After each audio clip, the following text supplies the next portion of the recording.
Very much, Sonia. Good morning to everyone. It's really nice to see this room full after all the months of preparation. So thanks. It's nice to see you.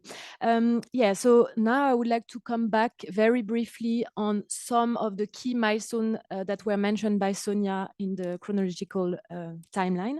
So as some of you might remember, in 2018, we did this first high-level workshop on financing transboundary water cooperation and basin development in Astana, back to back with the 8th session of the meeting of the party. And we organized this short event with Switzerland, Netherlands, Jeff, World Bank, ADB, and EIB back at the time. And basically, this event was really the first one to lay the foundation, let's say, to initiate the discussion on financing. And it's aimed at having some small regional and thematic roundtables to discuss what were the current needs to enhance transboundary water cooperation. And one of the main outcome of this event was a co-chair summary with some recommendation on how to further mobilize financing for transboundary water cooperation. And as mentioned by Sonia, following this event, a dedicated work stream was adopted under the program of work of the protocol. And we also used some of the global fora to follow up with partners on this topic, such as, for example, the World Water Week. Next slide, please. And then, as mentioned also, so I will be quick here, we did this first global workshop for 2 days back in 2020. And as you remember, it was COVID time, so that's why we did it online. So it was a bit frustrating because we had initially imagined this event being something very interactive. But despite this, we managed to move, let's say, the discussion a bit further in terms of presenting concrete case studies from shared basins worldwide on how to mobilize money for their needs in terms of supporting transboundary water cooperation and management. And it was also the first time that we had like a short session on private finance, while today we'll have a full day. So it shows also the progress.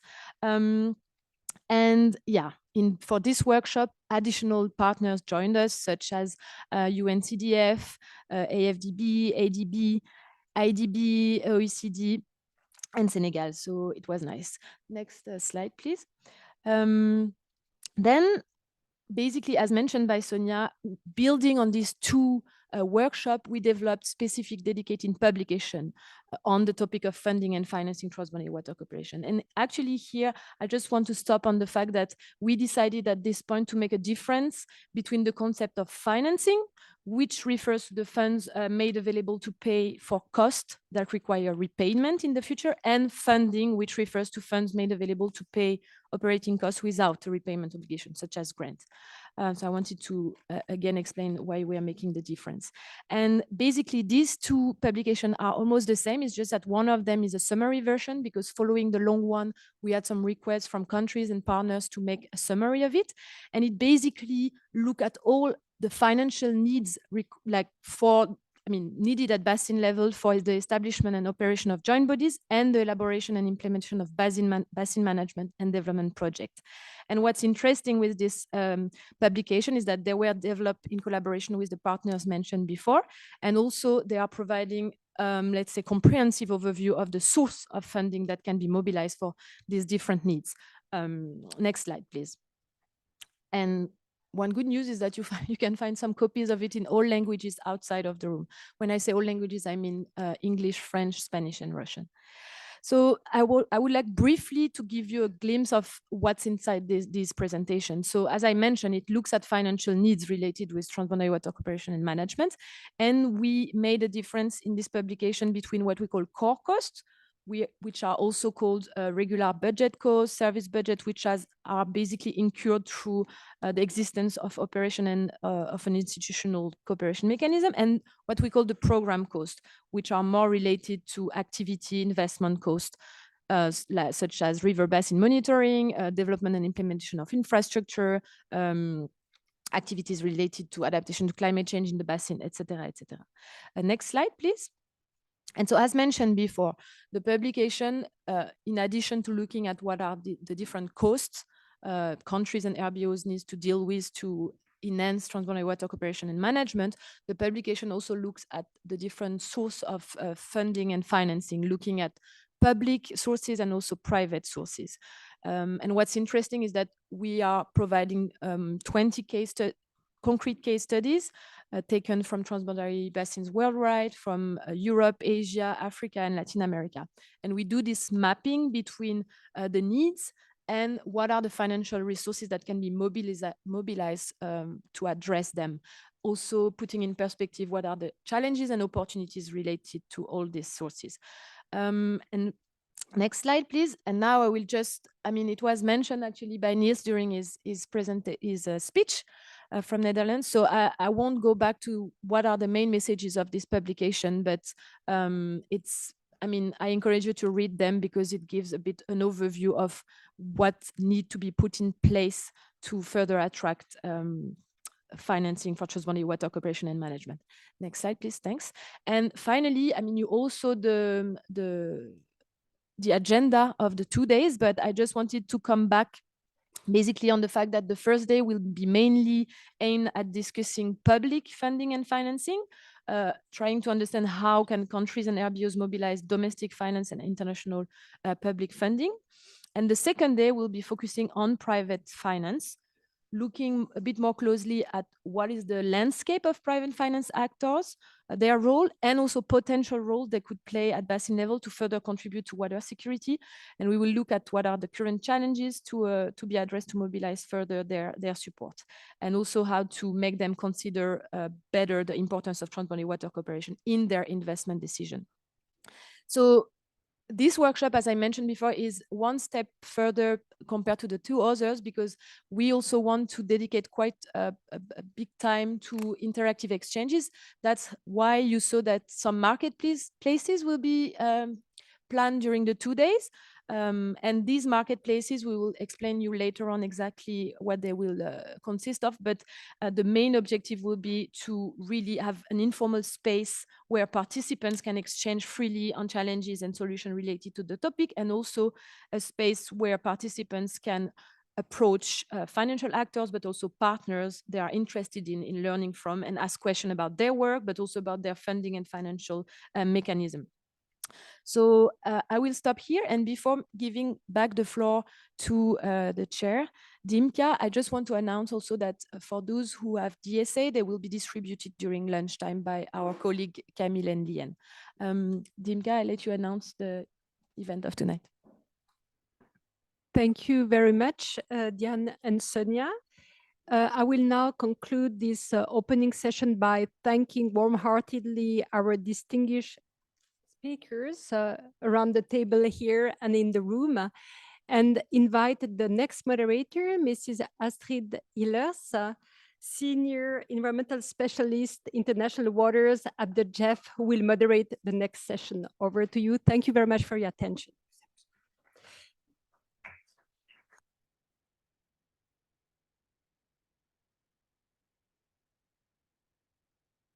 Announcement on behalf of Switzerland, who has the pleasure to host the reception this evening at 6:30 at the restaurant Le Vieux Bois, which is very close to the Pregny Gate, opposite the ICRC. You're all invited in person to join us to have something to drink and to eat, and to continue this exchange over this rich cocktail. Thank you very much.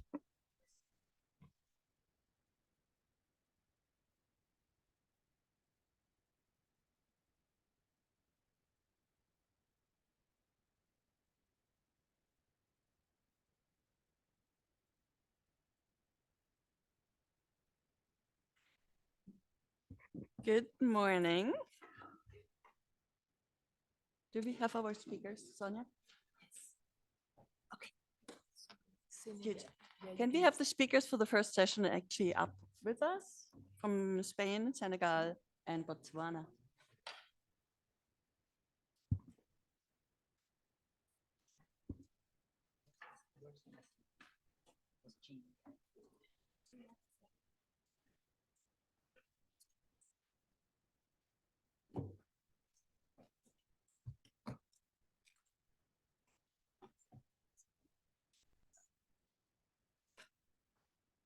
While everybody is coming to the stage, which is wonderful, I can already say I'm excited to start our first session. We all have been outside for a long time. It was a little bit cold, and now we get to work and we get warmed up.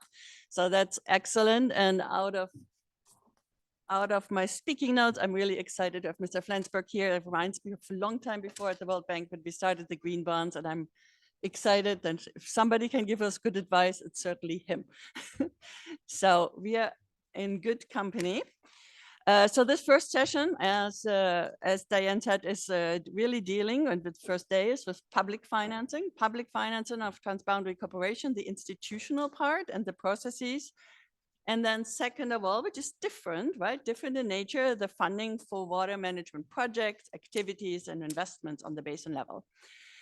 I'm excited to hear from our presenters, and we have 3 here with us in person from Spain, Senegal, and Botswana.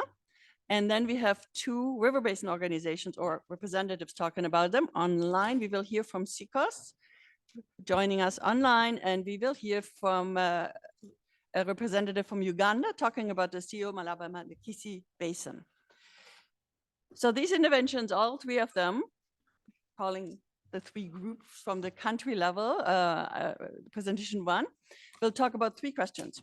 How to secure national budget to support institutional mechanisms for transboundary water cooperation. Second, what kind of public financial mechanisms could be used by countries and RBOs in that way? What are the different mechanisms to get the public financing going? And we will hear from countries and basins. And how to think of public financing sustainability at the transboundary and basin level. So how do you assure resilience if you have change in government, change in priorities? How do you make sure you're still, somebody is nodding, it's not easy, as we know, especially if you work in a transboundary context. If you have a dense timeline, I urge our presenters to stick to the allotted time. In the interest of keeping time, please also from the audience in the room and online, can you hold your questions, write something down? And as much as we stick to our timeline, we have some time in the end to have a few questions going forward. Without further ado, let me introduce our speakers. I encourage you to possibly, if you can, stick to 6 minutes with a highly technical note coming to you when 1 minute is left. So very good. So we have 3 presenters coming to us, and maybe we can just nod and or wave a hand when we have you. Mrs. Conchita Marzuelo is the coordinator of international water issues from the Ministry for Ecological Transition and the Demographic Challenge in Spain. Conchita, thank you. And I am probably butchering a few names, and I'm apologizing ahead of time for it. Mr. Nico Ndundur, representative from the Ministry of Water and Sanitation in Senegal. And he's not hitting on me, so it wasn't too bad. And Mr. Njeti Molava, I'm so sorry, Deputy Permanent Secretary, Water Sanitation of the Ministry of Land and Water Affairs from Botswana. Very good. Please go ahead. We'll start with Spain. 6 minutes, and thank you. I have a presentation and I will speak in Spanish. Muchas gracias por haber contado con el caso español y la presentación que quiero ofrecerles está sobre todo muy centrado, y voy a empezar casi por las conclusiones, no sea que no me dé tiempo finalmente, muy centrado en la importancia de dotarse de un marco de gestión de recursos hídricos a nivel nacional para poder asegurar financiamiento para la cooperación transfronteriza. La diapositiva primera, por favor. Una breve presentación es que mi país comparte casi el 50% de su territorio con Portugal. Tenemos 4 grandes cuencas cedentes a Portugal, que ocupan una superficie total de unos 264.500 kilómetros cuadrados, 22% de los cuales están en territorio portugués y el 78% en territorio español. Como características principales es que España y Portugal son miembros de la Unión Europea y por tanto comparten el acervo medioambiental europeo y en consecuencia tienen un mismo marco legislativo común en materia de políticas de agua, que es la vieja directiva ya 2000/60 que conocemos como la Directiva Marco del Agua. Compartimos el convenio de Albufera, firmado en su concepción actual, firmado en 1998, que se implementa por una comisión de aplicación y que fue revisado en 2008 para incluir provisiones adicionales sobre requisitos de flujos de agua obligatoriamente necesarios que tenemos que cumplir en España para dejar pasar a Portugal. Y aparte del mecanismo de seguimiento de la Convención, España y Portugal revisan los avances en materia de cooperación transfronteriza en sus anuales cumbres hispano-lusas. La siguiente diapositiva, por favor. Hablando un poco del marco común legal, que creo que es uno de los mensajes que me gustaría trasladar en esta reunión, la Directiva Marco del Agua, como muchos de ustedes conocerán, tiene provisiones relativas a la necesidad de dotarse de un marco de coordinación en materia de gestión transfronteriza, de coordinación entre las cuencas, porque establece una política de gestión de cuencas una gestión del agua a nivel de cuencas, según la cual es necesario desarrollar planes de gestión de recursos hídricos cada 6 años. El primero comenzó en el 2009, que tienen que tener, entre otras muchas cosas, cumplir unos objetivos comunes y un sistema de información pública, de consultas públicas, dotarse de un sistema de recuperación de los costes de los servicios del agua, un sistema de mecanismo de recuperación de la financiación y financiar pues un completo programa de medidas que forma parte del plan, es una de las partes más importantes del plan para cumplir los objetivos.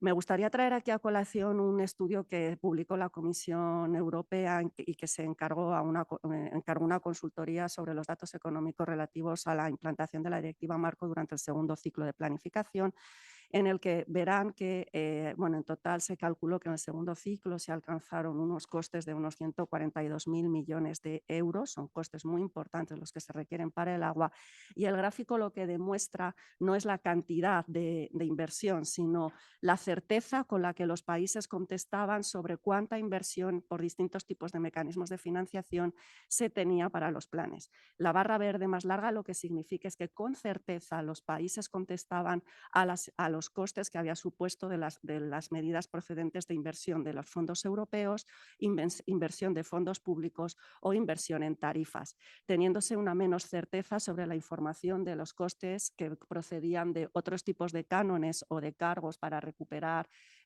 costes relativos a medidas de extracción o contaminación del agua, y la barrita verde más corta, la oscura, verán que es una menor certeza sobre las inversiones procedentes de los fondos privados. La siguiente.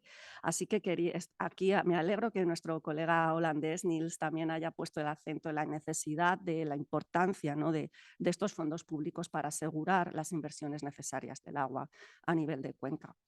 Nuestros planes españoles, que estamos actualmente en el tercer ciclo de planificación, fueron aprobados por el Gobierno en enero de 2023 y se caracterizan porque asignan agua a los usos socioeconómicos fundamentales, agua para uso urbano, riego e industria, a los distintos usuarios, procedente de la gestión de un conjunto de recursos que proceden de aguas superficiales y subterráneas y de los recursos no convencionales de la reutilización y la desalación.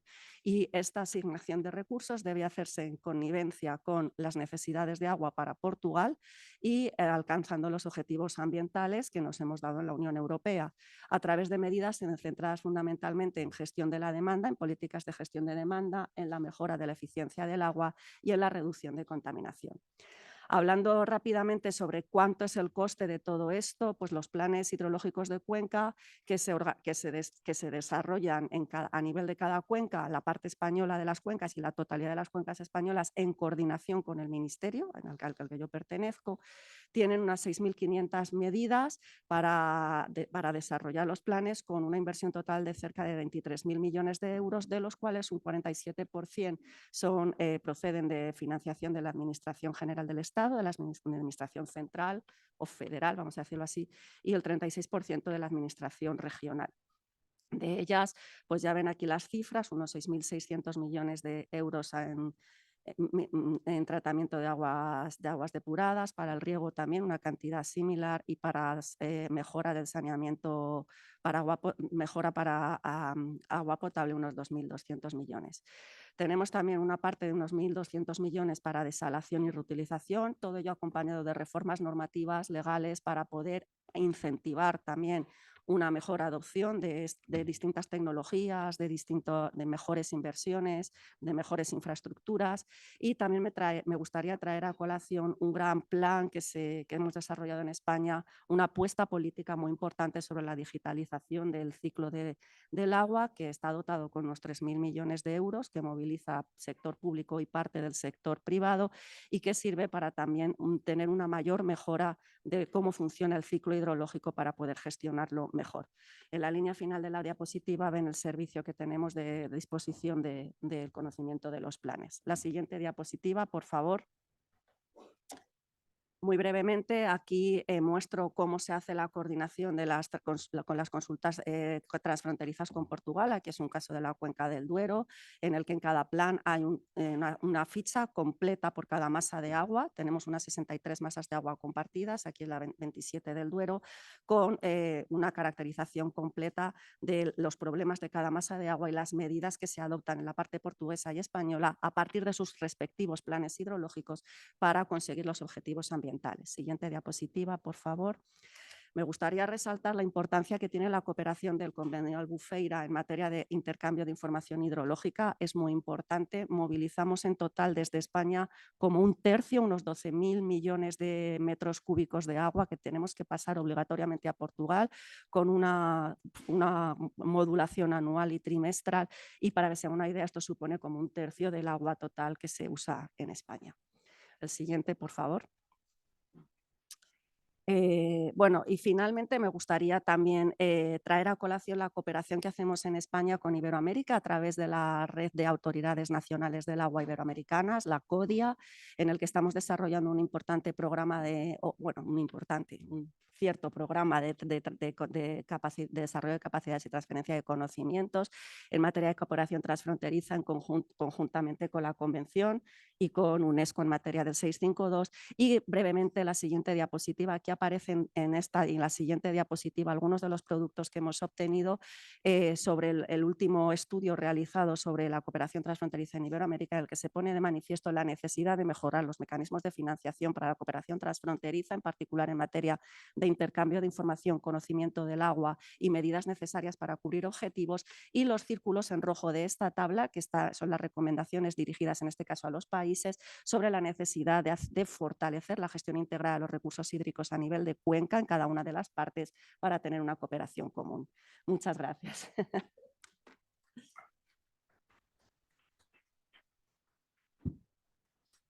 Thank you so much, and sorry for rushing you through. So let us go over to Botswana and hear from our colleague. Start on the table.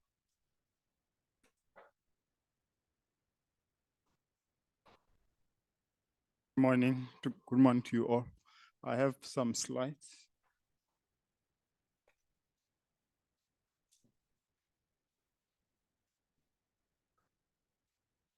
I hope my time is not yet ticking. All right, next slide, please. Next slide. Good morning. Botswana is one of those countries that are landlocked, and being landlocked, it means we have to share our water resources and boundaries with other states. We do have 4 transboundary river courses, being the Okavango River Basin, the Zambezi River Basin, the Limpopo River Basin, and the Orange River Basin. Through these basins, we have 4 river basin organizations, which are set up through legal agreements. And these agreements are backed by the SADC protocol on shared water courses. Therefore, there are instruments in place that helps us in terms of running these organizations. And I also have to say that where we are as Botswana, we are a semi-arid to an arid country, mostly in the Kalahari Desert. Therefore, the water resources for us are very special. The Limpopo Basin is one of those basins where all our dams are sitting on. You can see the Limpopo Basin in the far eastern side of the country. But when you talk about the northern part, where the Okavango and the Zambezi, the Chobe River sits, most of those communities, they rely on water that comes directly from the river. Therefore, it means we have to put infrastructure there to try to treat the water. Botswana has prioritized implementation of water infrastructure as key. So every year I get to be pushed around or being teased by my colleagues that I get the lion's share of the budget, because for the last 4 years or so, my ministry have been getting 30% of the development budget, mostly targeted at the implementation of the water infrastructure. As we speak now, we are building putting up one of the biggest investments we have ever done in the country, putting up a 1.2 meter pipeline running from the north to the south, 400 kilometers, to try to transfer water to that part of the country. And in the process, I think over time we've been able to reach targets where we have about 98% of our population having access to potable water. But obviously, we continue to allocate more land, we continue to grow these places, and there is still more resources that are required to be able to meet the new challenges. Next slide.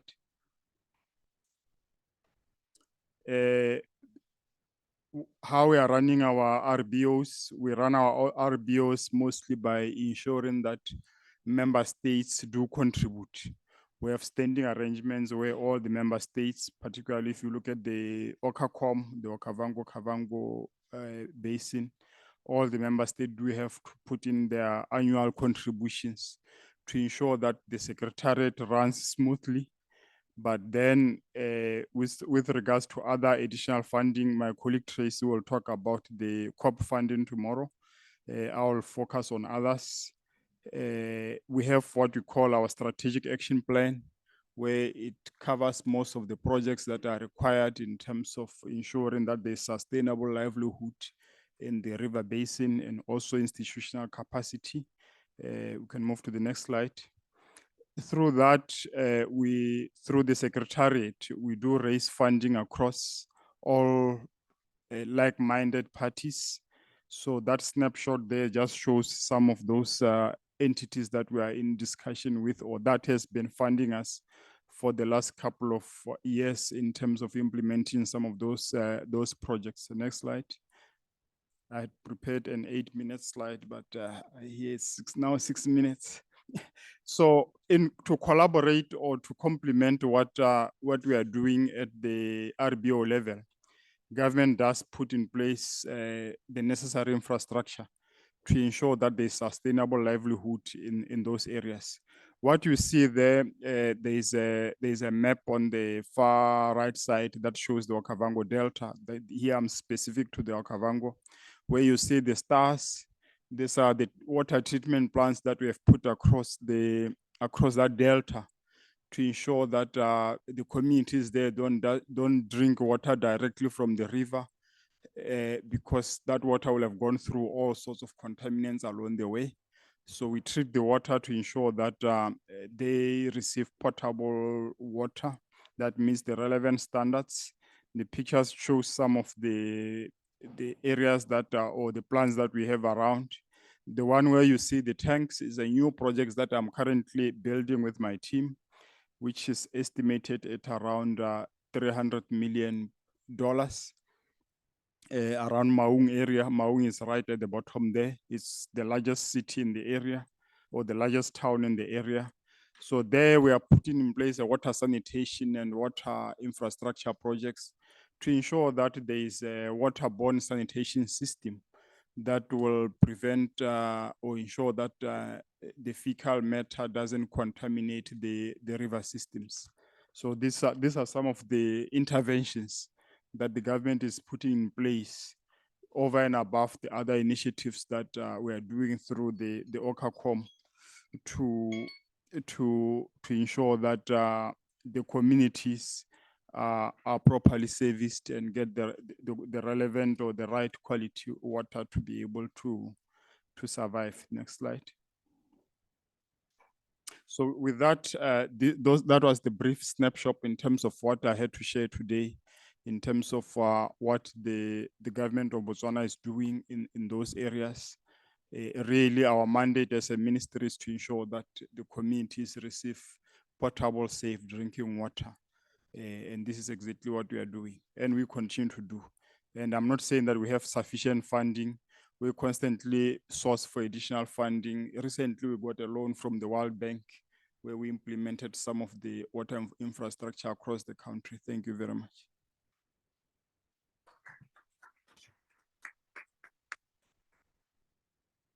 Thank you very much, Mr. Malaba, and very interesting from Botswana. And I bet everybody is jealous that the water sector gets the lion's share of the budget. Not always the case. Over to you. We're going to Senegal. Mr. Noor. Merci, merci Madame la modératrice Astrid. Merci beaucoup. Donc, rapidement, comme vous l'avez dit en 6 minutes, bonjour tout le monde.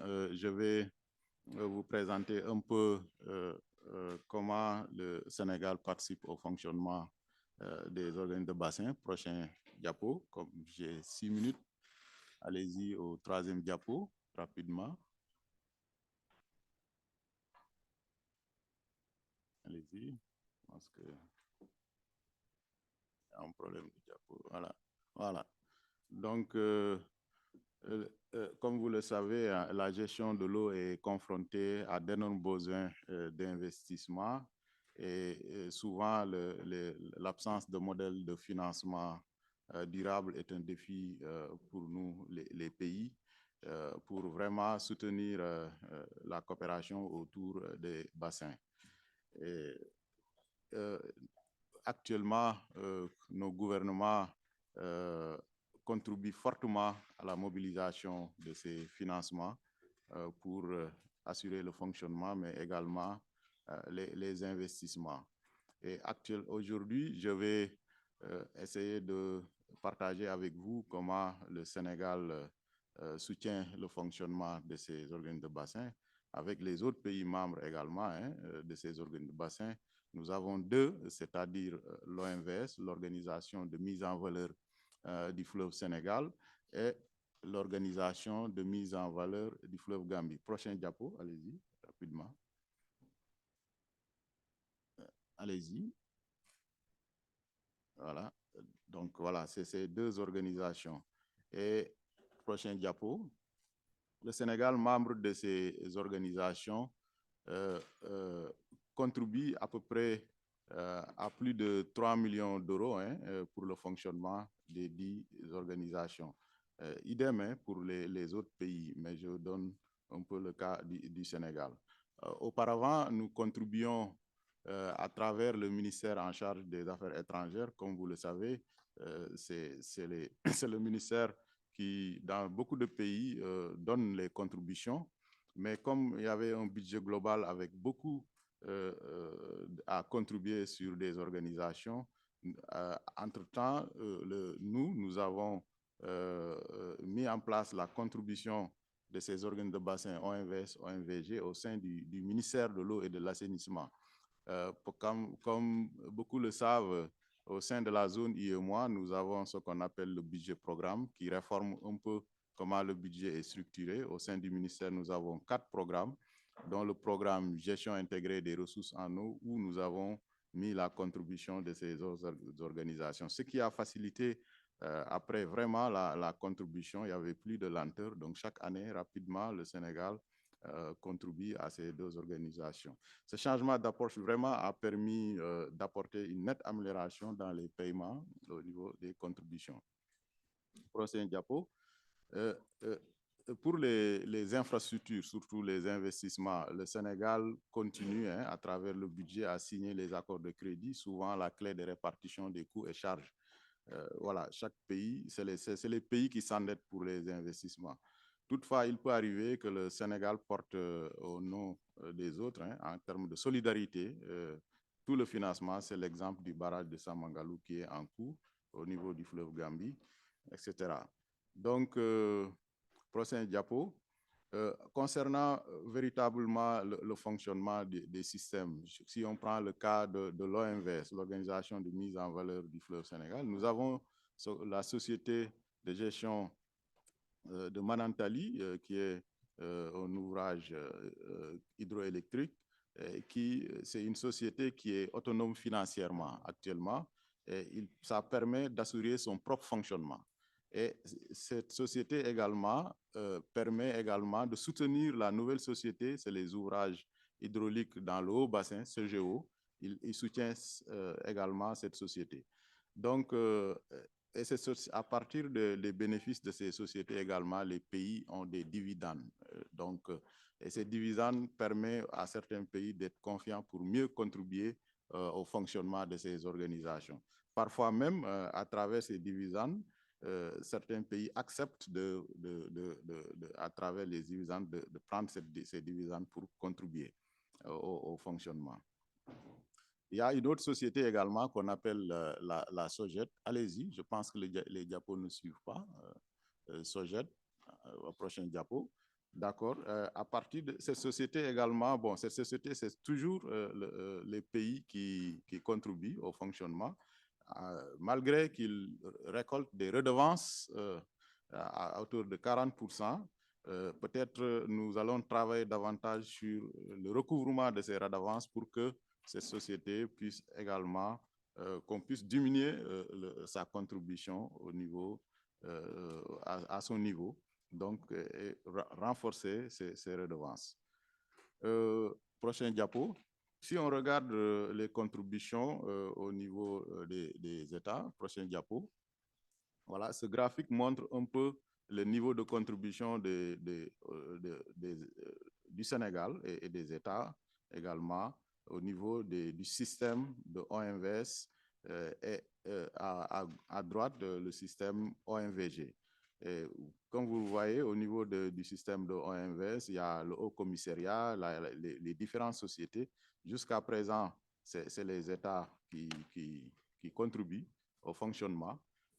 Mais en regardant un peu le graphique en bas, quand on voit le résultat de la SOGEM, c'est supérieur à la contribution des États.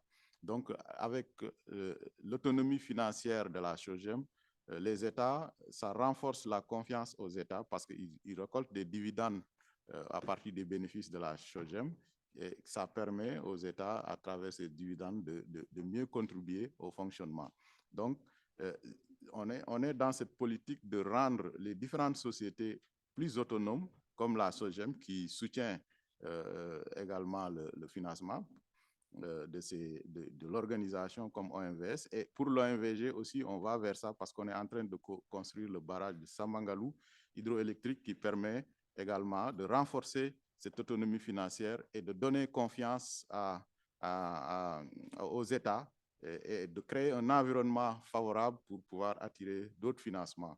Donc, prochain diapo, on est dans une réflexion, on est dans des initiatives de financement et une réflexion sur les mécanismes de financement autonomes et pérennes pour garantir le fonctionnement et éventuellement ses besoins en investissement et en coût. Et c'est dans ce cadre que plusieurs initiatives ont été prises, voilà, avec des études sur les mécanismes de financement, de gestion et de fonctionnement, une stratégie globale de financement des projets structurants depuis 2022. L'expérience, je pense, de Blue Peace OMVG va être bien relatée dans cet atelier. Réflexion sur une plateforme bleue pour soutenir le financement, surtout au niveau des populations oubliées, souvent au niveau des bassins, c'est-à-dire voir comment toucher les populations de dernier kilomètre qu'on appelle. Donc, une plateforme avec le pôle eau et le Geneva Water Hub, nous sommes en train d'accompagner. On a initié une réflexion pour voir comment vraiment renforcer cela. Et récemment, à la conférence des chefs d'État, ils ont recommandé une mise en place d'une banque de développement multilatérale pour faciliter la mobilisation des ressources en eau pour le développement du bassin. Ça, c'était au sein de l'OMVS. En conclusion, je peux dire que toutes ces initiatives ou actions visent en finalité à rendre le système OMVS autonome pour son fonctionnement et donc de décharger totalement les États de leur contribution. Même chose, comme je l'ai dit, pour l'OMVG, parce qu'ils sont dans une optique de renforcer et d'avoir des sociétés autonomes. Déjà, une structure de l'OMVS, comme je l'ai dit, la CHROM est aujourd'hui autonome et les autres le seront certainement à moyen et long terme, avec notamment la réalisation des barrages programmés, la mise en œuvre effective du projet de navigation et l'amélioration du taux de recouvrement des redevances et de prélèvements. Voilà, madame, j'ai été un peu long, mais j'avais fait une présentation pour 8 minutes. Merci beaucoup. Merci de votre aimable attention.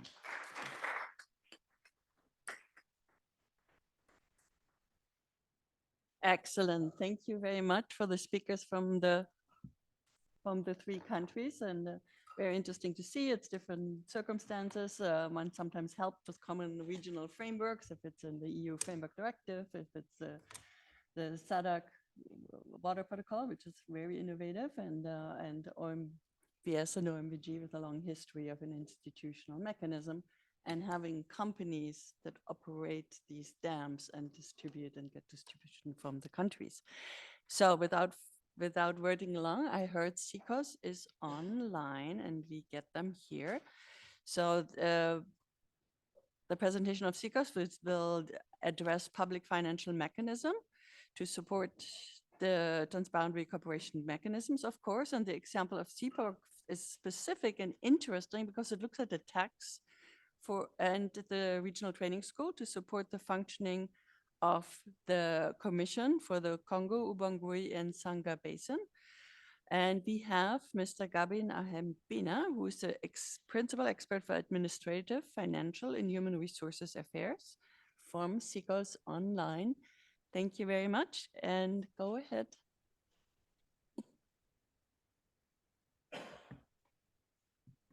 Merci beaucoup, madame. Merci pour la parole.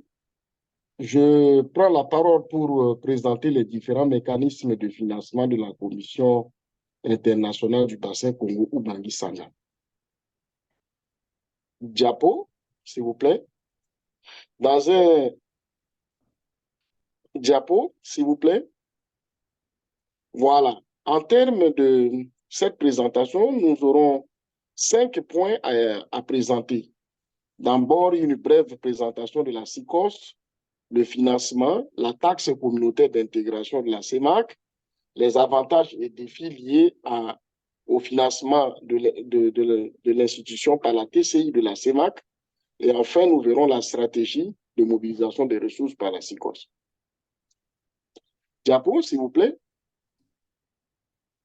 Voilà, en termes de présentation, la SICOS a été créée le 6 novembre 1999 avec un seul mandat, à savoir la promotion de la navigation intérieure. Mais arrivé en février 2007, un second mandat lui a été ajouté qui s'étend à la GIR, la gestion intégrée des ressources en eau. Elle a 6 États membres, la République d'Angola, la République du Cameroun, la République centrafricaine, la République du Congo, la République démocratique du Congo et la République gabonaise. La République de la Zambie, à ce jour, a fait la demande d'être un État observateur et sa demande est en cours de traitement. Sur le plan géographique, nous avons la carte qui présente la situation, la structure du bassin avec les États concernés, tels que nous pouvons voir en légende. Diapo, s'il vous plaît. Voilà, nous allons maintenant parler de cadre juridique institutionnel, juridique, mandat et organe de la SICOS. La SICOS, au plan institutionnel, est une institution spécialisée de la CEMAC, mais qui est basée à Kinshasa. Son cadre juridique est l'accord instituant un régime fluvial et créant la Commission internationale du bassin Congo-Ubangi-Sangha SICOS, signé en novembre 1999 et son additif en février 2007. Elle a 2 mandats. Le premier, c'est la promotion de la navigation intérieure.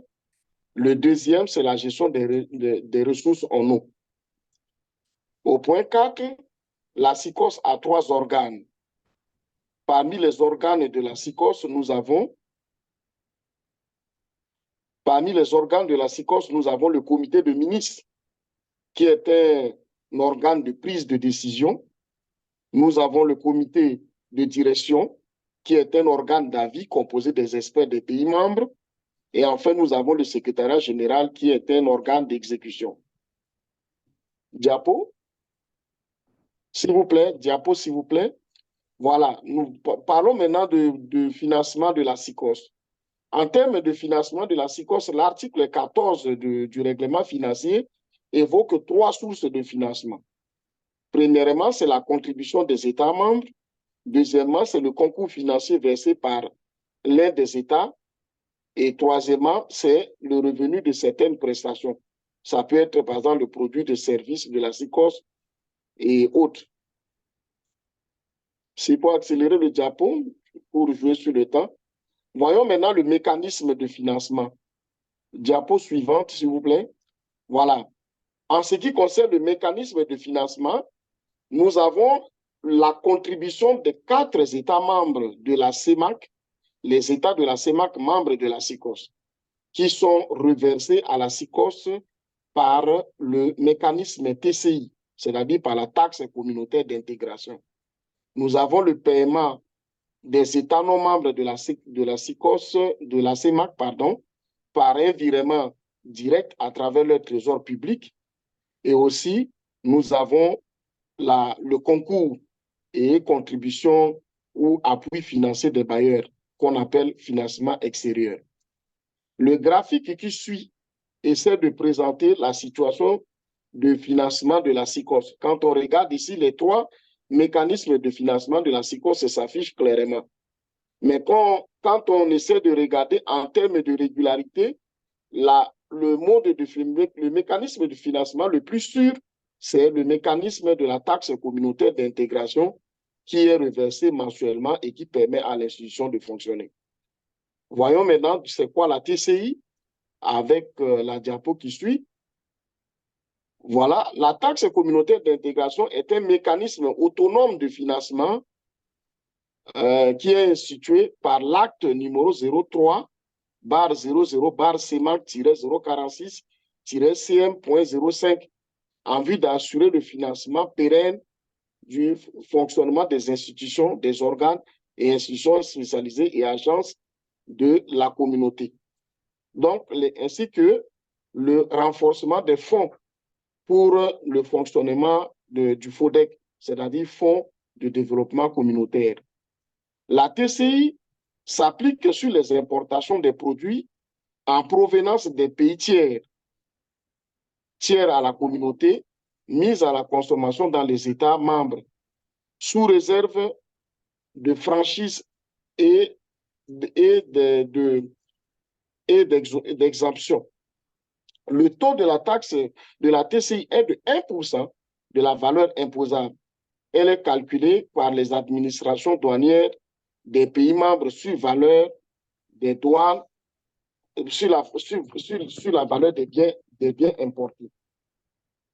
Cependant, l'acte additionnel numéro 01 CEMAC-46 comporte des dispositions qui marquent une rupture avec les procédures antérieures, c'est-à-dire faire en sorte que le financement des États passe directement sur le compte de la communauté.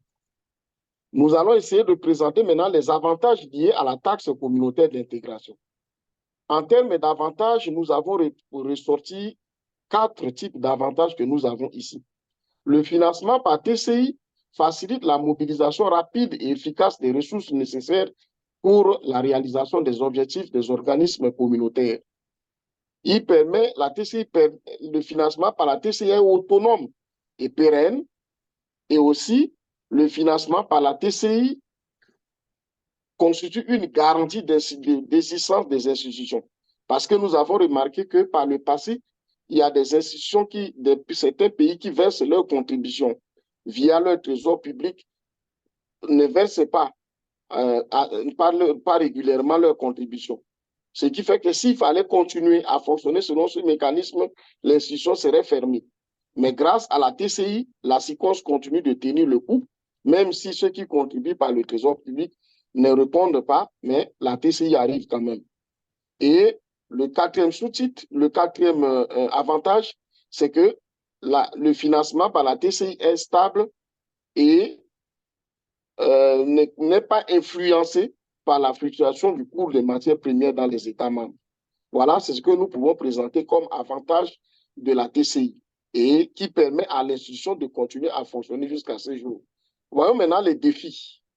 En termes de défis liés à la TCI, il faut rappeler que l'acte additionnel numéro 1 que nous avons évoqué ci-dessus, numéro 1 bar CEMAC-046-CE du 25 février 2016 préconise le recouvrement de la TCI suivant deux étapes principales. D'abord, la liquidation.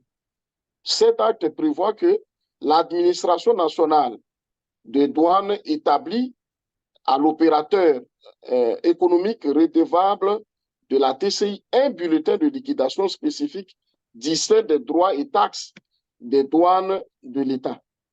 Et le paiement, l'opérateur économique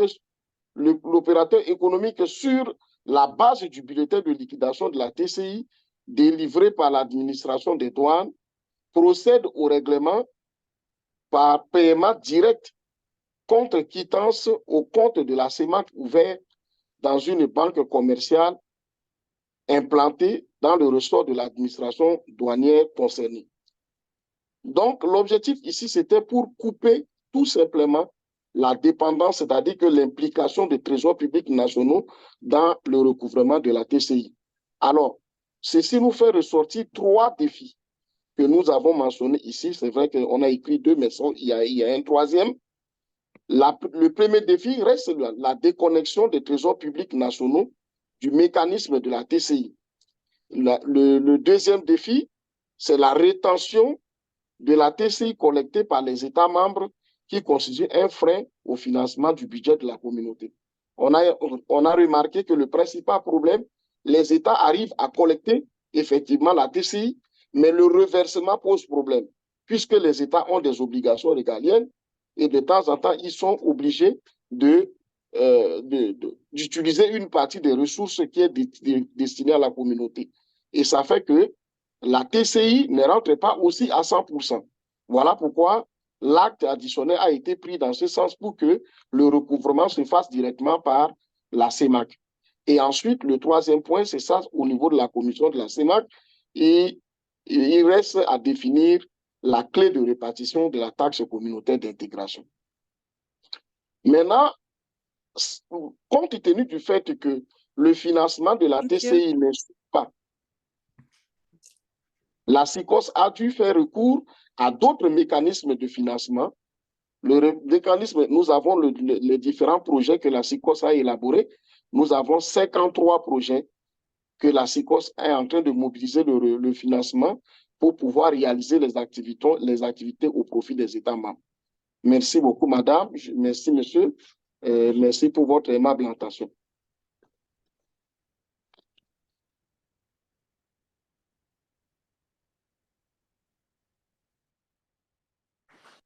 Thank you so much. That was a very interesting mechanism that we haven't seen in other basins, I think, to have a tax that comes to the CEMAC, to the regional, and is more or less reliable income for the institutions. Now, last presentation, last not least, and then we can come to some questions, which I hope you're putting together. We are hearing from Uganda with the experience on the Sio-Malaba-Malakizi Basin, Mr. Maximo Twino Muhanji, team leader for Kenya, and for the Kyoga Water Management Zone, which is in Uganda, at the Ministry of Water and Environment. Thank you so much. Maximo, can we get you?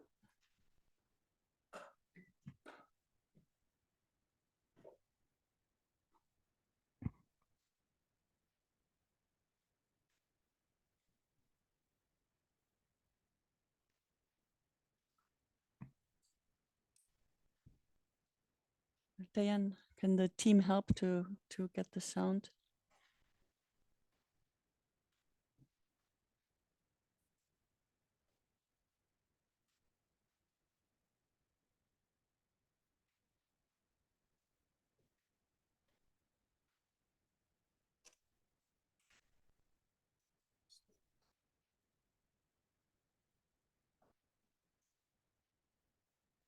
let's make a adaptive planning, as we always should do anyway when we work on two projects. Why don't we take a couple of questions while the technical problems are being sorted out? Do we have any question online? And otherwise, we'll take a couple of questions from the room. We hear really interesting examples from Spain and how they work with Portugal and actually have to bring 40% of the water over to another country, and have, of course, the help of the EU Framework Directive telling them what to do. We have innovative solutions in Botswana, where part of the countries are really dry and they need to finance big water transfers, but also working with very different basin organizations. We have Senegal, which we heard, of course, over the years a lot from because of the maturity of the institution and the interesting co-owning of infrastructure that is then governed by a company. And we heard from the integration tax from SICOS.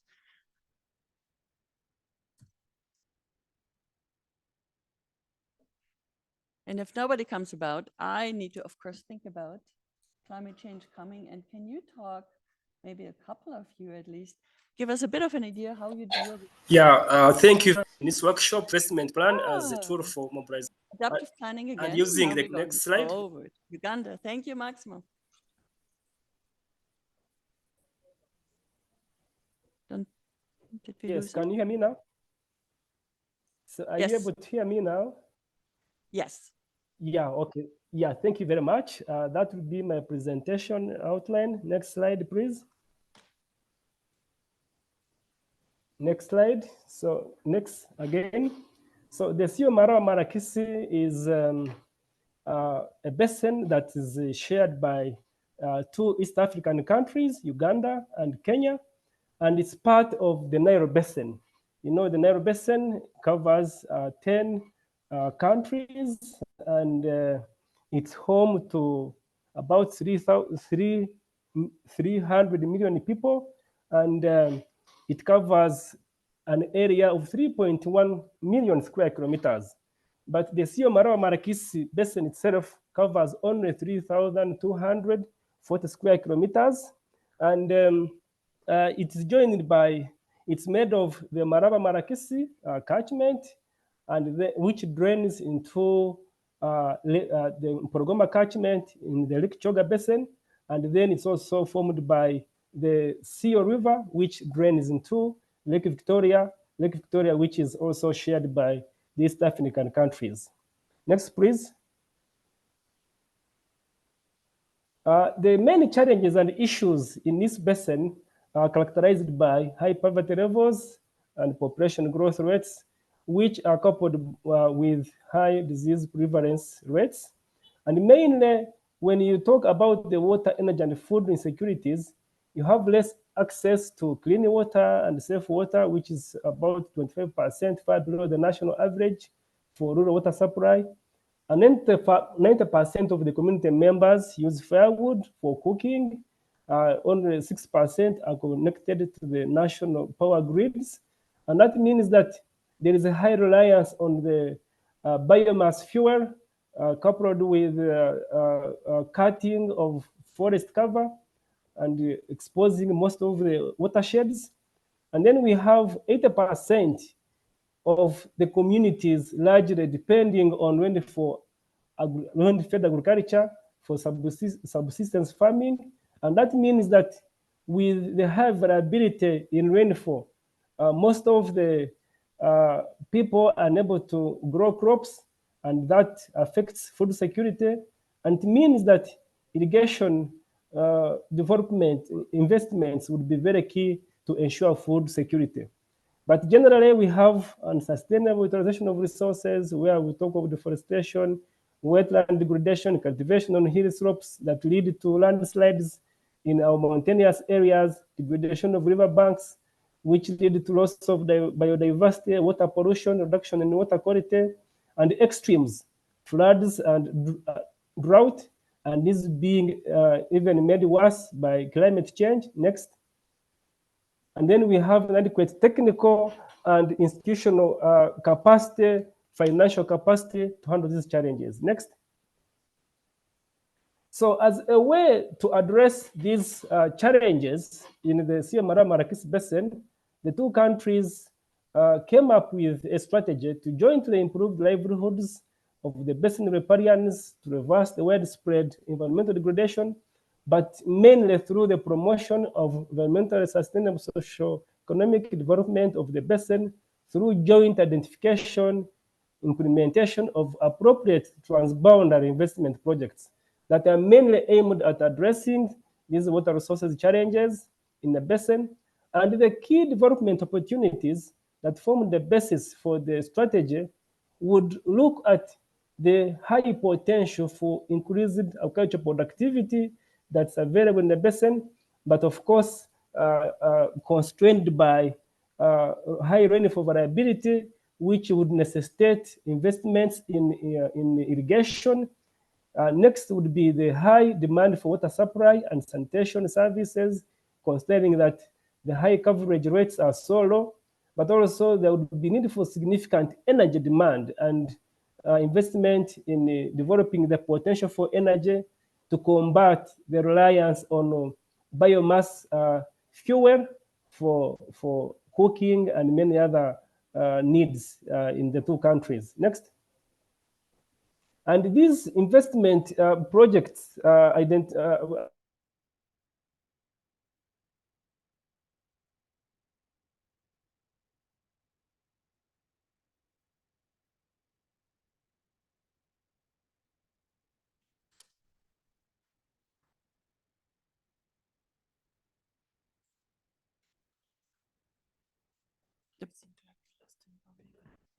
Yeah.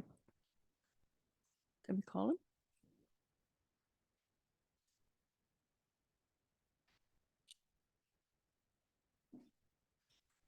Give it a minute if he comes back.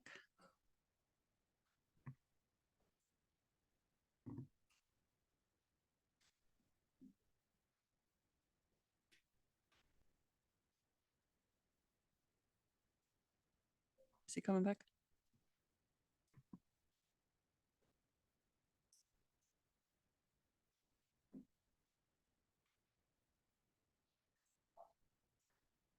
Mm-hmm.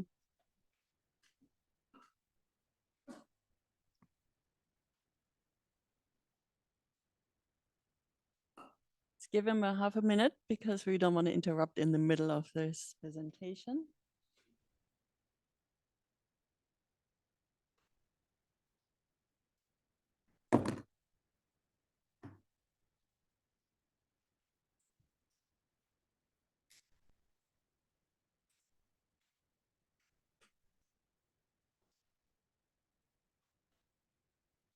All right, this will take a little while. So now we had so much time. Question from the room for our previous speakers until we get Uganda back online.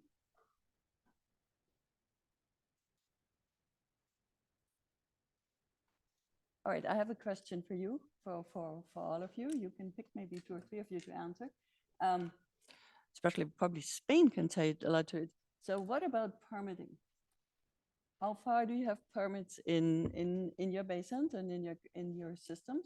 You know, in terms of withdrawals, we talked a lot about quantity, but also on the water pollution. So could you leverage those by charging for permits or charging for pollution charges to feed it back into the national institutions, but also maybe in the regional institutions? Any thought or experience on that?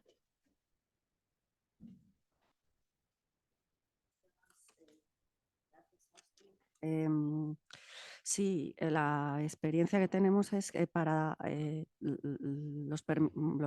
los pagos que se realizan, los mecanismos que tenemos para regular los costes de las inversiones en España son, en primer lugar, para la extracción. España necesita regular, tiene un régimen hidrológico muy irregular, por lo cual tenemos 1.200 grandes presas. Sin las presas no podemos regular el agua, es fundamental esa inversión. Y para el mantenimiento de las presas tenemos una tasa específica que recoge la Autoridad del Agua.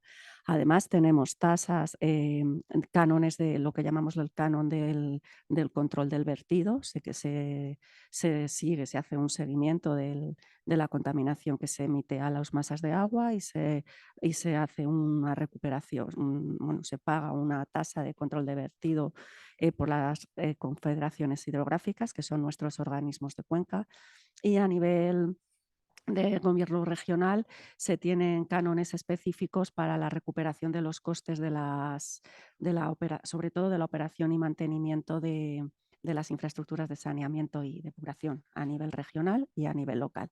Así en grande como el esquema general.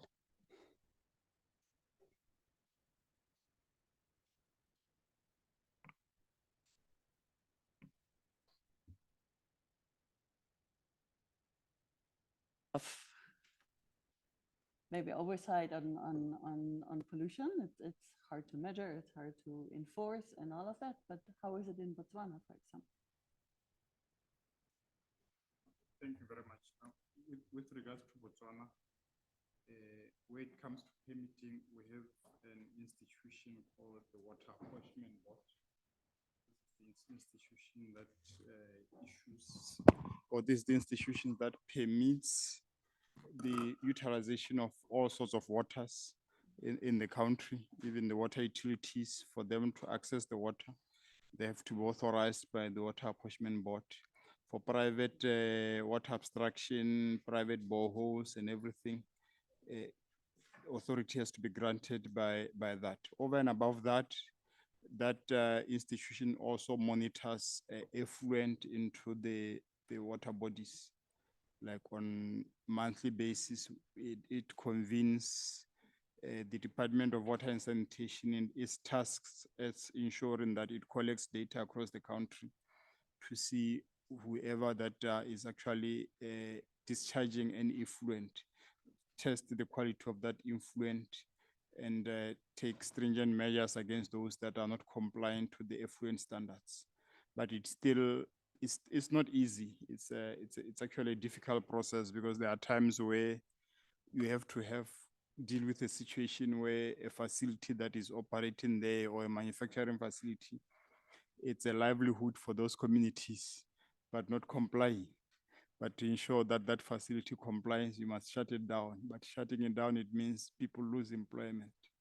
So you find that over time, we deal with those sort of issues to ultimately arrive at a point where we put in place trade effluent agreements between that entity and the water utility, so that whatever discharge that they are discharging, it's supposed to comply to a certain standard, so that when it goes into the municipal wastewater treatment facilities, it is of a standard that can be treated. But it's one of those, we're in the process of changing our water law now to introduce a water regulator who will independently regulate the water sector. It's still early days. We've already completed the studies. We are now in the process of legislative review. Thank you. Very interesting. It's certainly not easy, and I think every country around the world can talk about these discussions with private sector. Too expensive, I go somewhere else, or do we pollute, or do we go forward and protect the environment? It's not an easy equation, as we all know. Any more questions? Any more that we want to have? Do we have somebody online? Why don't you just read his question? I think that makes it easier. There's one question online which says, how have the different river basins managed to cope with political challenges versus financial issues in the respective basins? Well, that is an easy question, right? Political and financial challenges. Senegal, you can talk to it. I can call another basins in the room, so be awake. Bon, je vais tenter de répondre à la question. En fait, en tout cas, pour le cas des bassins du Sénégal, notamment l'OMVS concernant le fleuve Sénégal. Il y a eu dans le temps quand même un peu des différends entre Sénégal et Mauritanie, mais malgré cela, l'organisme de bassin, l'OMVS, est parvenu à continuer à fonctionner normalement. Donc, il y avait, malgré certains différends, un engagement politique fort des États, des organismes, et que l'organisme n'a jamais connu de problème de fonctionnement. Récemment, nous avons vu également que la Guinée Conakry a suspendu ses activités au sein de l'organisme, mais l'engagement politique, c'est-à-dire les chefs d'État ont parvenu à régler ça et actuellement la Guinée est revenue et les activités continuent et même quand il est sorti de l'organisation, les activités ont continué. Donc, politiquement, il y a un engagement, je peux dire qu'il y a un engagement fort politiquement qui permet aux organisations, que ce soit OMVS, OMVG, de fonctionner. Et pourquoi? Parce qu'il y a un intérêt des États à travers cela, parce qu'il y a un environnement économique que ces organisations favorisent pour que le bassin soit géré de façon durable, notamment, comme je l'ai dit tout à l'heure, il y a des sociétés qui parviennent à faire des bénéfices, à s'endetter, à investir au niveau des bassins. Et voilà, et ça crée des bénéfices, un environnement favorable pour que d'autres financements, notamment les financements privés, puissent venir davantage renforcer cela. Donc voilà ce que je pouvais dire par rapport à la question. Merci. Very much for all your speakers. Before we conclude, we will try one more time to get Maximo on the line.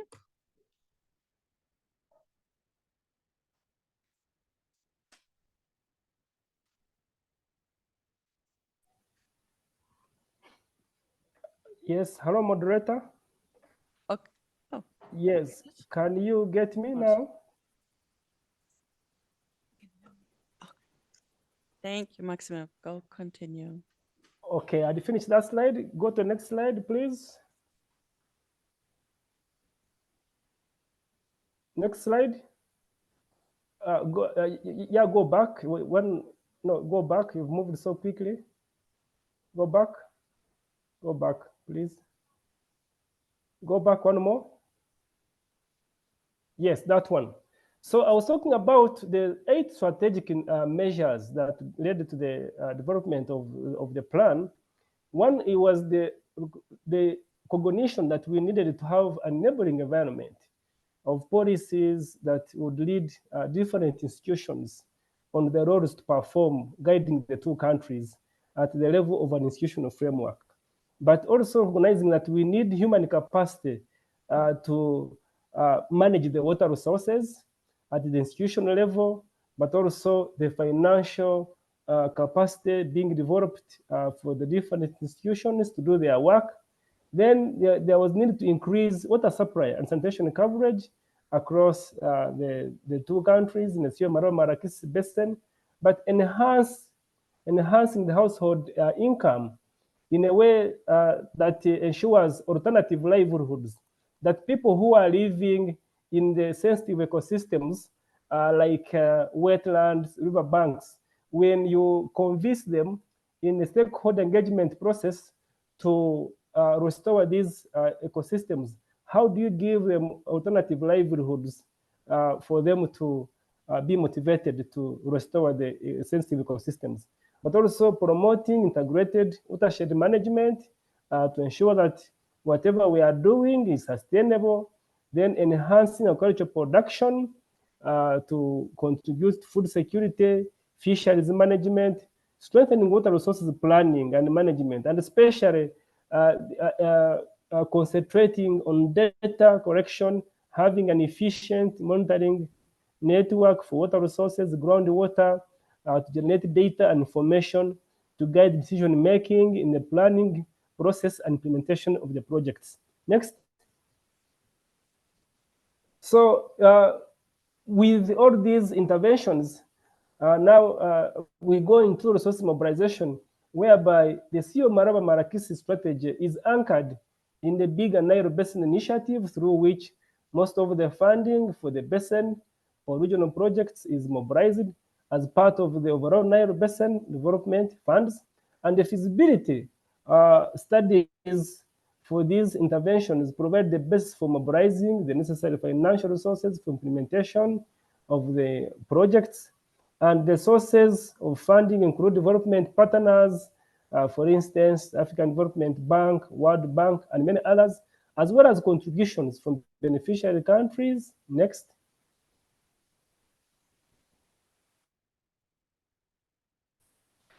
Next, please. Next.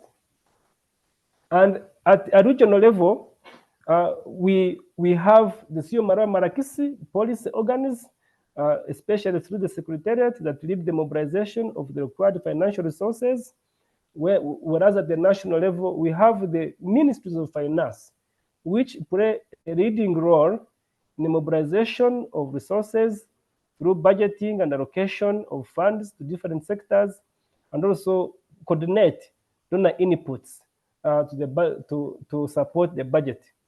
Then the CEO Mara Marakisi project management unit approaches the current development partners under the Nile Basin Nile Equatorial Lake Subsidy Action Program to solicit for additional financial resources, support the government projects, and then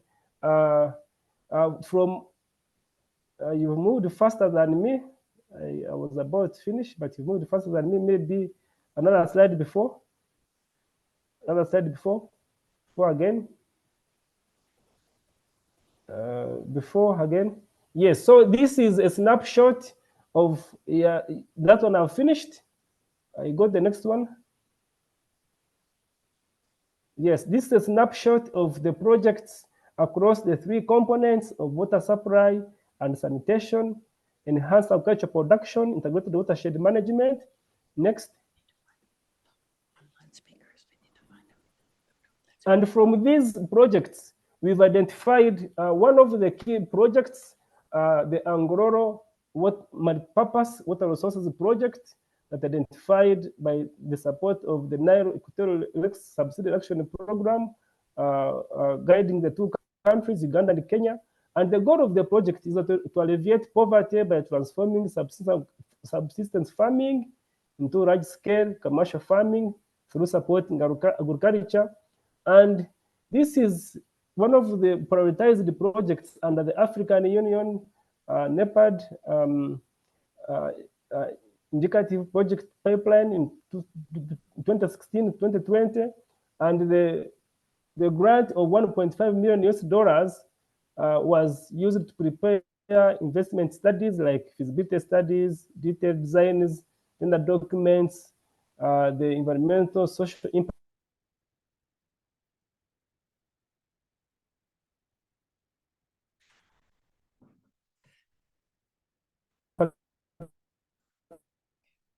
Okay. I'm very sorry to have lost Maximo again, but we have the Nile Basin Initiative here. You can answer any questions later in the day. We have a whole day to talk about public financing and financing of the institutions, and we will have the workshops in the afternoon. So let me thank you to the presenters. Really interesting, and I'm sure we will feed that into the discussions later. Thank you everybody in the room with the patience of all the technical difficulties, and I will hand it over to the next session, which will be led by Mrs. Jennifer Bukoy, Deputy Director of the Local Transformative Finance and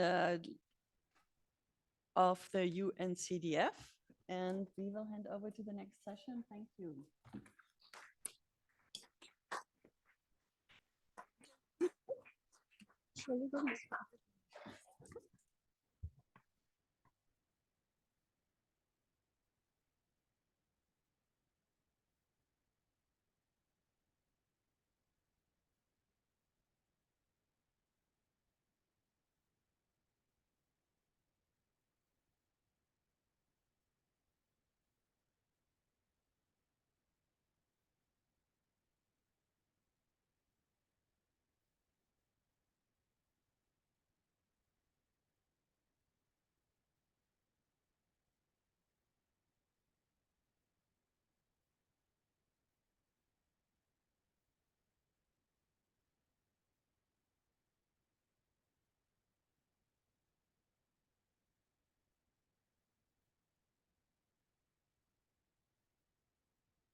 Hello, I can get started.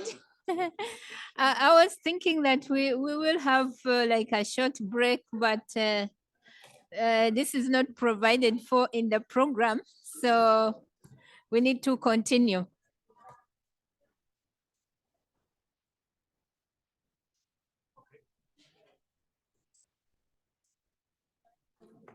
Okay, so let's continue. We are going to focus on public funding and financing for transboundary water management and basin development activities. And the focus is on how countries and river basin organizations can mobilize domestic and international public funding and financial resources for their water-related activities at the basin level. So again, here in the discussion, we'll focus on the opportunities that are offered by international financial institutions. So the session will reflect on how to mobilize loans, grants, and technical assistance to complement domestic funding. So we will discuss the opportunities that are offered by international financial institutions and bilateral donors to countries and river basin organizations. So we will give the floor to countries and river basin organizations and international financial institutions who will share their experiences with us. And so we have a panel. We have actually 4 pairs. We will be pairing 2 presenters, the river basin organizations or one of the countries, and then an international financial institution. So the first pair will be composed of the Nile Basin and the World Bank. Then the second pair will be Kazakhstan and the Asian Development Bank. And then the third one will be Niger Basin Authority and the African Water Facility. Then the third one will be the Trinational, I hope I'm pronouncing it well, Commission, and the Inter-American Development Bank. Then we will have a discussant, and this is Miss Astrid from Jeff, who will discuss at the end of the 4 panel discussions. So with that, the participants, of course, the rest of you, the floor will be open for comments after every session. So with that, I would like to start with the first pair. And so this is the Nile Basin and the World Bank. Sorry, just a minute. Slow, okay. So we have Mr. Michael Kiza, who is the Deputy Executive Director of the Nile Basin. Mr. Michael, okay, you're welcome. Then we have Mr. Anders Yogsko, Senior Water Resource Management at the Water Global Practice, World Bank. Okay, so I'll hand over to you. You have, Michael, you have 10 minutes and Anders will have 5 minutes. This is the world of unfairness. So over to you, Michael. Thank you very much. Good afternoon. I'll spend my time just talking a little bit about the benefit we've got out of support that we've been receiving from SIWA over the years. Nile Basin Initiative, or Nile Basin in this case, is I think the River Nile is not very strange to you, but we are in our region, we are facing a lot of challenges. The basin is composed of 11 countries, And all these countries face numerous challenges. One from having to be the source of livelihood for over 250 million people within the basin. But if you look at the countries, the 11 countries that make up the Nile Basin, we are talking of about 500 million people. All this within an area of about 3.2 million square kilometers. Just for perspective, the population within the basin is about 25% of the population of Africa, but the area that they live in is about 10% of the area. So it's also one of the most densely populated parts of Africa. The basin is quite dry. The river is very long, always talked about as one of the longest rivers in the world. But in terms of the amount of water it carries, it's not featuring among the giants. And that is also very important. The countries are some of the poorest in the world. Civil strife is quite common. We usually have wars. Even now we have one in Sudan. So there's a lot of dynamism and a lot of displacement of people that comes out of that and people in need.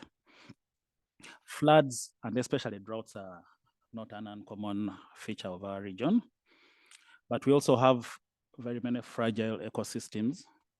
We have a lot of wetlands, and some of the biggest in the world are actually also located within the Nile Basin, facing a lot of pressure. And of course, it's a host, given all the above, it's a hotspot for climate change impacts. But we always not talk only about negatives. We have a lot of opportunities. We have a large population. We have a lot of environmental resources. A lot of these resources we talk about as being under pressure. They can be turned around to be an opportunity for developing the region. Next. Nile Basin Initiative is the organization set up by the member states to look into their interests concerning the challenges that they face. Next year will be 25 years. We were established in 1999 by the ministers in charge of water. And there's a shared vision that the countries are agreed on, which is our radar of where we are supposed to go to achieve sustainable socio-economic development through the equitable utilization of and the benefit from the common Nile water resources. The countries are fully committed to this, but the translation of this into actual benefits is what we are always working on, and the story I want to talk about today. Next.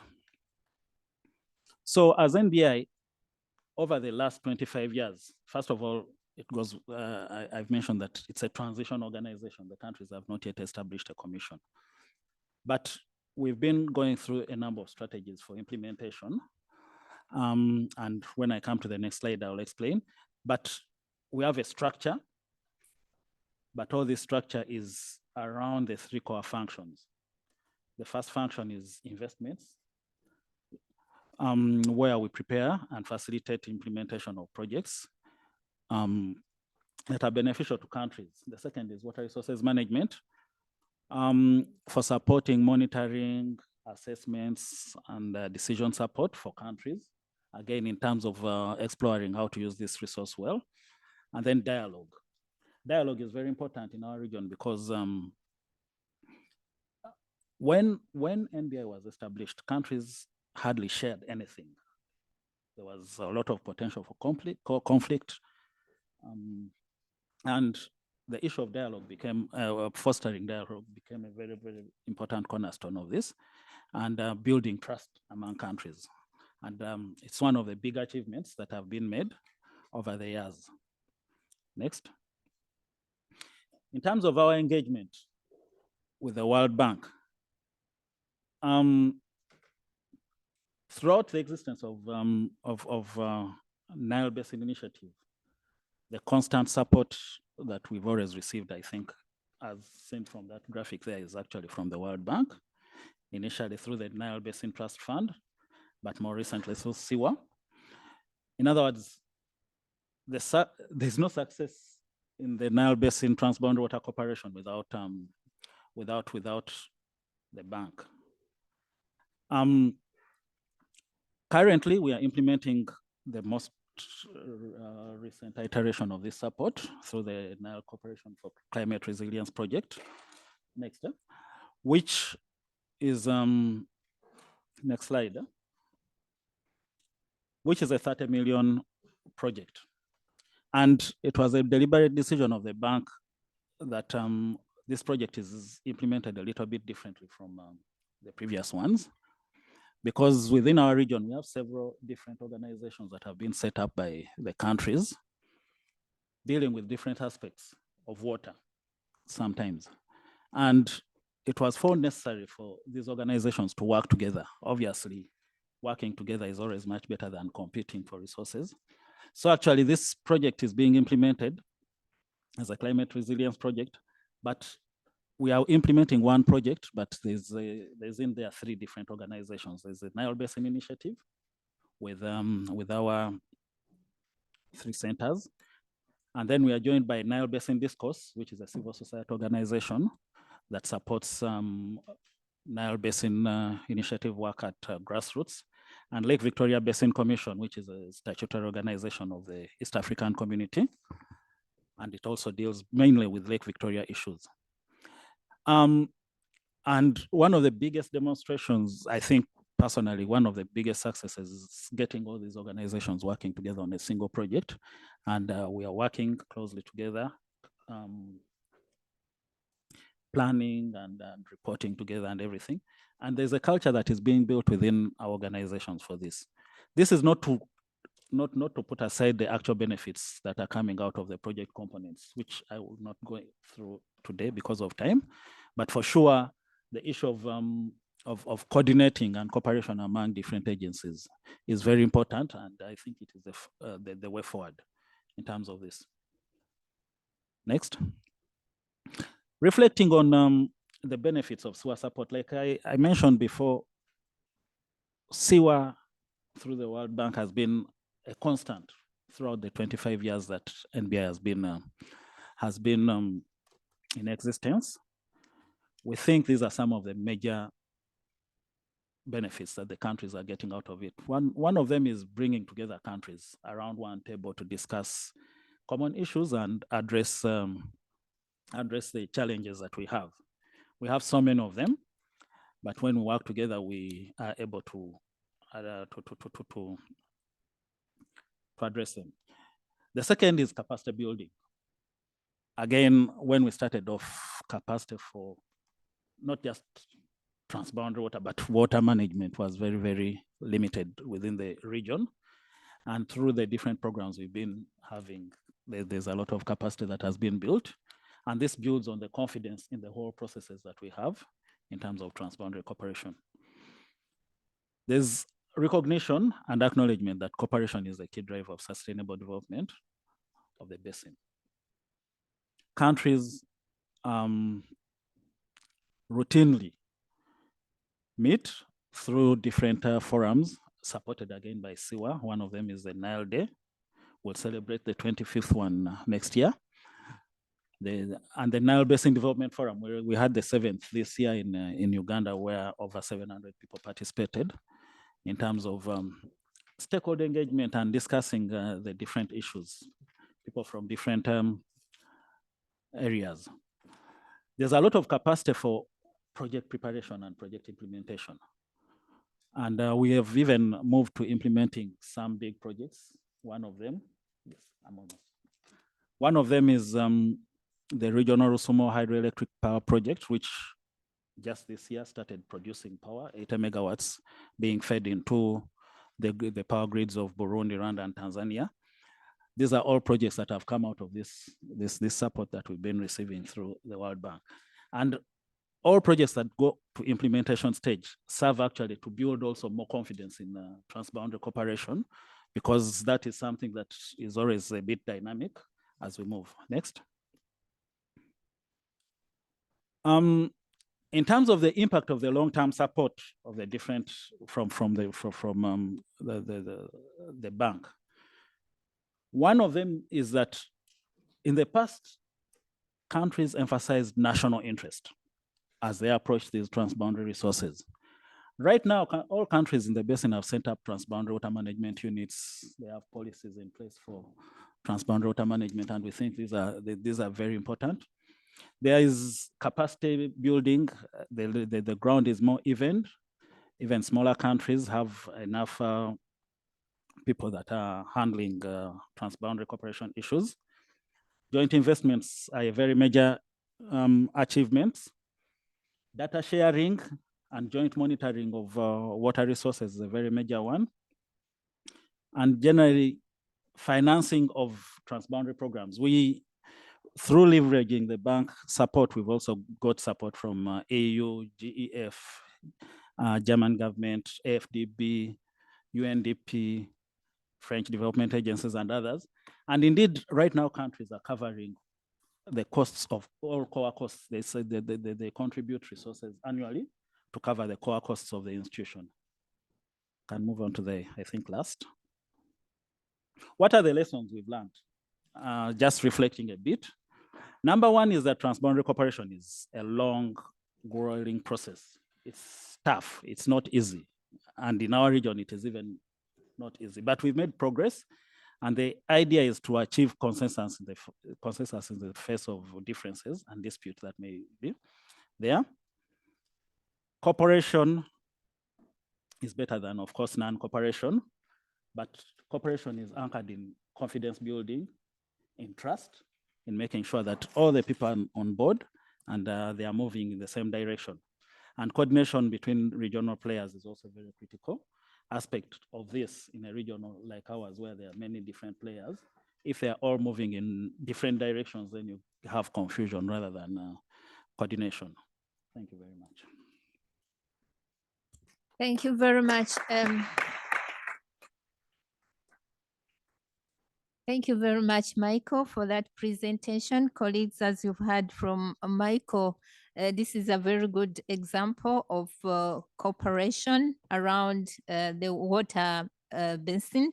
And, the case of the 11 countries is a good experience, and also the funding that, World Bank has provided and other partners wouldn't have been possible if these countries were not to come together to collaborate.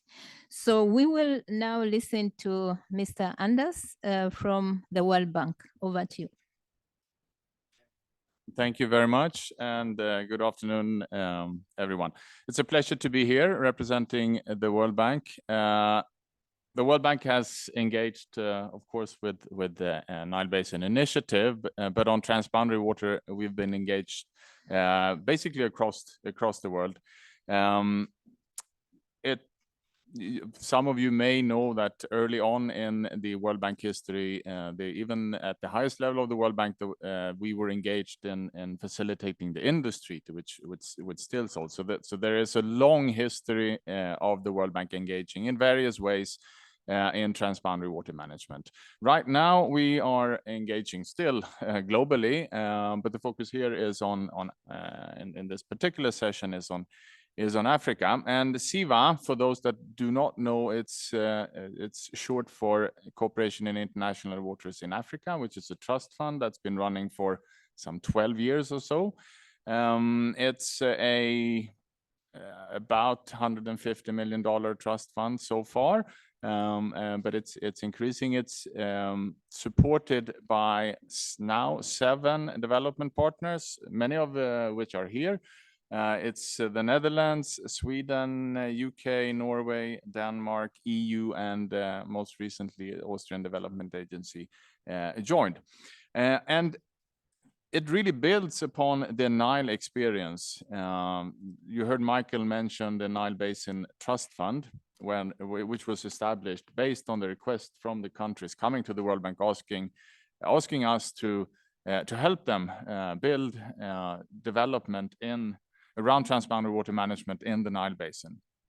The World Bank responded by setting up this trust fund, and development partners importantly responded by providing funding for this. So building on that good experience, albeit grueling as Mike was also highlighting, we established CIVA about 10 years after the Nile Basin Trust Fund, and of course continue to support the Nile Basin, but also expand and across the regions.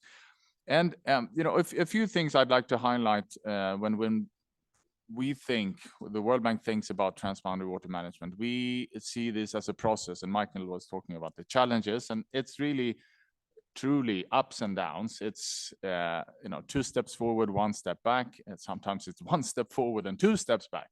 But I think we don't have any choice other than to engage for development, for peace and stability, also for climate resilience, biodiversity preservation. These are some of the sort of both regional public goods, but also global public goods that we see as importantly supported either directly or indirectly by transboundary water management. Michael was highlighting, and it's along the themes I was highlighting, that Nile Basin Initiative is turning 25. When you celebrated 20, I had the pleasure of being there. I think some of you were also there. You had the theme "Stronger Together," and I think that's really a very good phrase for how to characterize transboundary water management. Even when there are conflicts in a basin like the Nile, and there are conflicts and there are challenges, as we all know, in the Nile and also in other basins, there is no other way in the long run than to come together, because we are stronger than we work when we work together. I want to highlight also a few of sort of the benefits and the impacts that SIVA funding to the NBI has had. We are tracking sort of the results quite closely to make sure that we're delivering, and we are not delivering. It's Nile Basin Initiative and other partners that are really delivering. But you were mentioning the investments, and I think you've raised through the SIVA support to the Nile Basin Initiative, you've leveraged about 6 billion in investments, both mobilized as well as potential. Some of them have not materialized yet, but they've been identified. So those are some of the concrete aspects, and the data information and information that's being shared by the countries is another one. I also want to highlight the more intangible, if you will, results of these supports. And I think, Michael, you talked a little bit about it. The sort of the social capital, the network that's being built between representatives from the countries over time. This is nothing that comes easily. It takes time. We need to make sure that we are in there and financing this social capital and network to materialize, and the trust that's being built accumulate over time.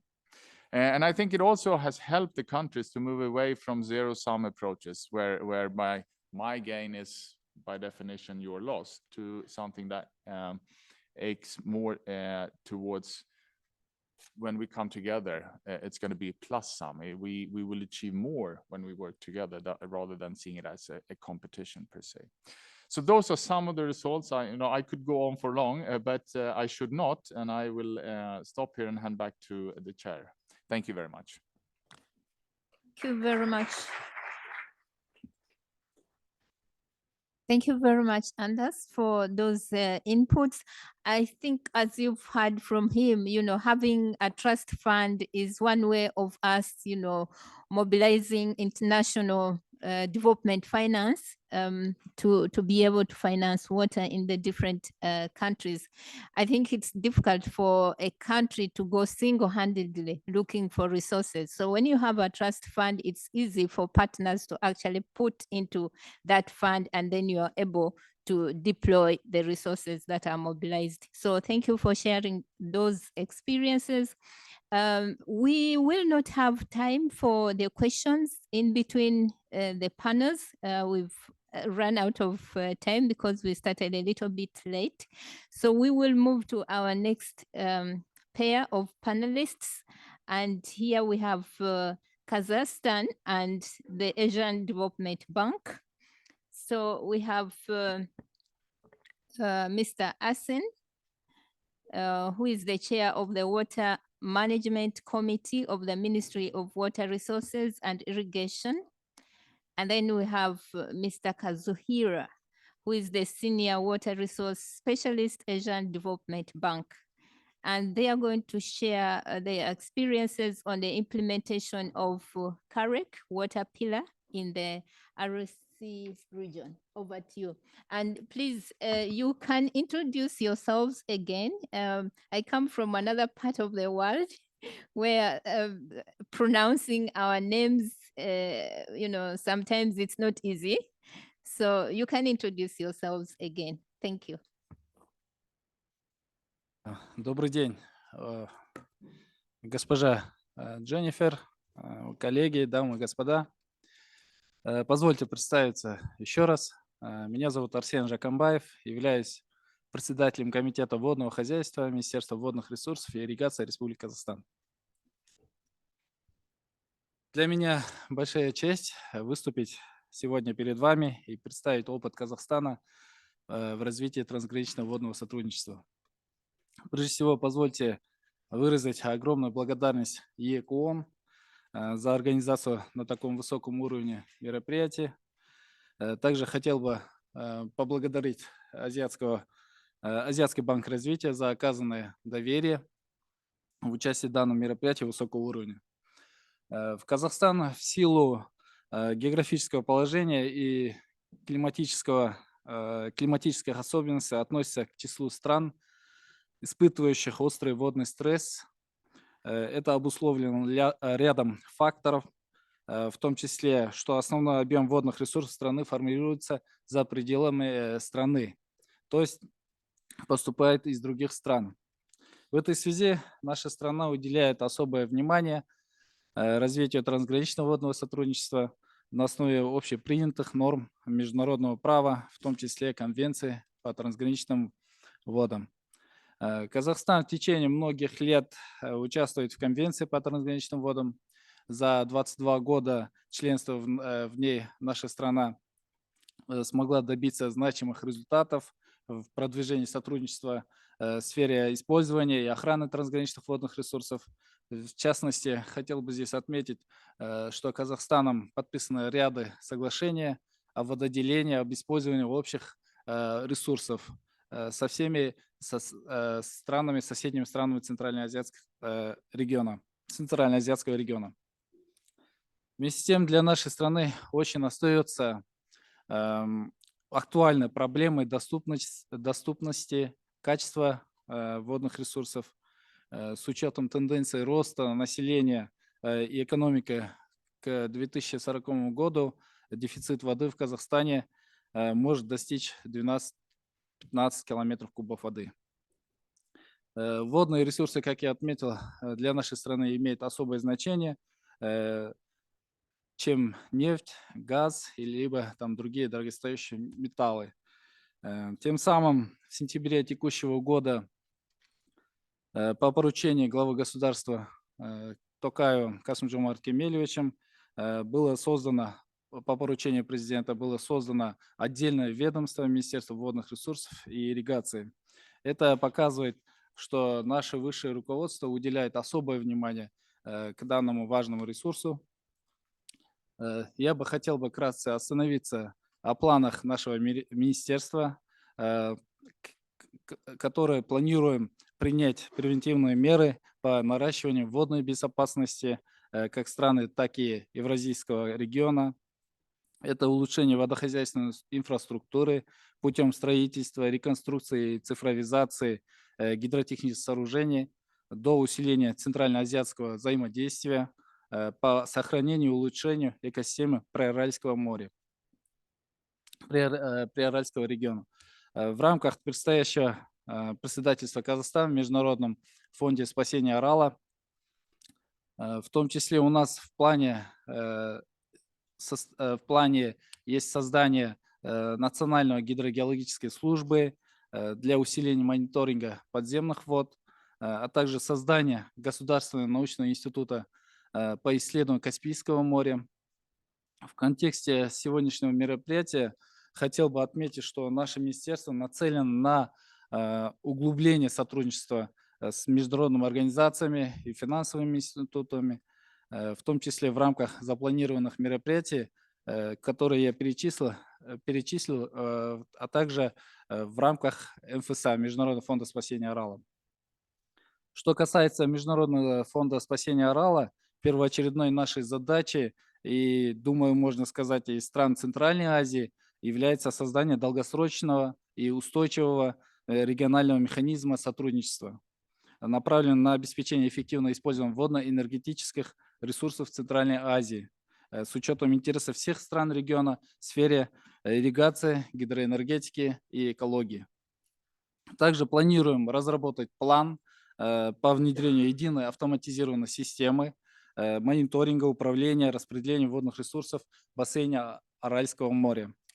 Его реализация позволит обеспечить прозрачность использования водных ресурсов в регионе и укрепить взаимное доверие между странами Центральной Азии. Также в рамках прошедшего саммита глав государств учредителей Международного фонда спасения Орала 15 сентября в городе Душанбе Казахстан выдвинул инициативу создания проектного офиса стран Центральной Азии по климатическим вопросам, деятельность которого будет направлена на изучение влияния глобальных климатических изменений на состояние водных ресурсов региона в целях разработки и реализации действенных мер по адаптации к изменению климата и смягчению его последствий. В данном контексте хотел бы отметить одно из крупнейших мероприятий, посвященных климату, которые проходят сейчас в Дубае, КОП-28. Так, в рамках выступления наш глава государства отметил, что в сентябре 2024 года Казахстан совместно с Францией планирует провести международный саммит «Единая вода», основной целью которого будет объединение различных лидеров в области водных ресурсов для поиска решений на вызовы, связанные с водой и финансированием водных вопросов в контексте климатических изменений. На бассейновом уровне в планах нашего министерства стоит ряд задач. Первоочередным является повышение кадрового потенциала и материально-технического оснащения бассейнов водохозяйственной инспекции. В данном контексте я хотел бы отметить отличный опыт в сотрудничестве с USAID. С 2022 года при поддержке USAID проводятся тренинговые модули с Угам-Килийским малым бассейновым советом, основной целью которой является повышение квалификации кадров в части использования финансовых и экономических инструментов бассейнового планирования. Кроме того, наше министерство тесно работает и с другими международными организациями и финансовыми институтами в части усиления управления водными ресурсами. Но учитывая, что рядом со мной сидит господин Кадзухира Яшида, старший специалист по водным ресурсам Центральной Азии, остановлюсь более детально на проекте Азиатского банка развития водный компонент в рамках программы Центральноазиатского регионального экономического сотрудничества. Как мне известно, водный компонент ЦАРЭС должен будет напрямую взаимодействовать с другими программами регионального сотрудничества, такими как Центральноазиатская водно-энергетическая программа КВЭП, инициатива Швейцария «Голубой мир в Центральной Азии» Blue Peace Central Asia, Зеленая Центральная Азия Green Central Asia, а также программы Евросоюза и ООН и так далее. Считаю, что именно синергия водного компонента ЦАРЭС с существующим программой является его сильной стороной. В рамках данной инициативы наши представители неоднократно участвовали в среде консультационных совещаний по водному компоненту ЦАРЭС в 2021 году, ознакомились с хорошо подготовленным отчетом об обзорном исследовании, опубликованном в январе 2022 года. Так, у меня время остается немного, поэтому буду краток. Думаю, более подробно о самих планах расскажет мой коллега господин Кадзухира Яшида в части основных проблем вызовов в плане реализации данной инициативы. Думаю, будет верным назвать единое решение стран-участниц проекта. Как вы знаете, в бассейне Аральского моря у каждой страны свои интересы, в том числе необходимо учитывать форму финансовой поддержки, будь то кредит или безвозмездное инвестирование. В случае положительного решения всеми странами бассейна, по моему мнению, лучшим и более приоритетным проектом для всего бассейна Аральского моря является разработка плана по внедрению единой автоматизированной системы учета и мониторинга водных ресурсов. Резюмирую свой доклад. В целом, учитывая, что сегодня здесь присутствуют многие представители финансовых институтов, я кратко ввел вас в курс наших планов. В случае вашей заинтересованности, как от лица Международного фонда спасения Орала, так и от лица Министерства водных ресурсов, мы всегда готовы к сотрудничеству. Если будут дополнительные вопросы, готов ответить, как мы сотрудничаем, как мы выделяем средства на региональные проекты. Спасибо большое.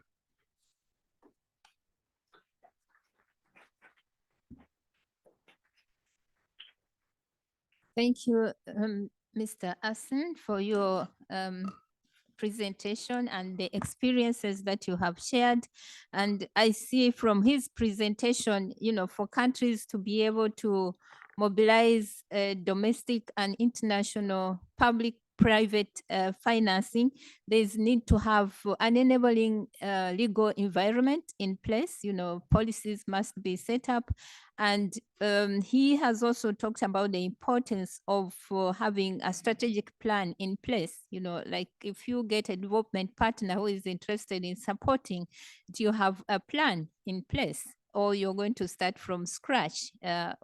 So the importance of planning, the importance of having digital systems and mechanisms for monitoring in place, the issue around transparency, having systems that are accountable will attract interested investors to your country. And then the issue of capacity building for the human resource that are involved is also very critical.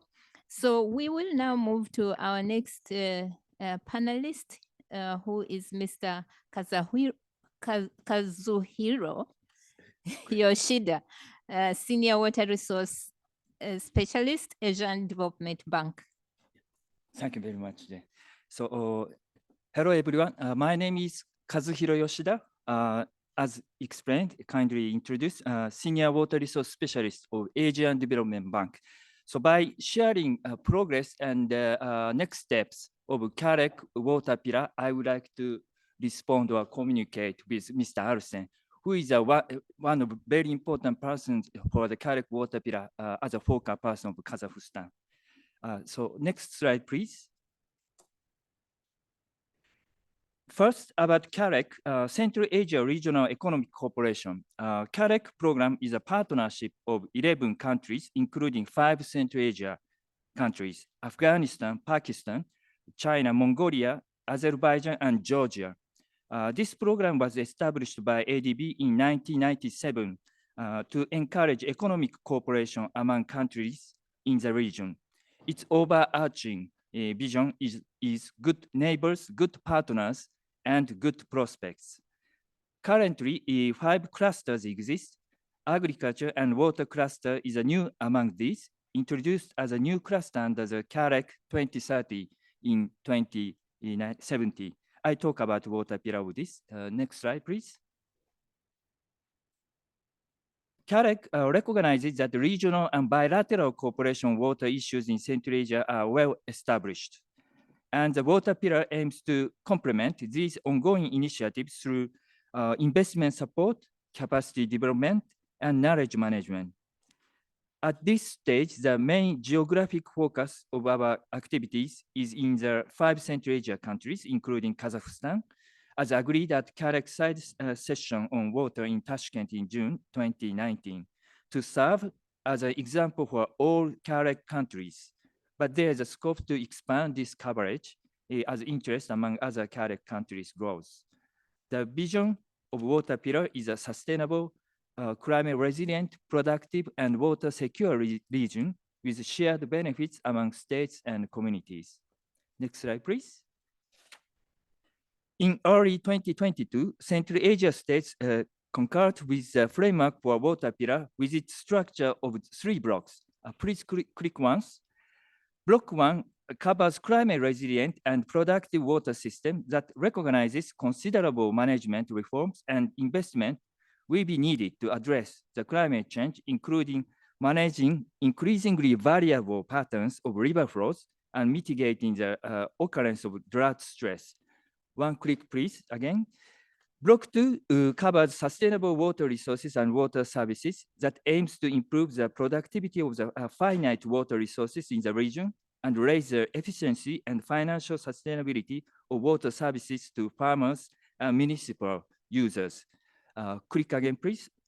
Block 3 covers nexus solutions and cross-sector learning to respond to the increasing connectivity between water and energy sectors and promote win-win solutions and help to build the skills and capacity needed among agency staff to face future challenges. Next slide, please. Building on the framework for the water pillar, we held a series of national consultations during 2022 to better understanding the needs of Central Asia countries, how these could be supported under CAREC, and how such activities can coordinate it and complement other ongoing initiatives such as RRC Basin Program 4 of International Fund for Saving the RRC, IFAS for short, and programs supported by other development partners. That culminated in the development of a long list of project ideas that was considered at a highly participatory regional workshop held in Tashkent in November last year. I would like to thank the delegates, including Mr. Alsen, for the positive and constructive spirit of engagement, as well as a technical discussion. It was wonderful to see the cross interaction between country delegation on this critical resource water.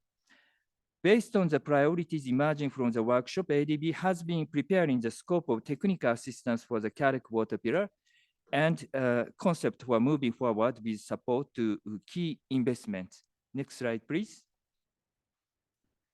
This is the last slide, and compiled timeline of the CAREC water pillar for the Central Asia region.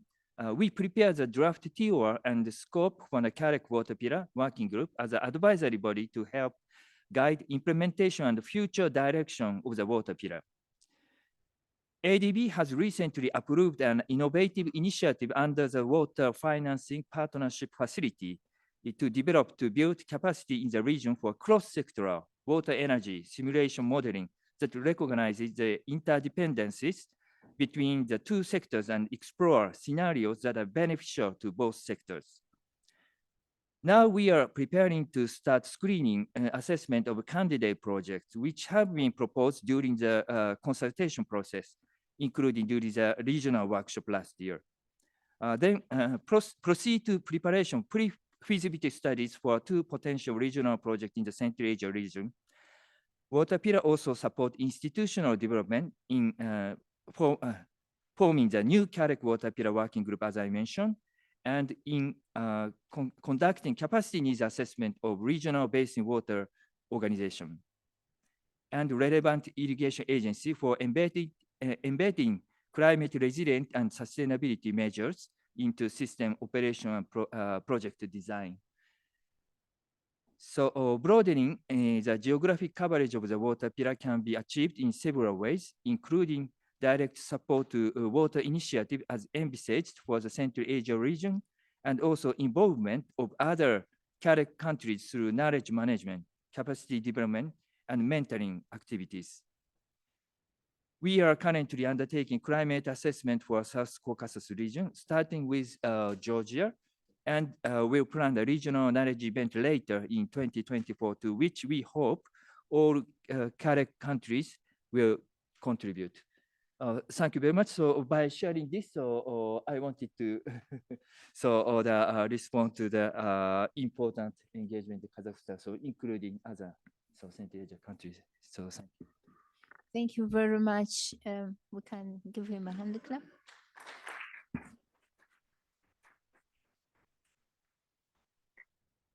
Yeah, from the presentation that he has shared, and looking at what was also shared by the first group of panelists, you know, Michael and Anders, mainly sharing about the Nile Basin, which brings together countries in the African continent, and now listening to Asia, the CARIC countries, you can see that in fact, the global financial ecosystem is not working for some of the countries in our regions. And therefore, we must, get organized to be able to reform this international eco-financing system. And you can see that when countries come together and put in place mechanisms, then they are able to attract, financing to come down to the local level. But they've also highlighted the key issue of providing technical assistance. In most cases, this is like an oversight in some of the projects, but this is very important for us to be able to invest in the infrastructure that has been highlighted. There's need for technical assistance facilities. And I believe that most of these trust funds that are set up, they should have also a window for technical assistance to support conducting feasibility studies, institutional capacity development, knowledge management, and staffing. So this is very important. You might have banks or financial institutions in place, and these financial institutions maybe are not seeing any projects coming through. And it's because there is no technical assistance to prepare these projects and bring them to financial closure. So colleagues, thank you very much, the panelists, for sharing your experiences and highlighting some of the issues. I would like also to take this opportunity to thank our interpreters who accepted to extend their time by another 10 minutes. So thank you very much. We appreciate. And we are now going to break off for lunch, and we'll come back after lunch. It's just a minute, 1 hour? 3 o'clock. Yeah, we come back at 3. Thank you.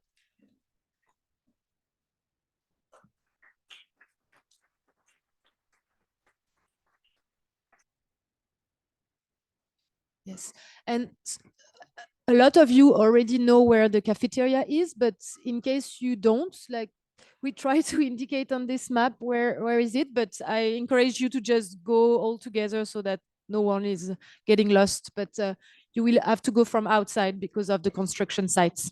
Thank you.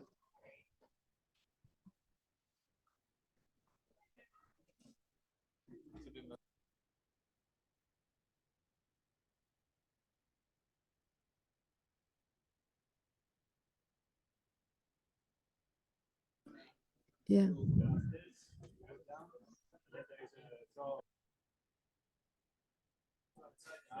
Yes, the cafeteria is not outside, but you just need to go through outside to be able to enter in back.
We have everyone, and AATB will be online.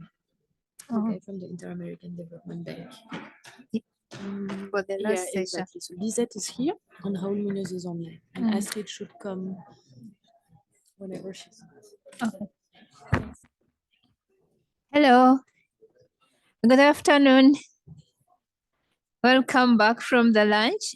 So we are going to start our next session. So we are going to have the third panel. So in this third panel, we are pairing two people. We have Niger Basin Authority and the African Water Facility. So they're going to talk a multi-purpose infrastructure to help adapt to climate change in the Niger Basin. So the first speaker is Mr. Abderrahim Bireme Hamid, Executive Secretary, Niger Basin Authority. Then we have Mr. Mushera Yohannes Chirwa, who is the coordinator, African Water Facility, and he will be online. So, pardon? Oh, he's here. Sorry, my apologies. Oh, sorry, it's the next, in the next session. That's the one that is online. Sorry. Okay, so our speakers are here. We are going to listen to them. It would be good for you to highlight some of the opportunities that you see and the challenges that you have faced in implementing this project. So over to you, Mr. Abderrahim.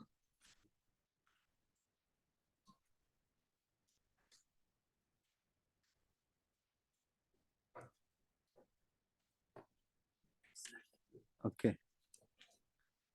Bonjour tout le monde. Merci, Madame la modérateur.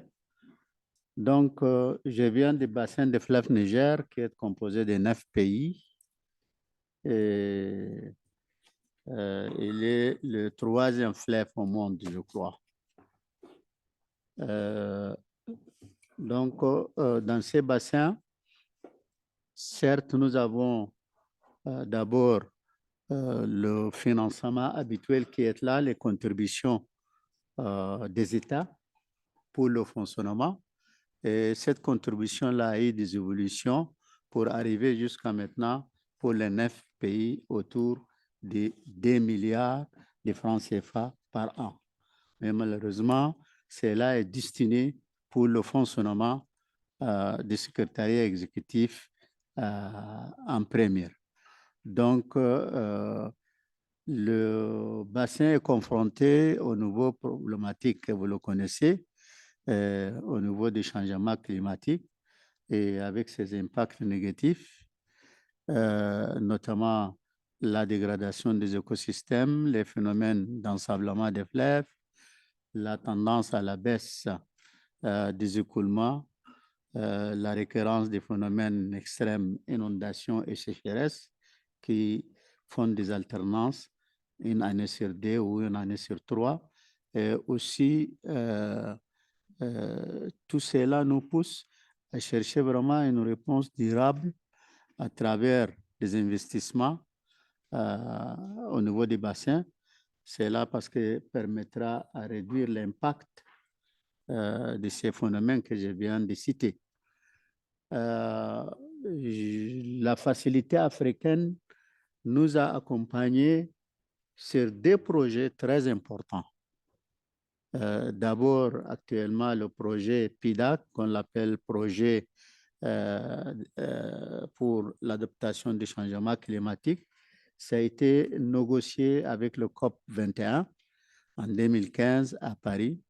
Et à la suite de ça, il y a eu 246 actions qui ont été arrêtées pour un total de 3,11 milliards de dollars.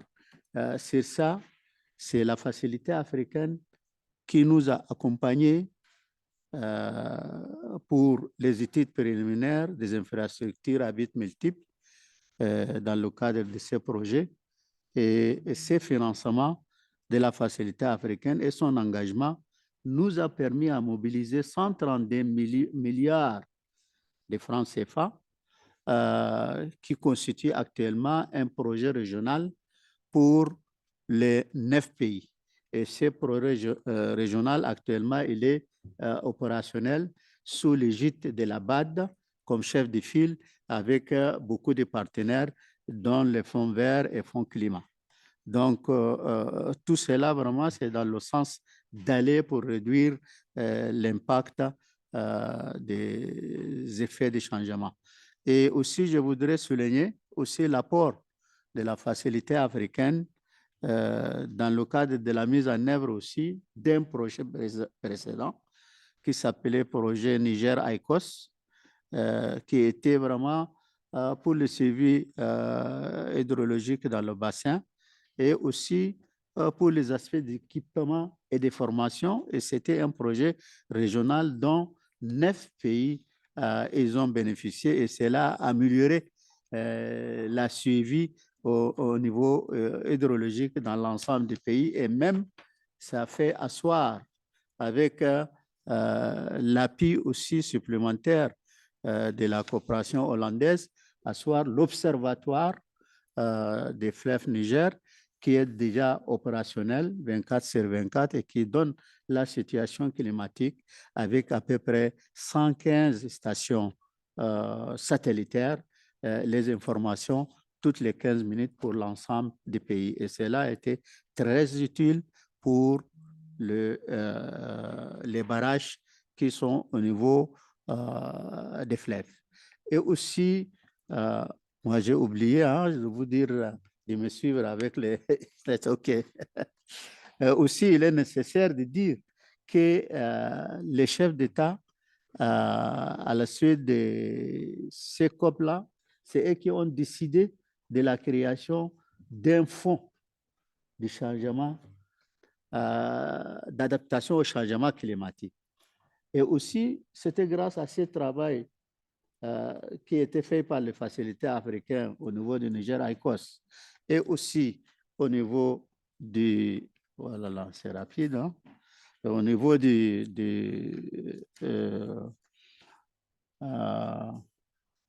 PIDAC. Donc, ces fonds d'adaptation au changement climatique, c'est une décision. Et cette décision-là, on est en train de travailler. Actuellement, nous avons acquis l'adhésion de l'ensemble des pays, les 9 pays. Et actuellement, on est en train de préparer le texte juridique. Et première monture a été examinée et bientôt, ce serait examiné par le Conseil des ministres. Et ce que nous souhaitons pour la mise en place de ces fonds d'adaptation au changement climatique qui aidera l'ABN à avoir vraiment son propre moyen d'investissement. Et il est nécessaire que les partenaires nous accompagnent. Nous sommes sûrs et certains que les facilités africaines vont nous accompagner, mais nous aussi. Et sur ces fonds-là, nous avons mis vraiment des défis importants. D'abord, sa création, sa manière de gestion et aussi, en même temps, l'ensemble des structures qui permettraient qu'il y ait une transparence, comme il l'avait dit, un financier intervenant ce matin, il a dit que les donateurs toujours s'intéressent à cette question-là. Et nous avons mis cette question-là en exergue dans notre travail. Malheureusement, on m'a donné que 2 minutes en dernière et c'est fini. Mais sinon, j'ai beaucoup de choses à faire, à dire plutôt. Mais s'il y a des questions, peut-être par la suite, je dois en répondre. Mais enfin, une dernière question. Je dois remercier vraiment la Convention. La Convention nous a aidés à mobiliser l'ensemble des 9 pays et je crois actuellement, il y a à peu près 4 pays qui sont adhérés à la Convention et les autres pays aussi, leur adhésion, ce serait bientôt. C'est pourquoi je tiens à signaler aussi cet état des choses. Merci beaucoup.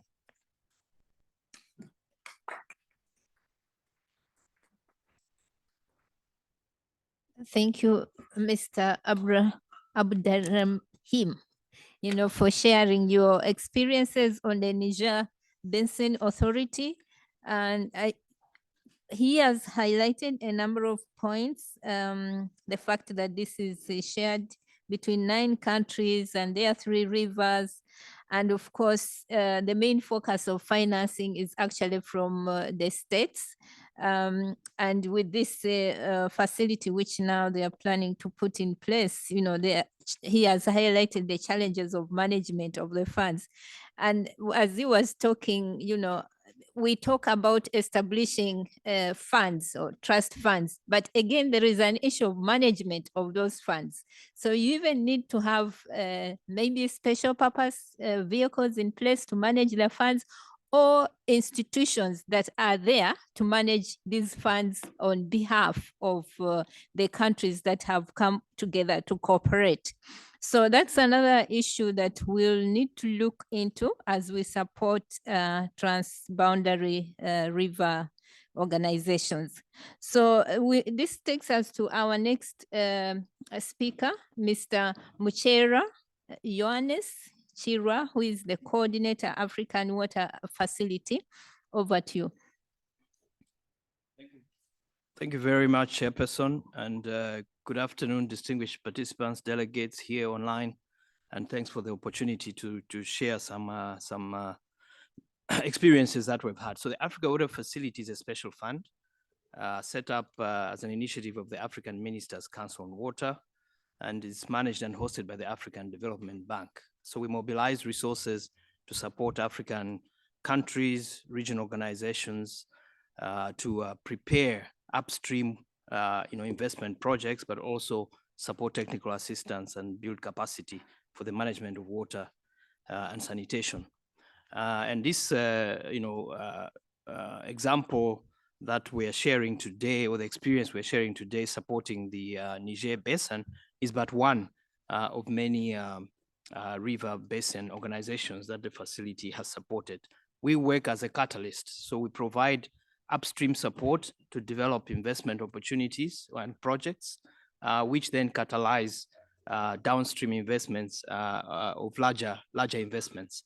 And the Niger Basin is a very special basin, as the Executive Secretary has shared, been in existence for many years, supporting 9 countries, hundreds of millions of people, and the impacts that the basin has on the livelihoods and economic development of the countries is immense. And for us, as the Africa Water Facility, we look at a number of factors to help us determine how to support such organizations. In this case, before I even go, there are 4 slides that I'll share, is really a couple of points. One, a clear vision, development vision amongst the member countries, which we had here and is still existing. Second, development of an investment plan, an action plan with clear areas where the countries want to invest in. 3, capacity within the basin to manage and coordinate the activities and the involvement of the member countries. And thirdly, is the impact that the project, the investments that they want to undertake is likely to have. So in this case, next slide, please. I'll share one particular support that we provided, which is the PDAC program that the Executive Director talked about just now, which is a program to develop agriculture and also climate resilience in the basin. We provided some grant funding in 2014 to undertake some upstream studies for integrated development, development of small dams for irrigation and fishing and so on, but also to undertake feasibility studies. And 9 priority projects were developed, and that's the other point. Each of the member countries has a benefit out of the support provided, which goes to downstream mobilization of investment. Next slide. Which we were able to secure, or they were able to secure, as a matter of fact, out of the projects that were prepared from multiple partners, the African Development Bank, the GCF, EU, GEF, and the climate funds, where we're able to mobilize blended financing to support investments in the projects that were prepared. and a combination of loan and grant financing. So the key here is cooperation, well-prepared projects fitting within a vision, benefits for all the member countries that are members of the basin, and then be able to mobilize and syndicate financing or blended financing from multiple partners. Next slide, please. So I think these are the enabling factors that I talked about. The approach is regional and coordinated at country level through the Basin Authority. Very clear objectives about building climate resilience in the basin, engagement of donors also at an early stage. So right through the preparation phase, I think we engaged with multiple partners interested in supporting the basin, as well as the member countries advocating.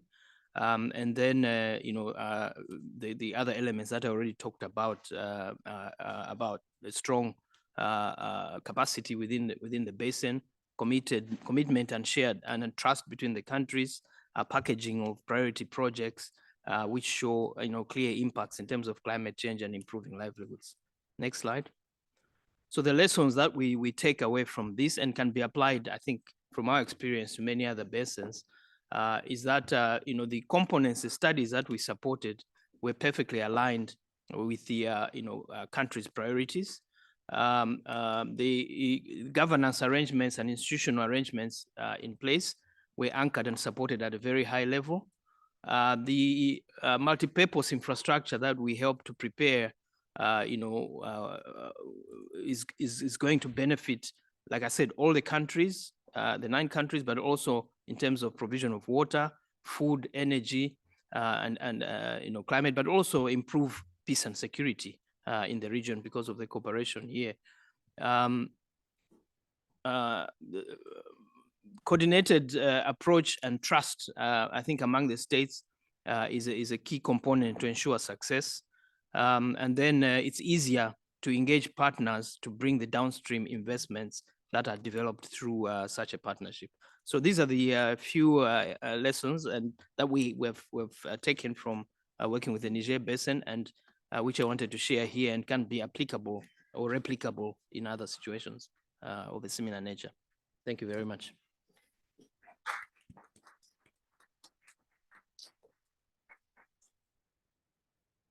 Thank you very much for that presentation. I think you've seen, what he has highlighted in terms of the lessons and experiences from the support that they have provided. And one thing that I noted here is the blended financing, how you bring together the different instruments to finance water infrastructure, the grants, the loans, the technical assistance, how you blend that. The central government could be providing some small grants, but with the small grants, the municipalities or local governments cannot do much. But you can blend that. You can use the grants to negotiate for, say, a concessional loan. So I like the blending. So I think it's one theme that we can, advocate for and dialogue on. The other one is about the projects. They are not only bankable, but they bring transformation. They are impactful projects. You can have a project which is bankable, but that project is not going to bring any transformation or any changes in people's lives. So the focus here is to look at the projects, see, they are financiable, but they are also going to bring impact in terms of peace, in terms of security. So thank you for those points. Now, it's time for us to now move to our next group of panelists. And this is going to be from Miss Liseth Olivet Hamanda, and then we have Mr. Rol Murozi, if I'm pronouncing correctly, but it's focusing on Trifinio Plan and the Inter-American Development Bank.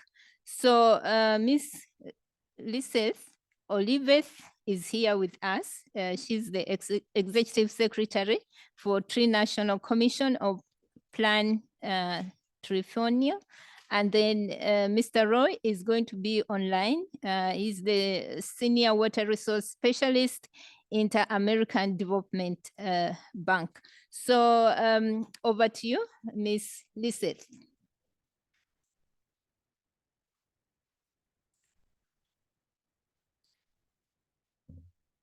Muchas gracias. En esta oportunidad voy a compartir la experiencia de un organismo regional como la Comisión Internacional del Plan Trifinio y los vínculos que ha fortalecido con la cooperación, en este caso con uno de sus aliados estratégicos como es el Banco Interamericano de Desarrollo. La Comisión Internacional del Plan Trifinio es un organismo constituido por 3 países, Honduras, Guatemala y El Salvador, en el norte de Centroamérica, y se ha concentrado desde su origen en la generación de consenso y resolución de conflictos después de los acuerdos de paz en los años 80. Alrededor de este macizo montañoso se creó un tratado internacional que le dio vida a la Comisión Internacional del Plan Trifinio, de la cual contaremos la experiencia que hemos ido desarrollando a lo largo de los años. Es un territorio de 7.541 kilómetros cuadrados que es muy rico en ecosistemas, biodiversidad y sobre todo cabecera de 3 grandes cuencas. Una trinacional, que es una de las más grandes a nivel de Centroamérica, el río Lempa, una binacional compartida con Guatemala, el río Motagua, y una cuenca nacional, río Lua, en Honduras, que representa dimensiones importantes en el desarrollo agroindustrial, consumo humano, en generación de energía y otros usos productivos. El impacto que generan estas cuencas en el territorio es más allá del límite de la región del Trifinio, que son 45 municipios compartidos entre los 3 países y que se ha definido un territorio ecológicamente indivisible, y eso lo vuelve un territorio modelo para gestionar procesos transfronterizos a partir de este marco normativo e institucional que le brinda el tratado. Nuestro marco de acción se basa en un plan maestro participativo que está organizado en 4 grandes programas: desarrollo económico y social, abordaje de la juventud rural, mujeres y pueblos indígenas, toda la gestión ambiental, recurso hídrico, gestión de desastres y todas las actividades que hacemos en pro de impulsar medidas agroambientales para el desarrollo sostenible de los diferentes medios productivos y que apuestan a los objetivos de desarrollo sostenible. Formamos parte del Sistema de Integración Centroamericano SICA y somos un modelo de desarrollo territorial transfronterizo basado en un tratado que se firmó por los 3 países en 1998. Y este tratado establece que debe coordinar con los ministerios de cada uno de los países para impulsar la agenda que se le ha encomendado a dicha instancia. Nosotros trabajamos frente a diversos desafíos de la seguridad hídrica. Uno es la contaminación ambiental bastante fuerte a nivel superficial y subterránea, así como también el cambio de uso y presión en el suelo. La demanda también crecimiento poblacional para el uso doméstico y la disminución de la calidad de agua para este uso. También la falta de tratamiento de las aguas servidas, lo cual genera una contaminación importante en los acuíferos. También mayor riesgo de inundaciones, las sequías, derrumbes y todos los efectos de la variabilidad climática, así como el uso indebido de la cantidad de agua en las zonas urbanas. Eso nos lleva a tener un planteamiento mucho más amplia de cómo puede hacerse una gestión de recurso hídrico de una forma coordinada con múltiples actores en diferentes niveles, desde la comunidad hasta los tomadores de decisión. Podemos, en la región tenemos un balance hídrico positivo, sin embargo, en la zona alta de la región del Trifinio tenemos la zona de recarga, también en la zona media hay zonas de productoras de agua y tenemos una zona que es más área que forma parte del corredor seco, que también en cierta época del año representa una escasez.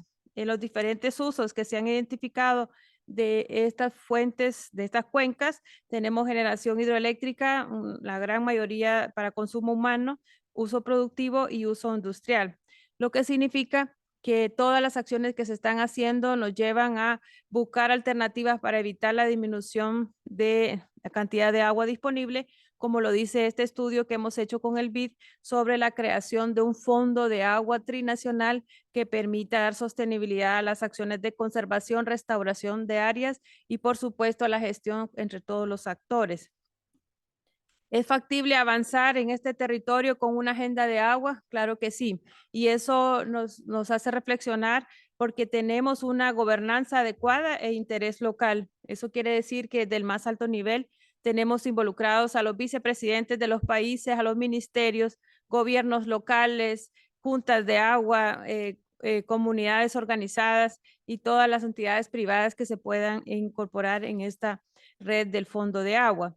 También es relevante porque esta zona es de alta importancia y de seguridad humana para los tres países porque somos una zona productora de agua para diferentes usos, como ya los expliqué anteriormente. Sigue siendo relevante porque es un territorio que también implica movilización humana, zonas que se han restaurado y que generan una conectividad positiva entre los países miembros y que existe un gran potencial de fuentes de ingreso para poder darle sostenibilidad a este fondo. En 2022, con apoyo del Banco Interamericano de Desarrollo, se hizo el estudio de factibilidad para la creación de un fondo trinacional de agua que sea manejado por la Comisión Trinacional, pero con una administración compartida con los actores que forman este fondo.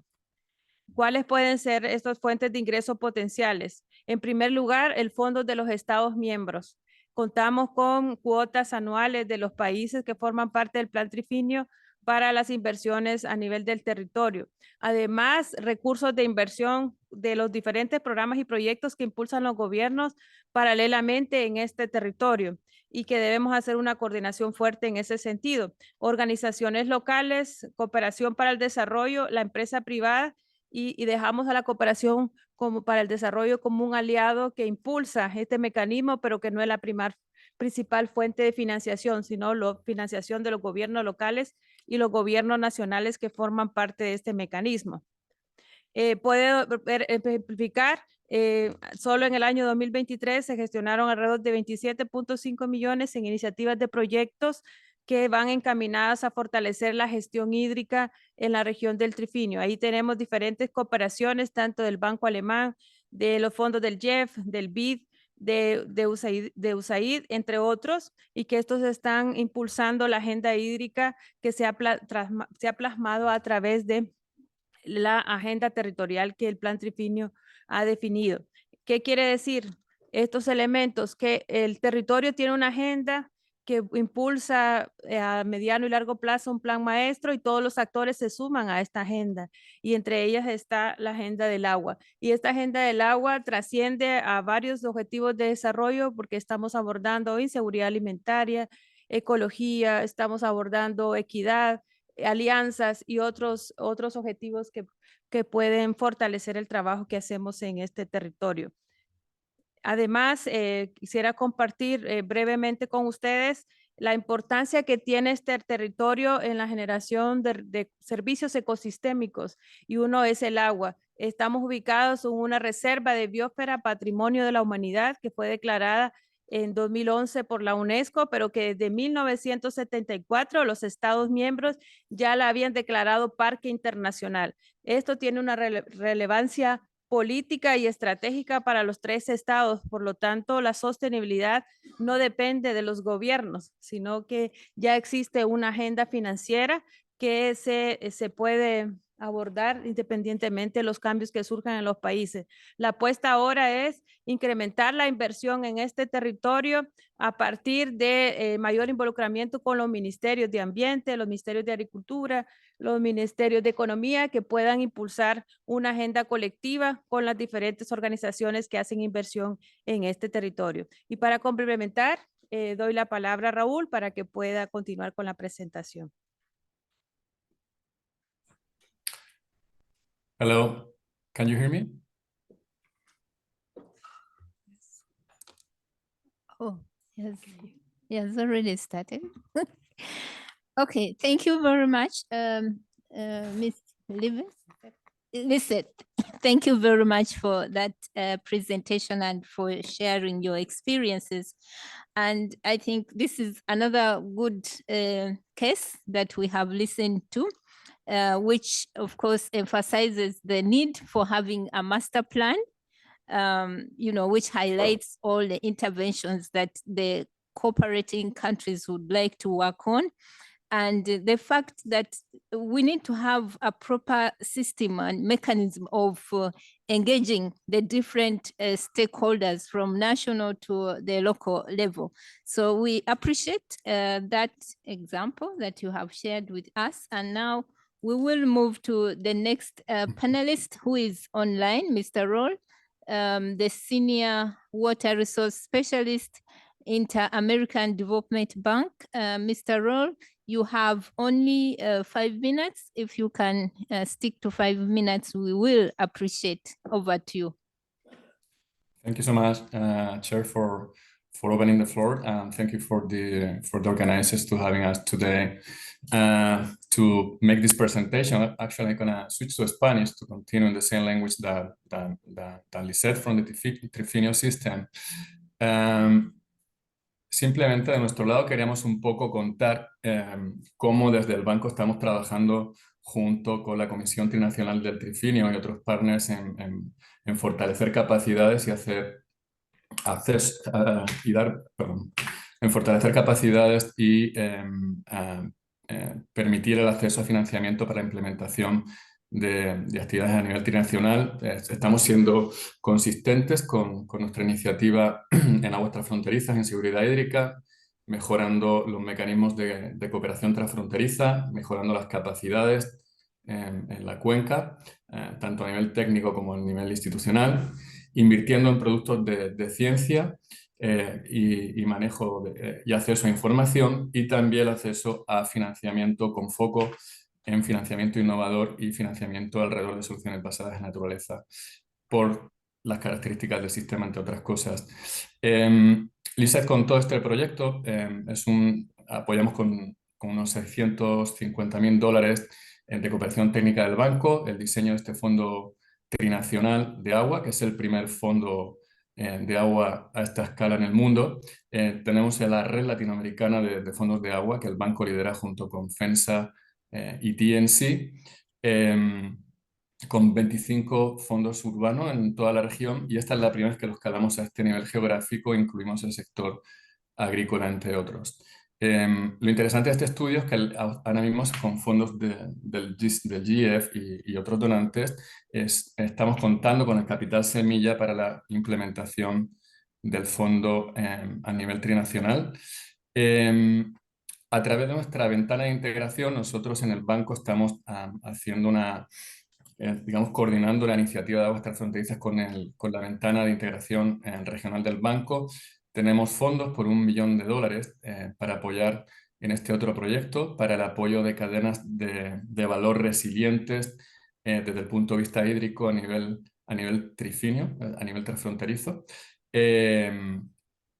que básicamente pretende mejorar el conocimiento de la vulnerabilidad de las cadenas de valor asociadas a la producción de café, aguacate y frutas en la región, que son la base de la economía de la región Trifinio, a los impactos del cambio climático y cómo incorporar a través de modelos de negocio que vamos a pilotar en el sistema soluciones innovadoras para hacer que estos sistemas sean más resilientes, ¿no?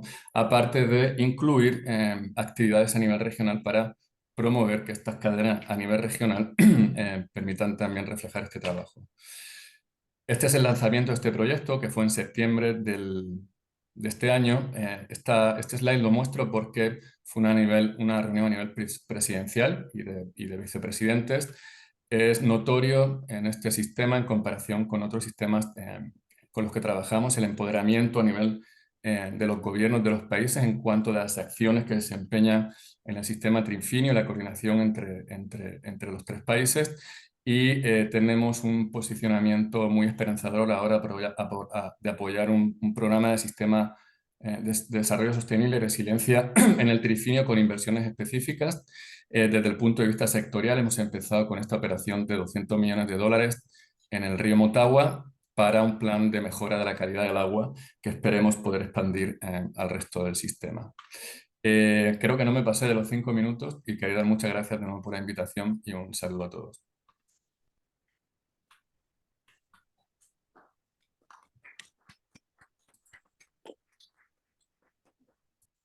Thank you very much, Mr. Roll, for that presentation and for sharing, the support that you have provided. We appreciate, the different business models that you have designed and tested, and the fact that we actually need to empower and encourage, the countries that we are working with to own. Ownership is very good for sustainability of the interventions. So thank you very much for sharing those perspectives. Colleagues, we would like to have the next discussant before we open the floor for questions.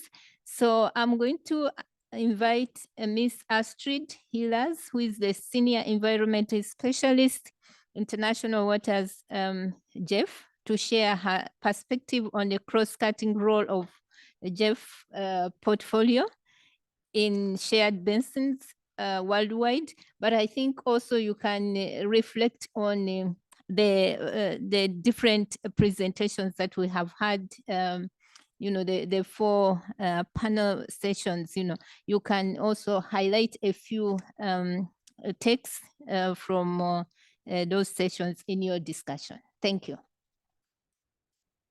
Thank you for giving me the floor, and good to see everybody again. It's always nice to hear from all the projects and from their basins around the globe.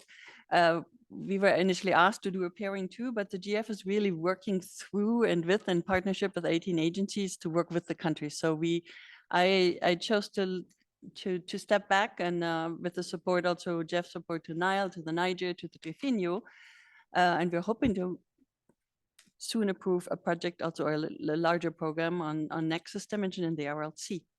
So I wanted to offer some more cross-cutting the quick lessons on what we see, what are enabling factors in what we see from the Secretariat point of view in the portfolio on financing and sustaining the financing on institutional mechanism, and also to leverage finance for the implementation of strategic action plans or river basin plans, whatever you want to call it. It's different in different basins. On the institutional side, I think we heard that throughout that the core functions and a minimum of core staff of the institution needs to be predictable, steady, and sustained. So projects in the end are not it.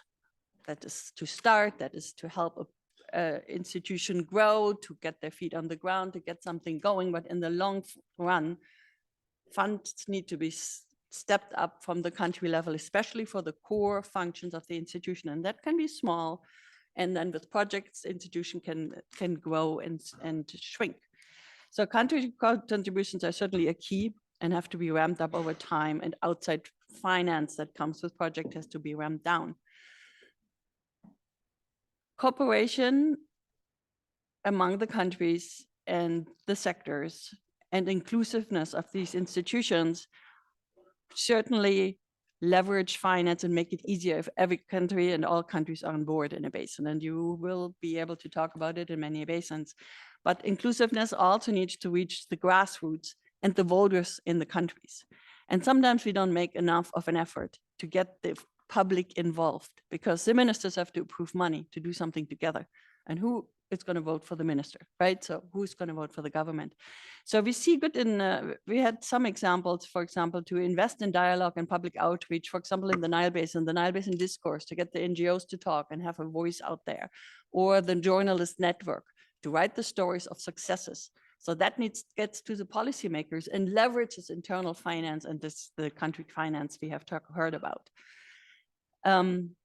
Finance and an institution that grows needs to be able to handle the finance. So a big hurdle we see in projects, even when the second project sometimes still comes around, is the capacity of younger river basin organizations to simply handle funds.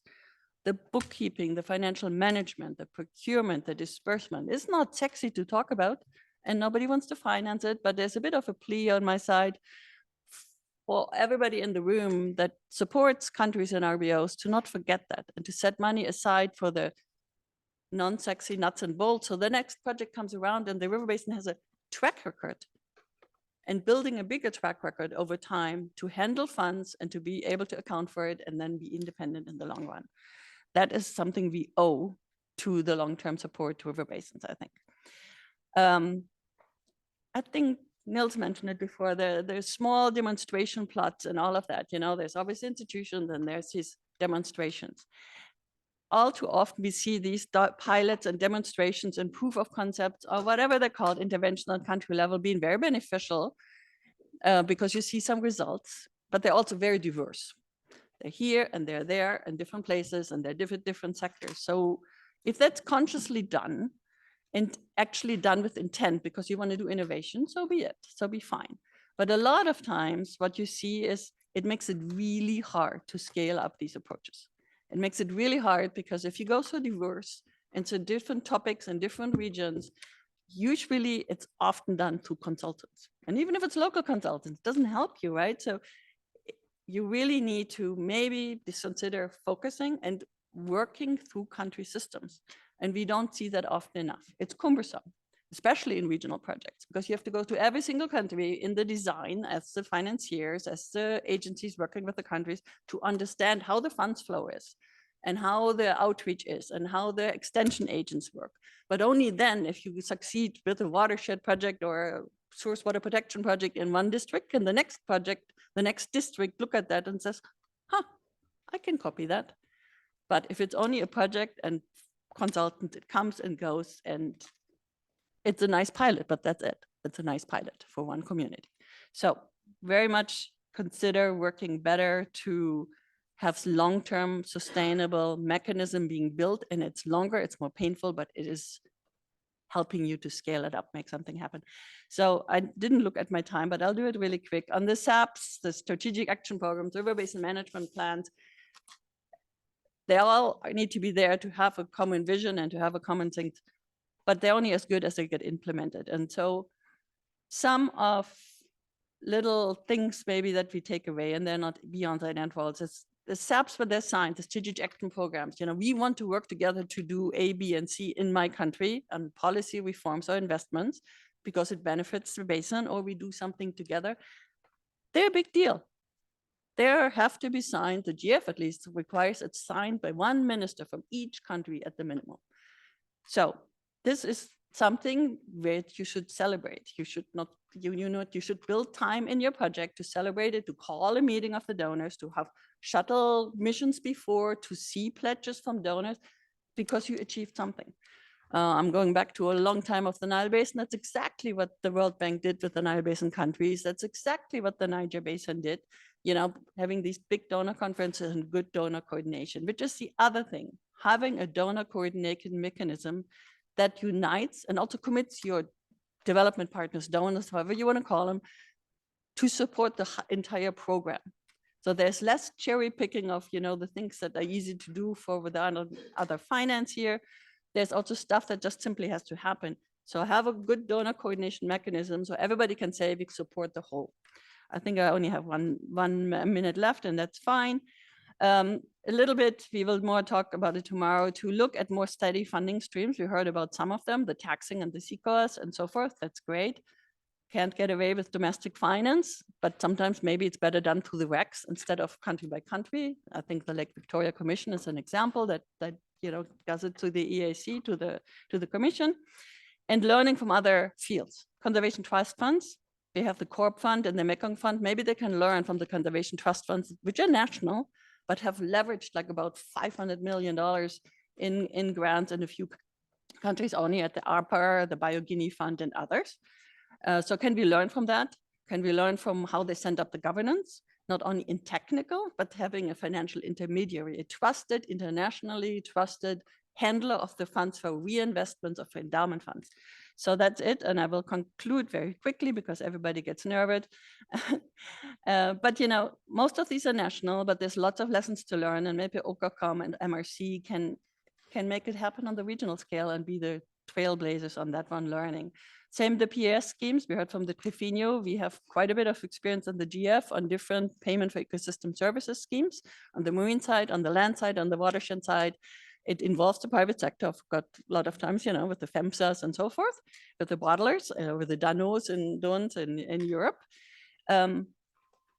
So how can we leverage it on the regional level? Hasn't happened very often, but certainly is something that could kick back money to the institutions and investments, corporate reporting and disclosure to get the private sector really to institutional investors to report into something that is sound. We have corporate stewardship initiatives that you're leveraging, but it's usually small. And then we will have a whole day tomorrow to grill the SEB and others on the nature bonds, what we learn and how we can make them happen, not basin by basin, but maybe agglomerate these assets as Chris was talking about, Christopher, and see what's feasible there and what we can see tomorrow. Thank you.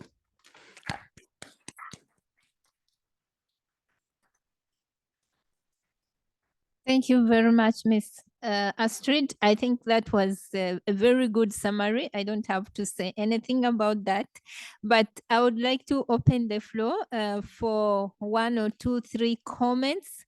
And I request that when you're speaking, you just raise your flag so that we can see your country.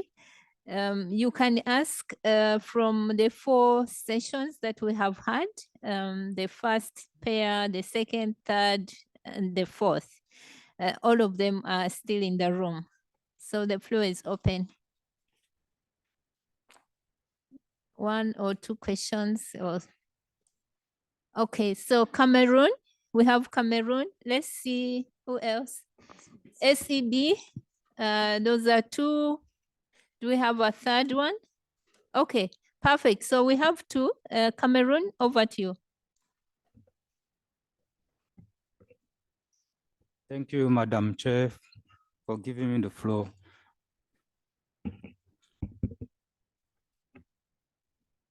Okay. Yes, we hear you. Please go ahead. OK. Merci pour l'opportunité qui m'est offerte ce matin pour prendre la parole. Oui, je voudrais déjà revenir sur le cas particulier du Cameroun pour préciser déjà les besoins du Cameroun à la suite de son adhésion à la Convention sur l'eau qui est intervenue l'année dernière et qui a été actée cette année. Évidemment, les besoins du Cameroun, le Cameroun dispose d'un énorme vivier de ressources en eau, mais les besoins domestiques en élevage, en irrigation, en production hydroélectrique, en industrie sont encore énormes. Donc, revenant donc sur les exposants, je veux revenir justement, puisque nous sommes dans le cadre du financement, c'est l'occasion idéale pour poser déjà le problème. Le Cameroun a adhéré à la Convention l'année dernière et à date, nous n'avons pas toujours mis en place notre politique nationale, notamment notre feuille de route qui peut nous permettre de glaner les financements sur le plan international. Maintenant, ma question, j'avais une préoccupation. Nous bénéficions déjà dans le cadre des commissions de bassin, des financements on a un financement de la Banque mondiale, de la BAD, plus précisément. Et je voudrais poser une question. Nous sommes tenus par des limites en termes de capacité d'endettement. Au niveau de l'espace CEMAC, par exemple, c'est 40%. Alors, la plupart de nos projets sont financés par des crédits. À un moment donné, on sera limité par les quotas qui nous sont permis en termes de financement de nos projets. Alors, y a-t-il, au-delà des mécanismes de prêt, donc mécanismes qui puissent permettre au Cameroun de pouvoir implémenter sa politique à la matière, notamment avec les nouvelles obligations contractées en vertu de la convention à laquelle nous avons adhéré. Donc, voilà principalement la question à laquelle je voudrais qu'on apporte un peu des éléments de réponse. Merci. Thank you very much for that question. We've taken note, and our panelists from World Bank maybe will respond to that. So SEB, over to you. I think Astrid was referring to a simple question before. So I guess I have another simple question, which we have been fighting with for quite a bit. And that's coming back to the way we procure, the way we buy services in general. And it's both a question and also maybe raising an alert. So one of the big problems we have in many places in the world is that procurement is done separately, and it's often done on a financial kind of bottom line. And what have been said on this panel and many other panels, that is about building local competence and building local platforms, which is so important. And I would like to hear reflections from the panelists in respect to how procurement across sectors in the government is taken into account. So you have an enormous power as an aggregate. So all the countries represented in here, all the institutions represented in here, is having enormous power. And often when we go out and engage, and when we bid for services or other things, there's no connectivity between different units. And I would like to hear the considerations around procurement and how, if there's any thoughts around how to combine that to ensure that the people that get contracts are seriously engaged in creating local platforms, because it's so important. Thank you very much. Those are the two contributions from the floor. And so I would like to, there's another one? Yes, Okacom. Okay. Okay. I'm not seeing the flag. Okacom. Okakoma, okay. Over to you.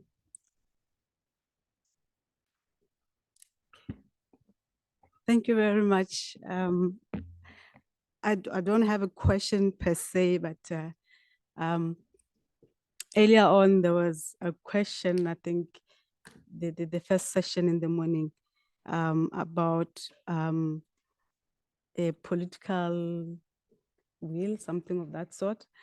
And I was thinking that I really think that there is a political will by virtue of countries agreeing to come together and establish River Basin Organization, for instance. To me, that says there's that will, and going even to the step ahead to even make contribution towards the running of River Basin Organization. Perhaps the liking thing or the challenging thing there is the level of comprehension of the member states as to what that commitment that they are making, either by signing those agreements, really mean and what it entails. Because sometimes you find that River Basin organizations, they do get a lot of challenges, and where we are expecting maybe for member states to really pull through, it's not at the same level across the member states that would have signed an agreement. So I think for me, I always think it's maybe gets to there to say, do they comprehend really what it means and what it entails to get this the commitments in reality. And then my next comment is also on the session that just ended, to say, River Basin Organization, we struggle. We just heard about the African Development Bank thing, and the challenges that we always have as River Basin Organization is the capacity to also just reach out to those potential funding mechanisms. Okacom, for example, we're trying to develop a fund, and it's been a very difficult task because we had to depend on the secretariat to run things. If it wasn't for support from other organizations to help us get a consultant there, or they're doing certain things around we would have really struggled. And for me, it's the capacity of the RBOs to be able to do bankable projects as it has been alluded right now. Thank you. Thank you very much for those contributions. Now, our panelists, I would like to turn back to you. to respond to some of the comments that have been raised. Actually, some of them are contributions. They are not necessarily questions, but inputs into the discussion that we have had. So I'll start with Anders from the World Bank. Okay, over to you. Thank you very much for those questions. So Cameroon, thanks for raising this. I mean, the amount of debt a country can take on is obviously, and the ceilings is obviously there for a reason. And it's hard to get around. I think perhaps two observations from my side there. There are of course grant funding as well. I mean, SIVA as a trust fund is fully grant based. So that's that, and other such sources is one fund as well. What we also, what I find is that when priorities happens at the national level, and we this is not based on your particular experience, but if I look at the Nile, what perhaps water ministries see as this is super important may not necessarily carry it all the way to the Minister of Finance, who really sits on the decision-making power in relation to World Bank funding, whether it's IDA or IBRD.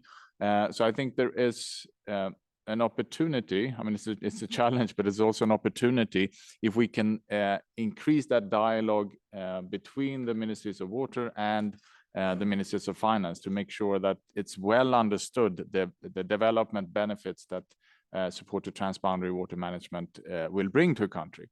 I think we as water professionals have maybe not been doing an excellent job there so far. In some cases we have, but I think this is also since we haven't done our job as good as possible, then it's also an opportunity to improve. So that's on that one. I also wanted to just briefly touch upon, but also want to hear from others, of course, what our friend Christian from SEB highlighted on procurement, and just give the way the World Bank works within SIVA, for example, on procurement, financial management, and other types of resources. When we have a project such as with the Nile Basin Initiative, there's a lot of procurement happening under such a project. Maybe too many of small procurements, and Michael is laughing there. It's an ongoing discussion, but that's not my point. The point is that when a Nile Basin Initiative and the sub-institutions do their procurement, they engage with the World Bank procurement experts, and we have procurement experts in all the countries, and they advise and work together with the institutions. So and I didn't touch upon this, but there is, in that sense, a capacity building happening when we have these long-term projects where procurement specialists in the Nile Basin Initiative engage with our procurement specialists. There is a process of learning, of course, of the sometimes too complex World Bank procurement system, but also in terms of how to best structure a procurement. So I just wanted to add that in relation to procurement. Thank you. Thank you very much. So let me ask Mr. Muchera Johannes from African Water Facility to also comment on what was raised by the floor. Over to you. No specific comment. Okay. Yes, Chairperson, thanks. Yeah, I listened to the questions, and I think Anders has touched on, those that maybe I could have added something to, but I agree with his point of view. I think the African Development Bank has the same approach in terms of procurement and debt sustainability limits. There are opportunities also to renegotiate terms. I think for a country that has existing commitments that are impinging upon a new uptake of loans, I think, of course, the African Development Bank can work with the country to see opportunities for maybe renegotiating some of those terms. But again, it depends on a case by case. I think we'd have to look specifically. Access to loans, of course, is not hampered by debt levels. Thank you. Thank you very much. And maybe also looking at other instruments of borrowing, not necessarily the sovereign borrowing because of the high debts, you know, it could be maybe you're using a bond which doesn't necessarily touch on the sovereign borrowing, or, you know, it's off the balance sheet of any local government. So other instruments of financing could be looked into. But I would like to ask other members of the panel if you have any comments that you would like to make. If not, then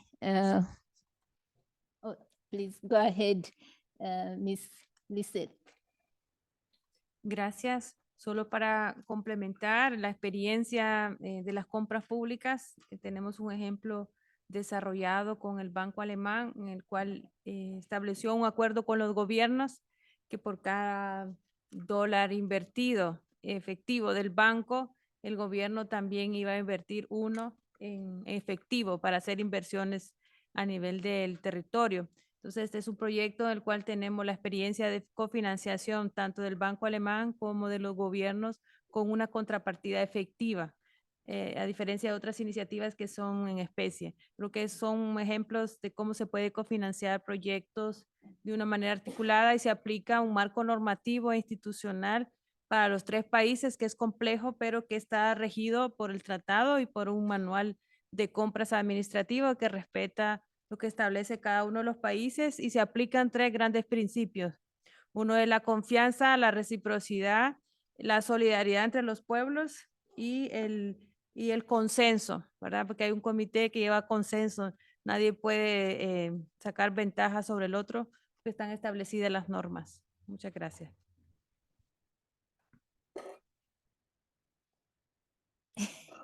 Thank you very much, Malawi. We are going to close. I just wanted to have a question to African Development Bank. I think they presented the issues of the criteria where you have put like a checklist for you to get funding. So one of the issues on the, you need to have like a capacity in the basin, availability of the investment plan. So I was looking at an emerging RBO. Do we need to tick all the criteria, or you look at case by case? Thank you. African Development Bank. Thank you very much for that. I think for a new institution, I think we would need to see how new it is. I mean, what's there on the ground, what structures have been, what framework is there legally, to establish the RBO, what institutional capacity is available. We do have financing instruments to support those aspects of institutional building, regulatory, support, reforms, putting in place legal documents necessary to be signed by the member countries, etc. So I think for a new RBO, the first thing is how do we help that RBO to establish itself? And where there is insufficient capacity, we can support technical assistance to help enhance or strengthen the capacity of that RBO to undertake certain activities that are part of their development priorities. So it will depend. We need to do an assessment and talk with yourselves, establish what's there now and what needs to be done to enable the activities planned to be effectively undertaken.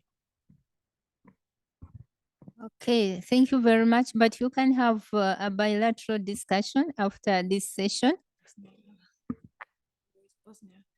Oh, okay. Bosnia, over to you.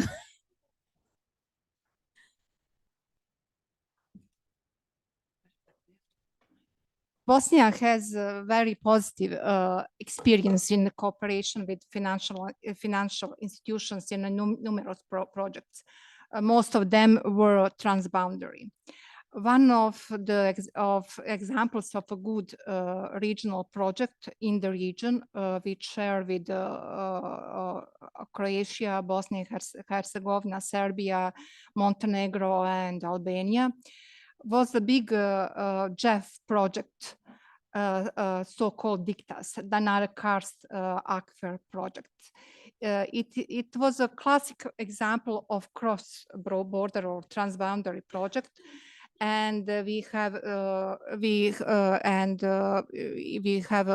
outputs like TDA, strategic action program, and so on.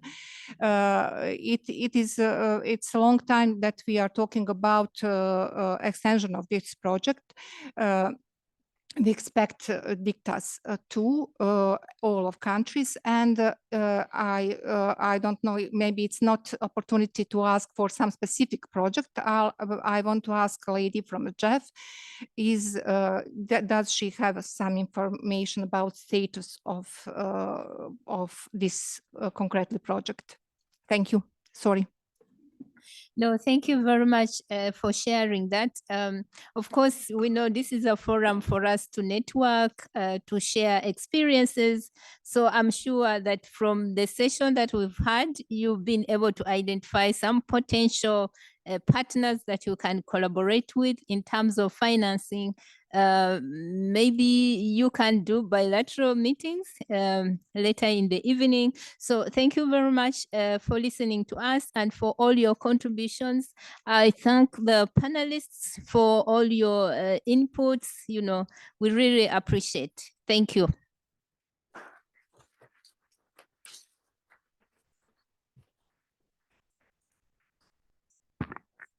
Okay, so we hand over to the next, the moderator for the next session, who is Mr. Anders.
Okay,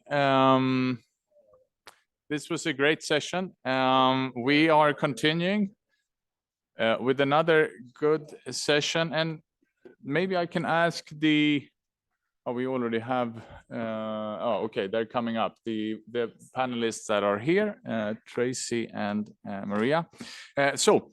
This session, the session 3, will discuss how climate funds and innovative financing mechanism can be considered as additional support to support transboundary water cooperation and development.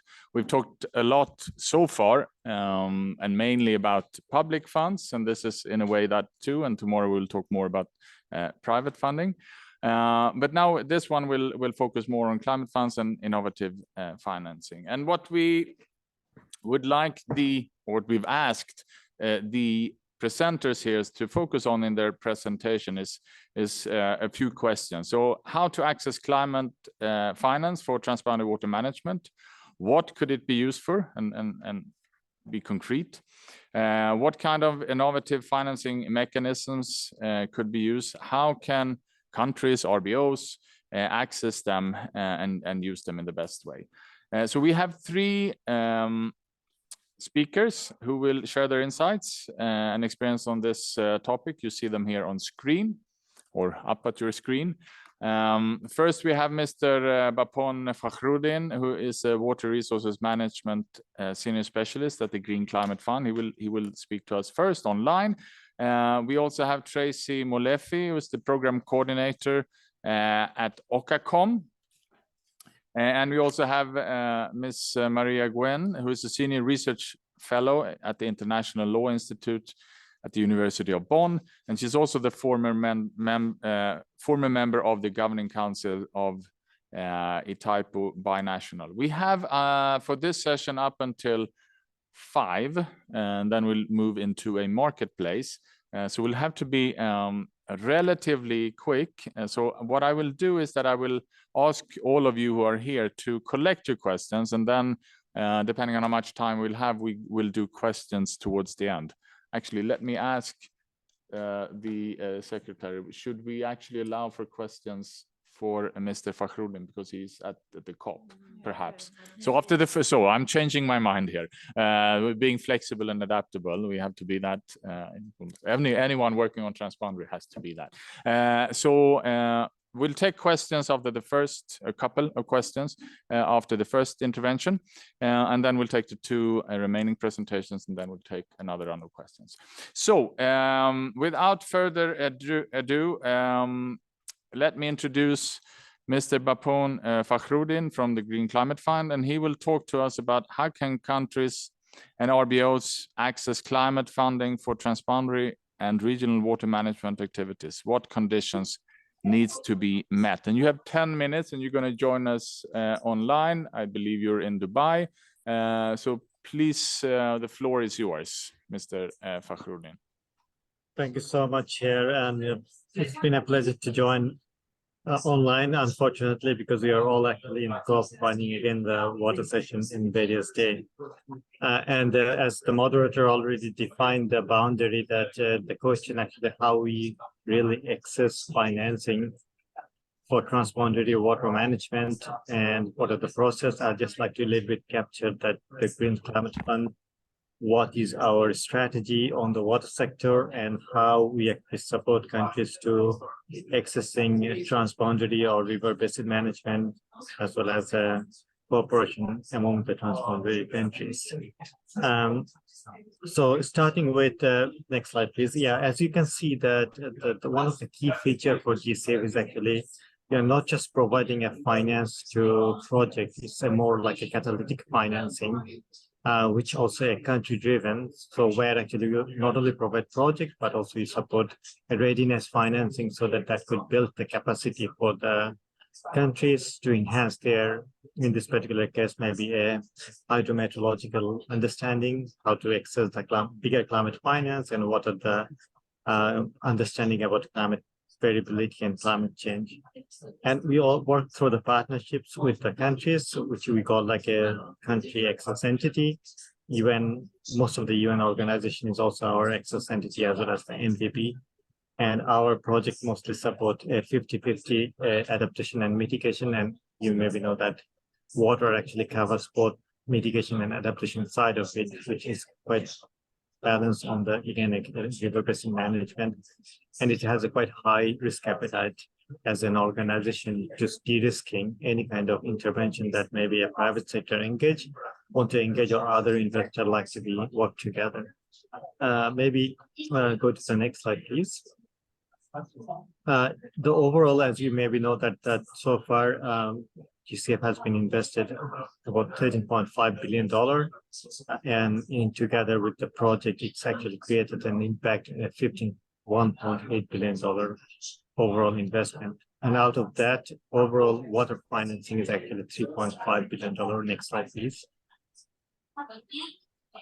And obviously, our priority sector is 8 major priority sector. What is one of them? Where we try to look at the livelihood, people and communities, health, food and water security, infrastructure, built environment, and ecosystem services. And water is more like cross-cutting, and it covers as like a nexus for all these particular sectoral aspects. Next slide, please. I just like to touch upon that, as you maybe know, that the Green Climate Fund actually moved to its next phase, which is called like a 2024 to 2027, it is GCF2.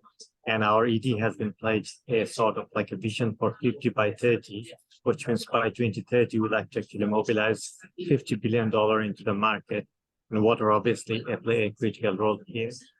And our major target is how we can actually reach out to the most vulnerable people and community how can we actually invest more private sector engagement. Water could be one of the critical issue sector here actually, where often actually private sector doesn't actually come easily rather than the energy sector. So that's where actually we try to discuss and promote a discussion with the private sector. What are the risks they see, or what are the enabling factors that could be bringing into the country so that actually transboundary as well as river basin management or the private sector engagement could be bring together. We're also trying to bring in more simplified approach into our project, because you may be here that always the country may be a complaint. GCF is complex, GCF is a little bit challenging, and also how we can actually properly programmatic as well as systematic response into the project so that actually you can mobilize large financing and using a regional approach. And I think this is particularly quite important for us as well, this particular session, to understand actually how we can actually collaborate more as a regional basis, because regional project is sometimes critical when multi-country comes together, as well as there is what demand and distribution and understanding and cooperation is quite important, and how can actually promote that particular aspect. Next slide, please. This is again actually that looking at the objectives at what we like to distribute overall our 2027 strategic plan. Next slide, please. And again, these are the programmatic priorities. You may see actually that readiness and preparatory support, any water management or water ministry able to actually access those kind of preparatory support. There is also mitigation and adaptation support, and then there's a private sector engagement, and obviously the adaptation support is that. So these are the four major programming priorities for us. And water, as I said, that is a very cross-cutting, where we always actually look at it as a nexus. So any of our water project is 50% more or less water, but the rest of it is actually quite cross-cutting. Next slide, please.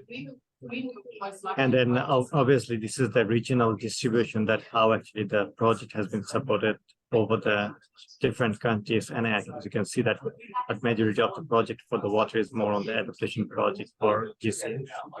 Next slide, please. I just like to maybe, next slide, please. I'd like to share our overall strategy for creating a river basin management or transboundary project. We try to look at 5 thematic areas, and if we're able to actually address some of those 5 thematic areas, we're able to satisfy the investment for the GCF. One is water conservation, efficiency, and reuse. The second one is hydrological observation, forecasting, and risk assessment. There are several projects have been supported, like in Niger, as well as Nigeria, as well as in SADC region, where actually we try to enhancing the hydrometeorological observation systems, risk-based decision-making, as well as risk assessment for river basin management, as well as we try to support the integrated water resource management as in the SDG 6. There are also climate resilience watch activities. Often we have supported several of those kind of projects as a regionally. And finally, it's more about looking at the capacity building activities, which is more cross-cutting to all the 4 pillars. So these are the major pathway that we are trying to look at, but also as GCF, we are trying to look into more on the blending grants with innovative financing instrument like water bond, cat bond, guarantor, investor, insurance, debt to swap.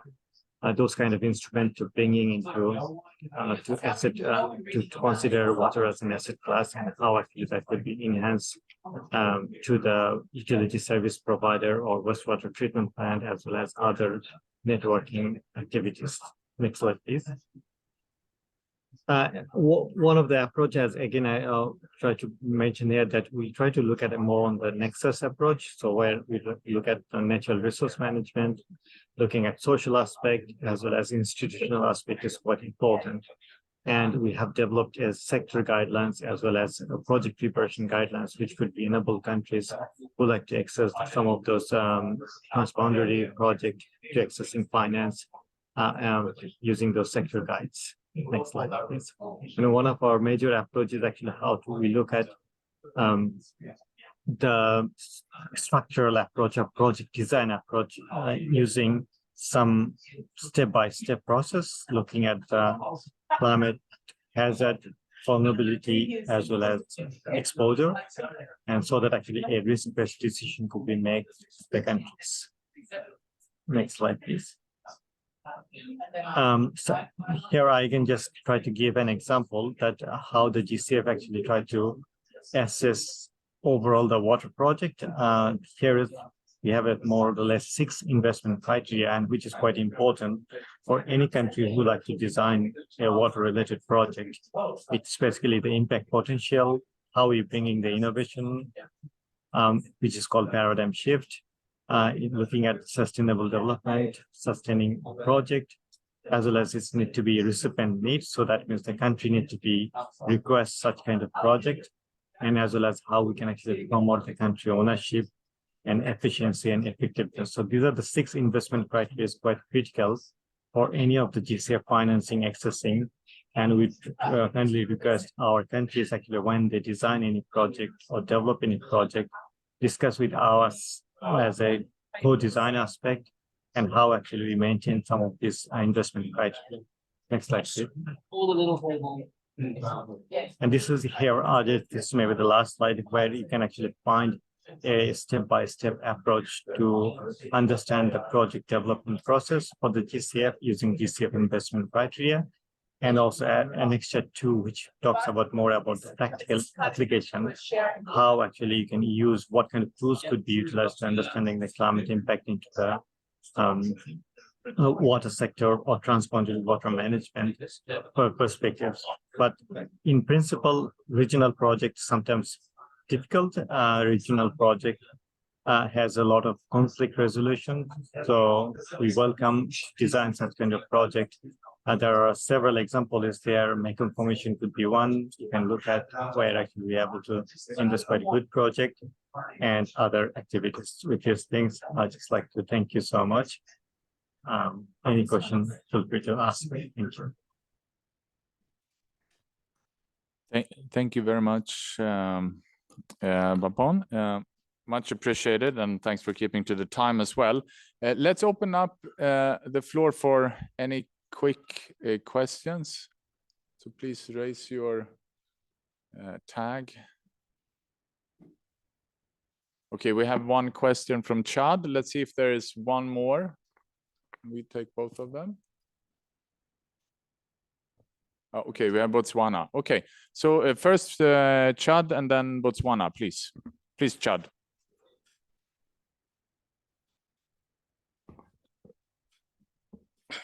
Merci de m'avoir donné la parole. Ma première question, elle s'adresse au Fonds vert climat. C'est-à-dire qu'il existe énormément de fonds, mais au niveau du Tchad, nous n'avons pas une structure. Bon, on nous dit qu'on n'a pas une structure homologuée pour mobiliser ces fonds. Alors, je pose la question de savoir quelles sont les étapes à franchir pour arriver à vraiment mobiliser ces fonds. Thank you very much, Chad. Botswana, let's take your question as well. Thank you very much, and thank you for the wonderful presentation. My question will have been for a triple P project, a private public investment project.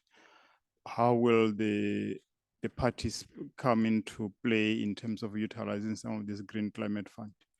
Because it doesn't appear to be well known for parties to sort of access it. I know we had a few projects that we wanted to do, but the companies were struggling to get into that alignment. Thank you. Thank you very much. Oh, okay, there's one more question. We have a question from EU. Please, Arnaud. Thank you very much for the very interesting presentation. Merci beaucoup pour les présentations très intéressantes. J'aurais une petite question. Nous, au niveau de l'Union européenne aussi, on a des objectifs d'avoir du 50-50, 50 mitigation, 50 adaptation, au moins 50% de notre financement dans l'adaptation. Et c'est pas toujours facile. On voit le secteur, même dans le secteur de l'eau, on a du mal parfois à avoir des projets qui ont le tag adaptation, alors que ça devrait être systématique le plus possible. Et donc, je voulais savoir si à votre niveau, vous voyez une augmentation de votre portefeuille sur les questions justement d'accès à l'eau et de gestion de l'eau intégrée, etc. Et est-ce que vous avez une pipeline qui est suffisante? Est-ce qu'il y a encore beaucoup de potentialités, de possibilités de financement chez vous sur ces questions-là? Et quelle est la taille d'un ticket minimum pour un projet? Est-ce que vous avez besoin de gros projets? Et quel serait l'idéal pour vous en termes de taille de projet? Thank you very much, Arnaud. Okay, so let's hear from Mr. Fakhrudin. Over to you. Thank you so much. I maybe start with my colleague from Chad. Yeah, that's one of the very good question actually he raised. As you maybe know that the GCF work as a second due diligence organization. So that means we work with our partner, what we call like accredited entity. And without an accredited entity, it's hard for us to implement any kind of project. As in Chad, we don't have any direct access entity. So that means there is no local banks or any organization is accredited to GCF. So in that case, Chad actually need to go to any accredited entity, which are actually maybe a regional entity, such as BOD or African Development Bank. So such kind of entity who are actually our accredited to support Chad at this moment. So that's for the project, but also there is a other window of opportunity that with our new readiness strategy, Chad can access $7 million for 4 years to enhancing their capacity. So that that Chad national government or NDA could actually directly access that kind of financing. So that's maybe for my colleagues for Chad for your information. Regarding the Botswana colleague, yeah, obviously there is an opportunity to having a PPP or private sector engagement into the project, but we maybe need to look at actually how we can create an enabling environment for our private sector to come and play and able to de-risk those kind of environments. And GCF is always supportive to create those kind of enabling environment through the readiness financing or other kind of project that may be required.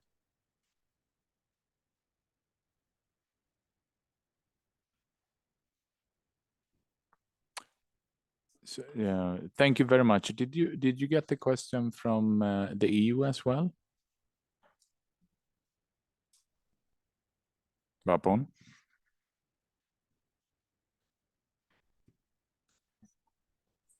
Oh, sorry, I was muted actually, so I can ask for the question for my EU colleague.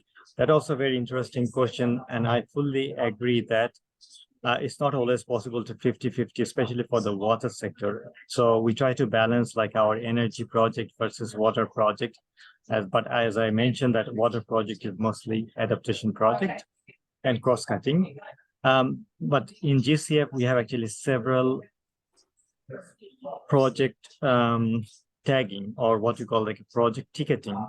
So we have a short application process, which is actually allow country to access maximum $25 million with this category C, which means low risk project. There are medium range project, which could be up to 50 million.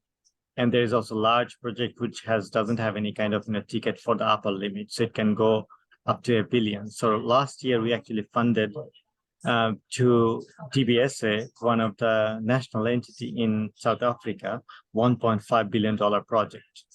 So, and that's maybe the largest water-related project into the history of GCF into the Africa. So these are the particular ticketing size for our project.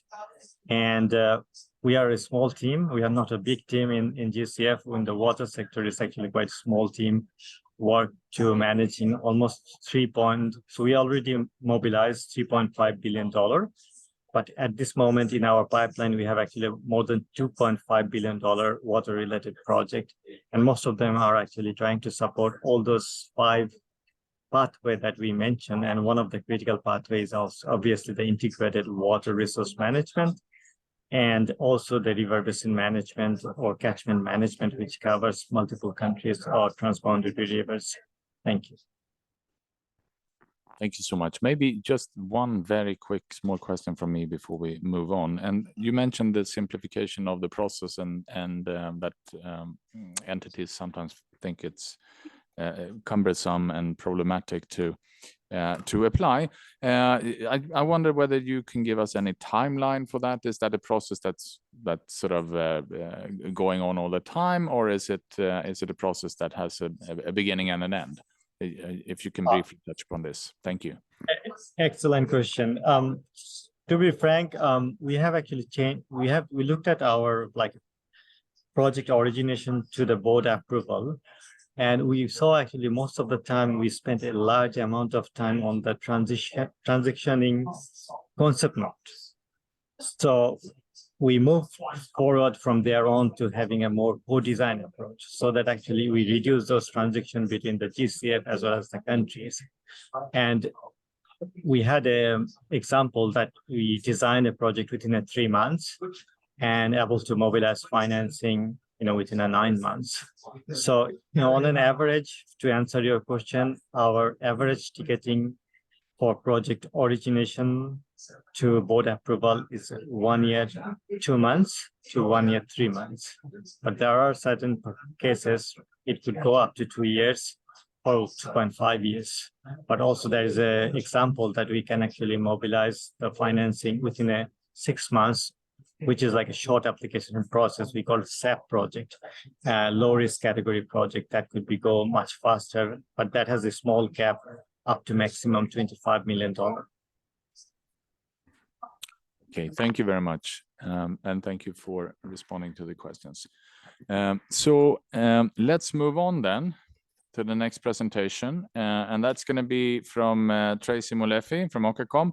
And she's going to talk about the Kubango-Okavango River Basin Fund, the CORB Fund, which is to develop a hybrid funds to enhance livelihoods, improve ecosystems resilience, and provide equitable benefits to riparian states. So Tracy, over to you. You have 10 minutes, please. Thank you very much. I'll be sharing with you the process that Okacom has gone through in establishing the COP Fund. And I would like just at the beginning just to emphasize the support that we have been receiving from various institutions towards establishment of this fund. That includes the World Bank, USAID, UNDP, TNC, the Nature Conservancies, and others that I may have left out. Next slide, please. First, maybe let me just share with you, give you the background in terms of where is the Kubango-Okavango River Basin, which is one of the shared river basins in Southern Africa, shared by the 3 countries of Angola, Botswana, and Namibia. The river starts in the forested mountains of Angola, flowing through the northeastern side of Namibia into Botswana, draining into the Okavango Delta that most of you would have to know. And the Delta, as we know, is one of the very important jewel of the COP, as it is recognized globally as a unique inlet delta, which is very rich with a valuable ecosystem and biodiversity. And it's also a Ramsar site as well as the World Heritage Site. And it's not only the delta that the COP Basin is valued at. There are a lot of other places within the basin, particularly in Angola, that has high value and are being listed and recognized as we speak, to go into the listing of the Ramsar sites and stuff like that. So this is a very a unique and very rich river basin system that we have currently, and is one of those river basins that are still in the quite pristine stages of development. However, there has been a lot of pressures that are emanating from threats that are there into the water resources. One of them being there's a lot of poverty in that area, and there's been a lot of population growth and resettling of people along the basin. And there has been, we've seen a lot of increased commercialization of use of resources, particularly in the upper basin where the waters come from. And there's maybe a fact that 97% or so of the waters that flows into that system comes from Angola.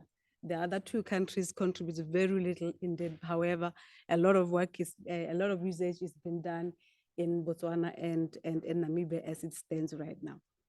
And the countries, they also established the commission, the OCACOM in 1994, realizing that it was very important that they do cooperate around the development and the management of this shared river basin. And then in 1994, they did sign an agreement establishing OCACOM to coordinate this joint and sustainable development of the basin. It's a very rich basin which supports a lot of people, at least 1 million inhabitants along the basin. And these are relatively poor or low levels of income populations around this area. The Commission for a long time has been working towards coming up with areas and innovative areas of how to react and how to respond to some of these challenges that are reaching the basin. And one of them was that they recognized as early as 2015, 2016, that there's need to have a long-term sustainable financing framework that would support and respond to some of the risks and threats that are being received by the basin at large. Next slide, please. And in that, they did agree to establish the Kavango River Basin Fund, which is known as the COP Fund, and with the intention that to respond to the risks and threats that I've already talked about. And it's intended that the COP Fund would intervene by financing interventions that create ownership among the inhabitants, that enhances livelihood, and most importantly, that also protect the nature and build resilience of communities around the basin. Next slide, please. It is anticipated that this would be a hybrid kind of a mechanism. It's already been registered in Botswana as a company limited. It was registered in 2019 in December, and it has already developed a fit for purpose governance structures to manage the fund, and it's expected that it would go through two investment mechanisms in which we'll have the sinking fund as well as the endowment fund to support the interventions. It is, next slide, please. It is expected that the COP Fund would support and would distribute resources from an independent fund to support intervention designed to conserve, restore biodiversity and ecosystem functioning, enhance livelihoods, and ensure environmentally sound and socially responsible development of the infrastructure and the natural resources of the COP. Some of the very activities that are envisaged is that we'll develop what we call the community hubs, where there would be capacity building and knowledge sharing among the communities to be able to enhance the the sustainable development of the resources that they really rely on a day-to-day basis. And also increase areas of deforestation that is there and degradation areas and improve the degradation level that is there to make sure that the system functions accordingly. Next slide, please. It's been a process. I would not go through the progress as it stands, but today, as we speak, we have established the fund. We have created a number of the governance structures that are necessary for the fund to function. We appointed the board, we've registered it, we've created a number of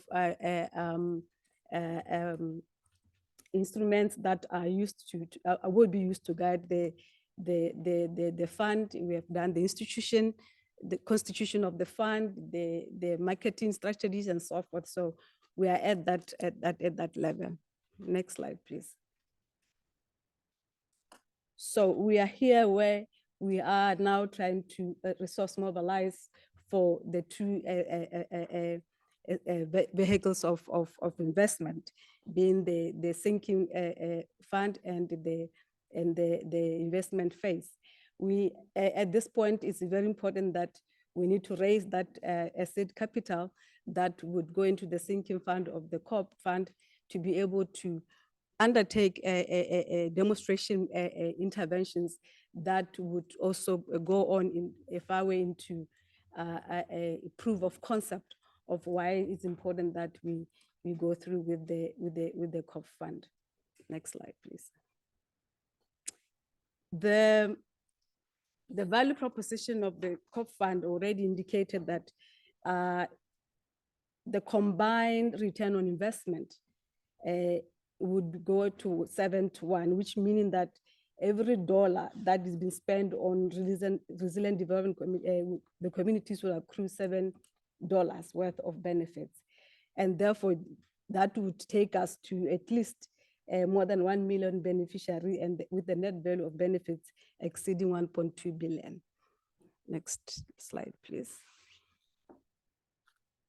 I think I've touched on that there in terms of why it's important that we invest into the COP fund, because the benefits are across the social and the environmental landscape of the COP. Next slide, please.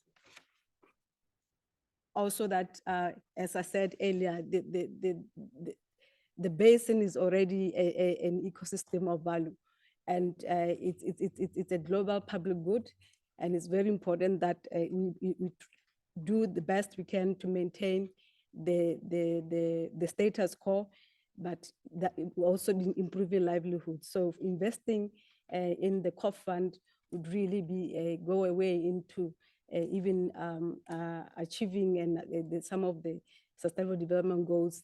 I think about 4 or 5 of them that include SDG 2, SDG 11, SDG 6, and SDG 15. Next slide, please. So I think because the time is up, that's where we are, and I really would like to emphasize that it's important that we could get any support of some kind towards resourcing the seed capital, so that we understand the implementation of the COP fund as it is. Thank you.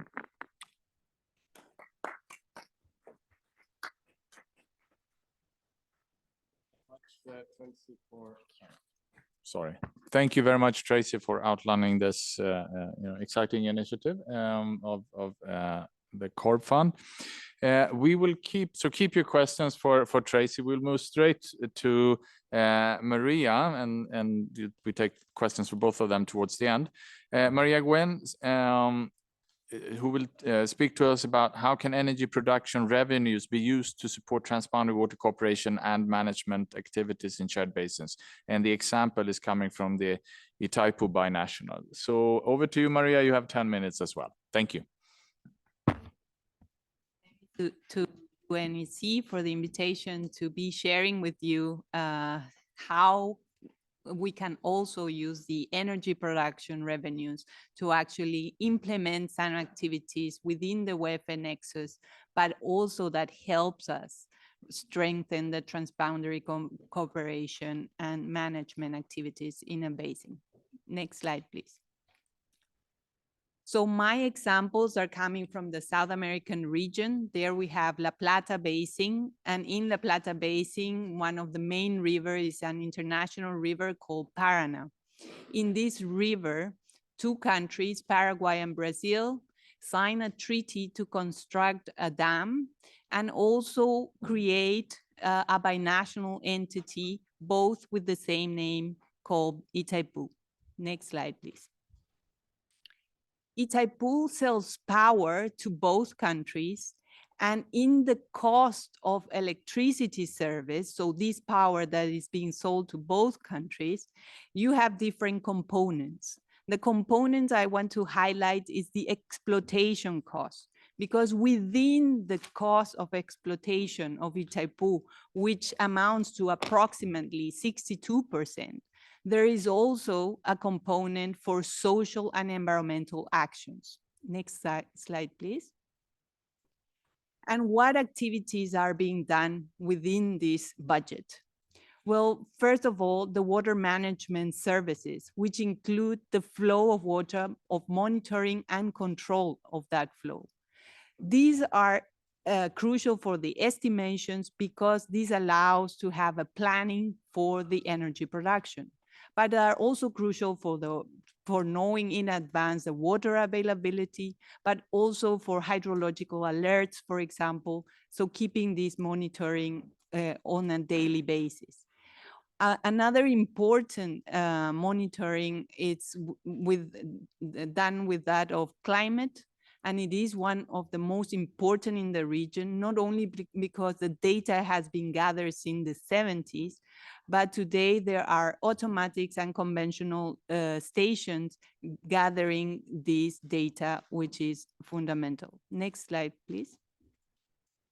There are also other water management services, for example, the collection of bathymetric data and scanning of the riverbed. Within the cost is also a part of it is used for innovation and technology and the acquirement of high technology to actually improve this monitoring by using up-to-date technology in the world, and really that helps also for the sedimentation monitoring of the riverbeds. And another action that is being constantly done is the water quality of the river. Next slide, please. And here I want to put an emphasis on a situation that we had in the past few years. So South America had experienced one of the worst hydrological droughts ever recorded in the history of the region. Because of this drought, as you may know, and the river being used, an international river being used for many different purposes, of course, tensions arise between countries. And different countries use the river for different purposes. As I mentioned already, the two countries, Brazil and Paraguay, for energy production, but also Paraguay being a landlocked country needed the river for navigation purposes, and the downstream countries like Argentina even for human consumption. So with the drought, a lot of tension arose in having satisfied that demand by every country. But what it was done, because at that moment, there was no international agreement actually ratified by any of these countries, which will help them to put into practice some of the transboundary cooperation. So what we implemented, and I was at the Governing Council at the time, was to follow the guidelines given by the UN Water Convention.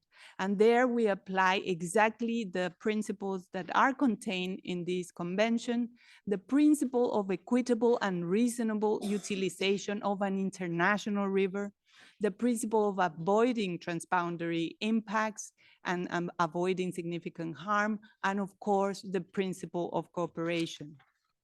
So bearing that in mind, it has become a successful example of transboundary cooperation because the dam, after gathering all the data that we discussed previously and having all the data and technical report of the stakeholders involved, could actually liberate enough water without compromising the energy production, but at the same time satisfying the demands of the lower riparian countries. And this is particularly important because an ad hoc commission was formed to do this. And the operation, because the drought was so extensive during the next few years, that the operation was repeated again and is today precedent for situations like this.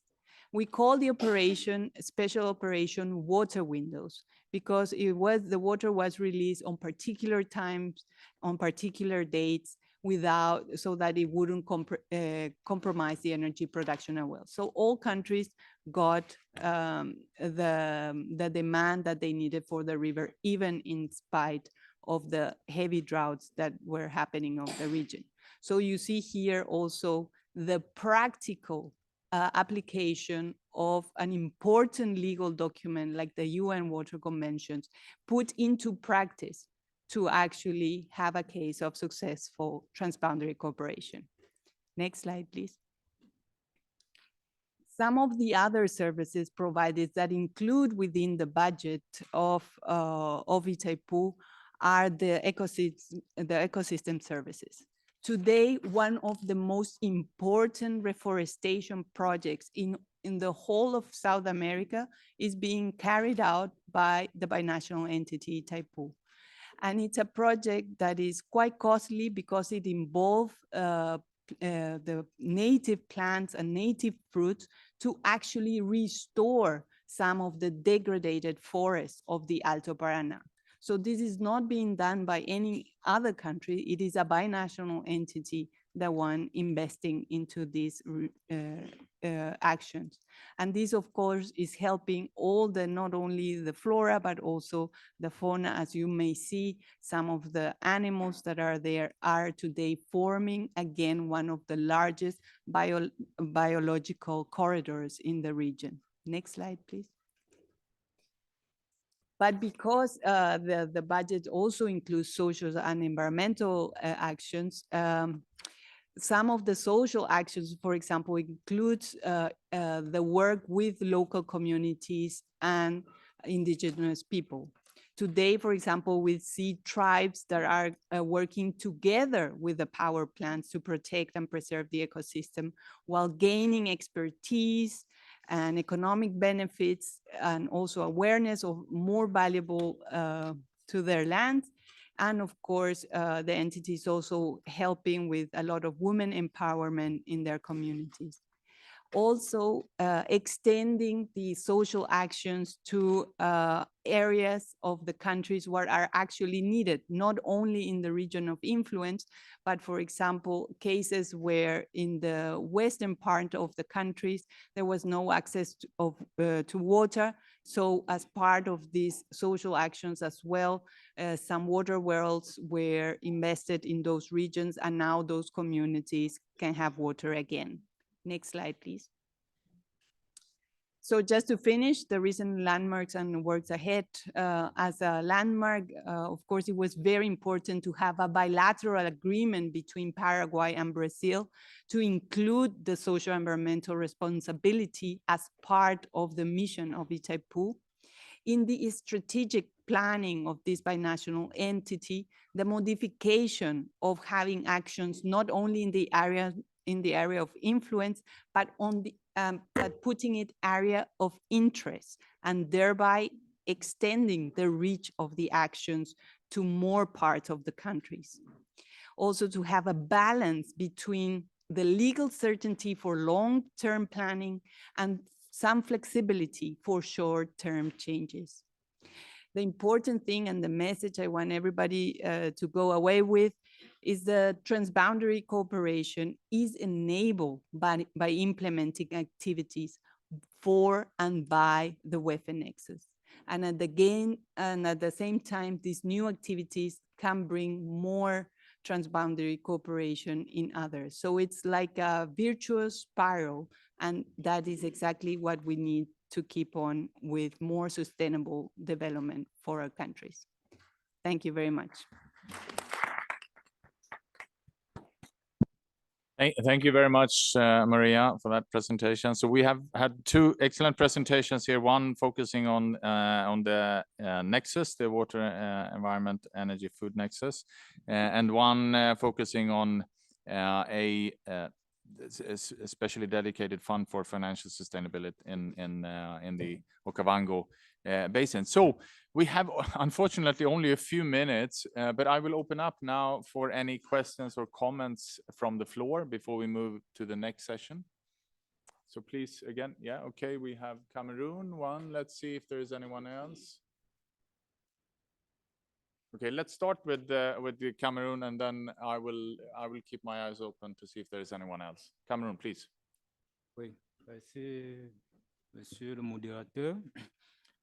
Oui, j'ai saisi l'occasion de la présentation du Brésil et du Paraguay pour indiquer que le Cameroun est également engagé avec le Tchad et je crois le Congo dans le cadre de projets similaires. On a le projet d'interconnexion avec le Tchad et un autre projet d'interconnexion avec le Congo.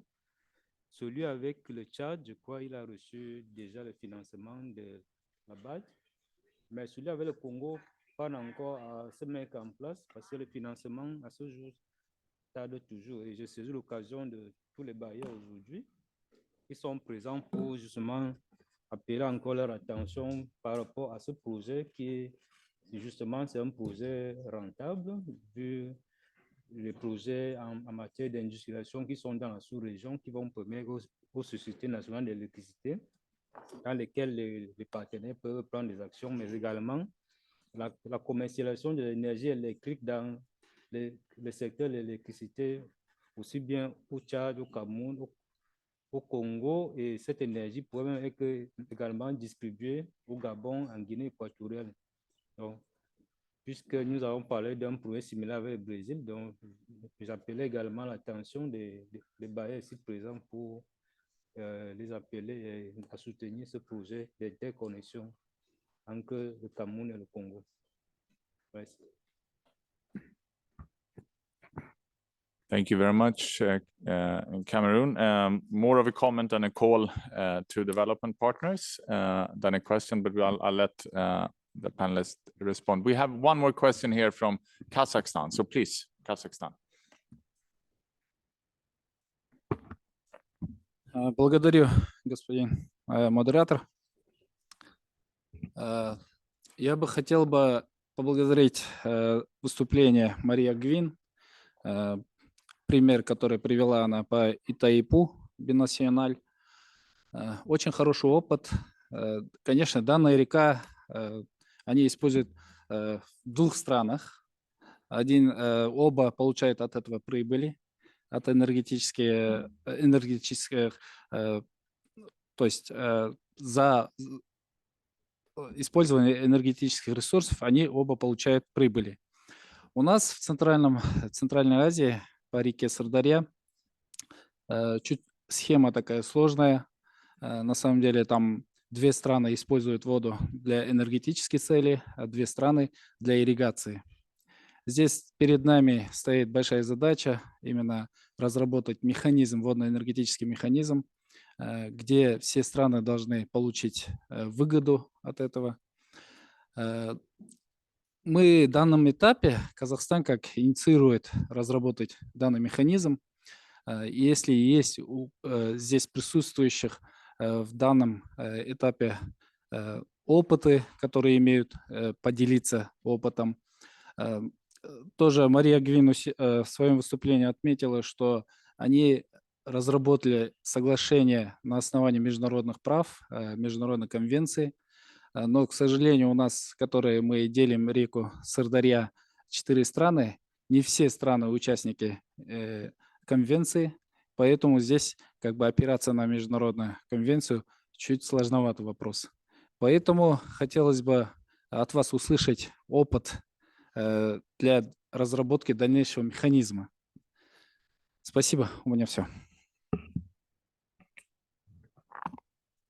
Okay, thank you very much for that question, bringing the Central Asia into the discussion. So we are running out of time, unfortunately, but I will give first Tracy and then Maria the chance to respond and comment on what you heard from the questions and the comment. Tracy, first over to you.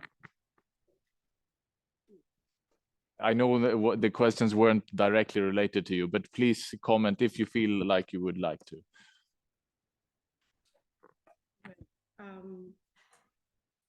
Maybe I wouldn't, but I think from what he had just said, I think they need to have a framework that you work with to establish an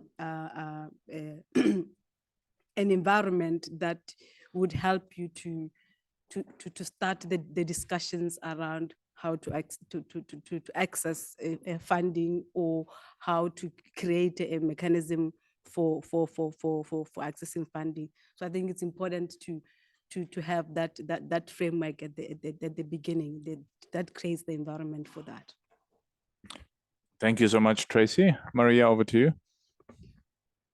Yes, I think to the question of Cameroon, I can just add by commenting how important this is, especially now that we're living at times where hydropower production is a source of renewable energy. And we are having high populations, high energy demands. So these sources of renewable sources of energy are bringing a lot of benefits to growing communities. They're also helping countries, and it's important to say because they're all gathered today at COP28, they're helping all countries to actually commit to the obligations they have under the Paris Agreement, because they are a form to reduce CO2 emissions into the environment, especially if you compare how much energy we are producing with these sources versus other non-renewable sources. So it is very important, and I totally support any financial help that can be given to these kinds of projects at this time. And also the reliance that today we have a much more advanced international law and international environmental law that we had, for example, in the 70s. So if we comply with all these procedures, we follow the alignments of international environmental laws that we have today, all hydropower projects have to be sustainable. There's no other way than not to have a hydropower project that is sustainable. So definitely a good thing. In the other remark of the colleague, well, I think it is a way, the Itaipu example shows also a way where countries can also alleviate their public budgets. Not every country, and especially developing countries, have a very small public budget. So a way to incorporate these costs that actually are implementing activities that benefit not only the two countries, but the whole region in general are good ways and strategies to move forward.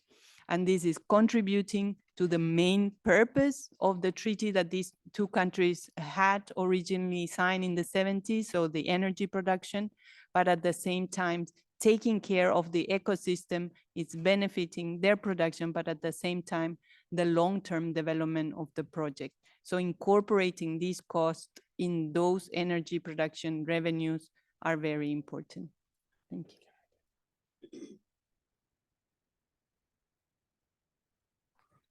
Okay, yes, Kazakhstan, very, very brief. Спасибо за комментарий.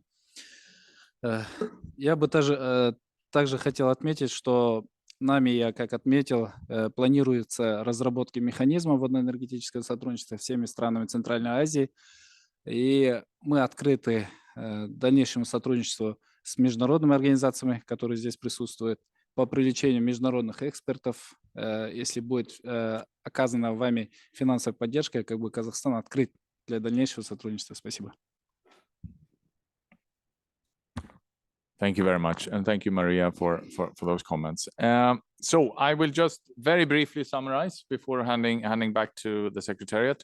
It was a rich session. We covered climate funds. We also covered innovative ways which are either on its way to functioning or is already functioning. And I think the questions here, the comments that came, at least tells me that there is much more sort of discussion that can be had. We don't have time for that right now, but we are fortunate to have the Swiss hosting a reception where I'm hoping that some of these questions and the discussions can continue between the people here in the panel and all of you down here, and also the exchange of views can continue there. I will stop here but please let us all give a big thanks to the panelists. And I will now hand over to Diane to help us go through the final session for the day. Thank you. Thank you, Anders. Thank you very much.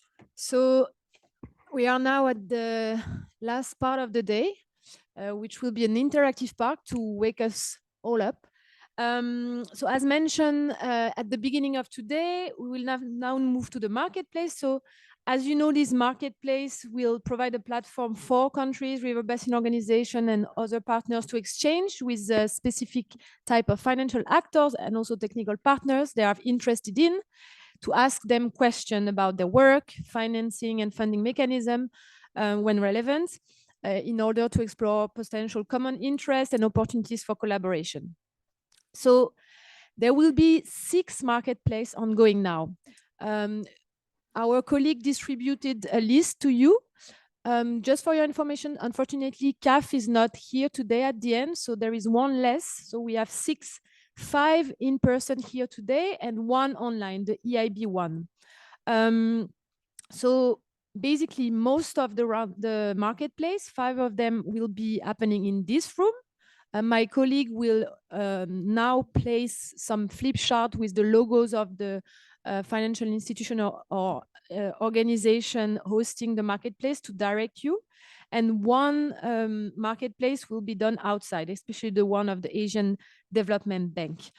Before I give the floor to the 6 hosts of the marketplace, which can stay where they are, and they will just activate their microphone, and we also hear EIB online.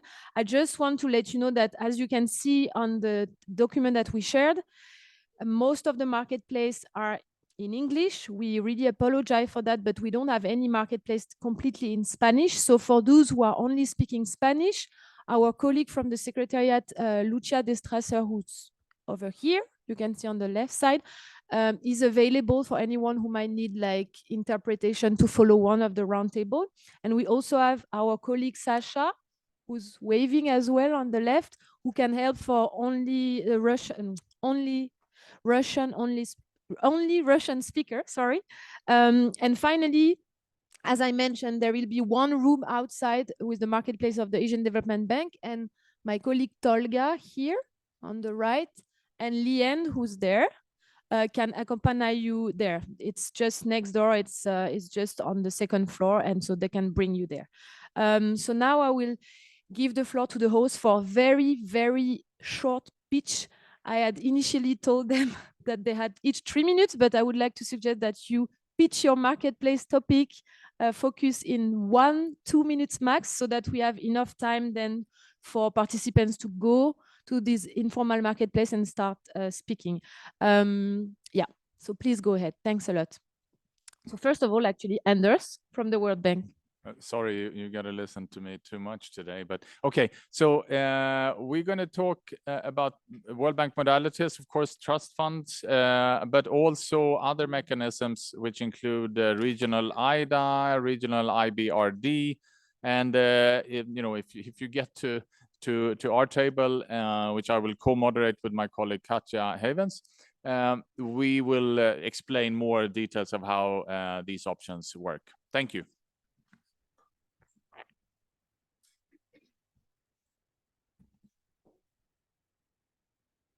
Thanks. And now we will hear Astrid from the GEF. Astrid, please go ahead. Here's the GF.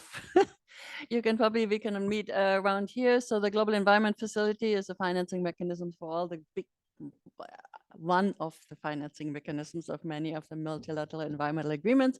And we're also financing chemicals and wastes abatement, so pollution in waters, and of course, International Waters Program that I think many in the room are aware. I'd be happy to explain how to access finance for international waters through the GF, but also how to combine it with climate finance and adaptation finance, biodiversity and so forth. So happy to have an interactive session, happy to show slides, or happy to answer any questions on ongoing or to come projects. And yep, thank you very much. And we work, obviously, as you know, we work through agencies. So through the World Bank, through the Asian Development Bank, so we're all colleagues. And this is not a separate finance. You can blend with these financing of the other institutions. Thank you. Thanks a lot, Astrid. And so World Bank and GEF Roundtable will be in English only. Then I give the floor to Mechera from the African Water Facility for a quick pitch. Thank you very much. So I'm Chira from the African Water Facility. I'm also here representing the African Development Bank. So I'll talk to both how you can access financing. We work in all the African countries. We finance as African Water Facility upstream preparation, but I can explain to you our priority areas, strategic priorities, and how we work. But also, if you have any questions about the African Development Bank financing, water, transboundary water, and issues around that, I can also, touch on that. So I look forward to a conversation and available to explain and respond. Thank you.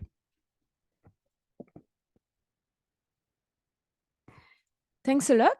And now we are moving to the Asian Development Bank with Kazuhiro. Please, Kazuhiro.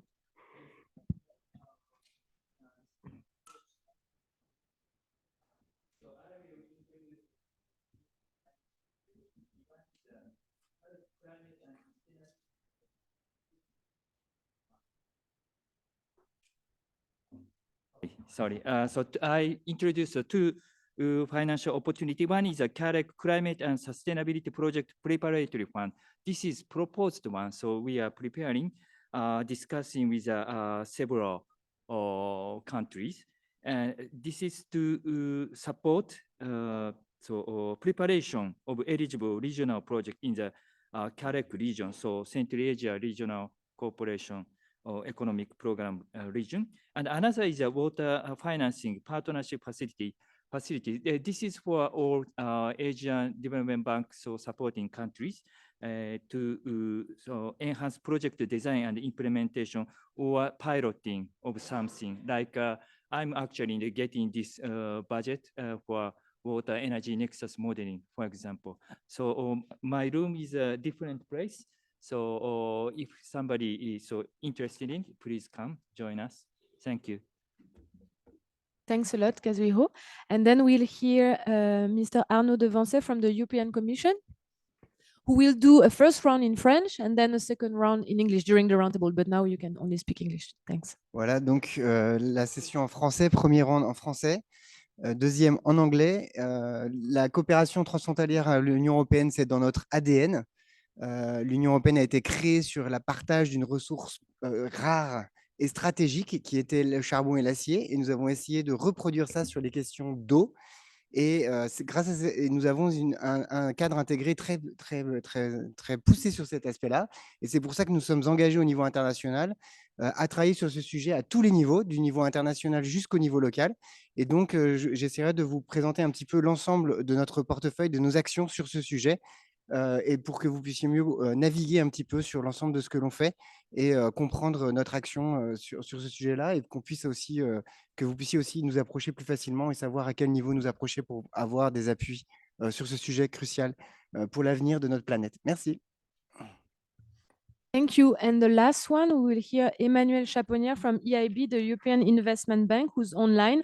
So this roundtable marketplace will be for online participants only. And I take the opportunity to tell to all online participants that at the end of the pitch, you can join the breakout group discussion by clicking On the left side at the bottom of your screen, there are 3 dots. And if you click on it, you can join the breakout group room. But please listen first to Emmanuel Chaponnière. Please, Emmanuel. Yeah, afternoon, everybody. Can you hear me? Yep, okay, you can hear me. Perfect. Well, I'm Emmanuel Chaponnière, joined with Maria Diamanti. We're based in Luxembourg. So in our breakout room, we will explain how the European Investment Bank supports transboundary water investment. What are we looking for and what are our appetite constraints? I mean, we've been working and partnering with UNEC since, I think, 2017, since the first workshop on financing transboundary water. So we're a regular comer, and we will explain again why, I mean, how you can access our financing and what are the constraints and how we work around it. Thank you very much. Thank you very much, Emmanuel. So before you start moving around, a quick recap. So we will have EU Commission in one of the corner over there, with a first round in French over there, sorry, and a second round in English. Then EIB online, also first round in English, second round in French. Then we'll have the World Bank in English only, but as I said, Spanish interpretation is available with my colleague, and my colleague Julien over there can also provide support for French interpretation if needed. Then we'll have the Asian Development Bank outside in the room A217 with possible Russian interpretation by my colleague Sasha. And then we'll have the African Water Facility also in this room in English only, but my colleague Komlan here can help with French translation, interpretation. And finally, the JEF, English only, and also if specific support in Spanish and French are needed, just come to us and we can just sit next to you and help you to follow the marketplace. Okay, and then we can just meet here. So 2 rounds of 25 minutes. I will just say a word maybe in this microphone to tell you when the 25 first minutes are over, if you want to switch marketplace. And then between 6 and 6:15, I think we can all meet here to go to the reception, which is really next door. I heard some of you think it might be far away, but it starts at 6:30. So we can just meet here before and we can just all go there. It's really 5 minutes away. Thank you and have nice marketplaces discussion. Thanks, Anders.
For the room 217, please come outside.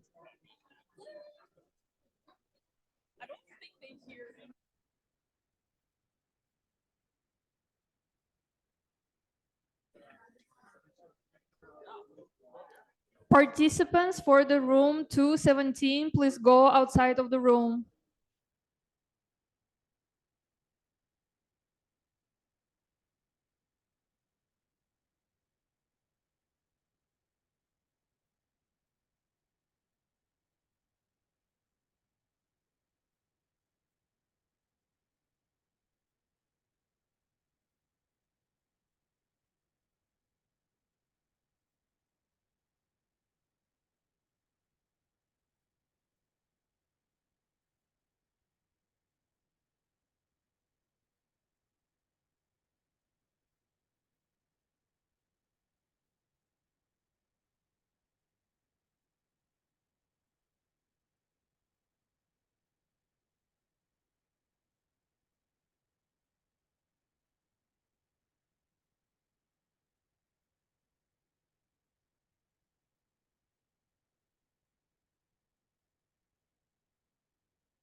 Participants, just a quick message. You don't have to move if you don't want to move, but if you want to go to another roundtable, this is the time, but you can also stay where you are.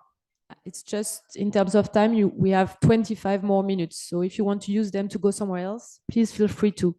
Thanks.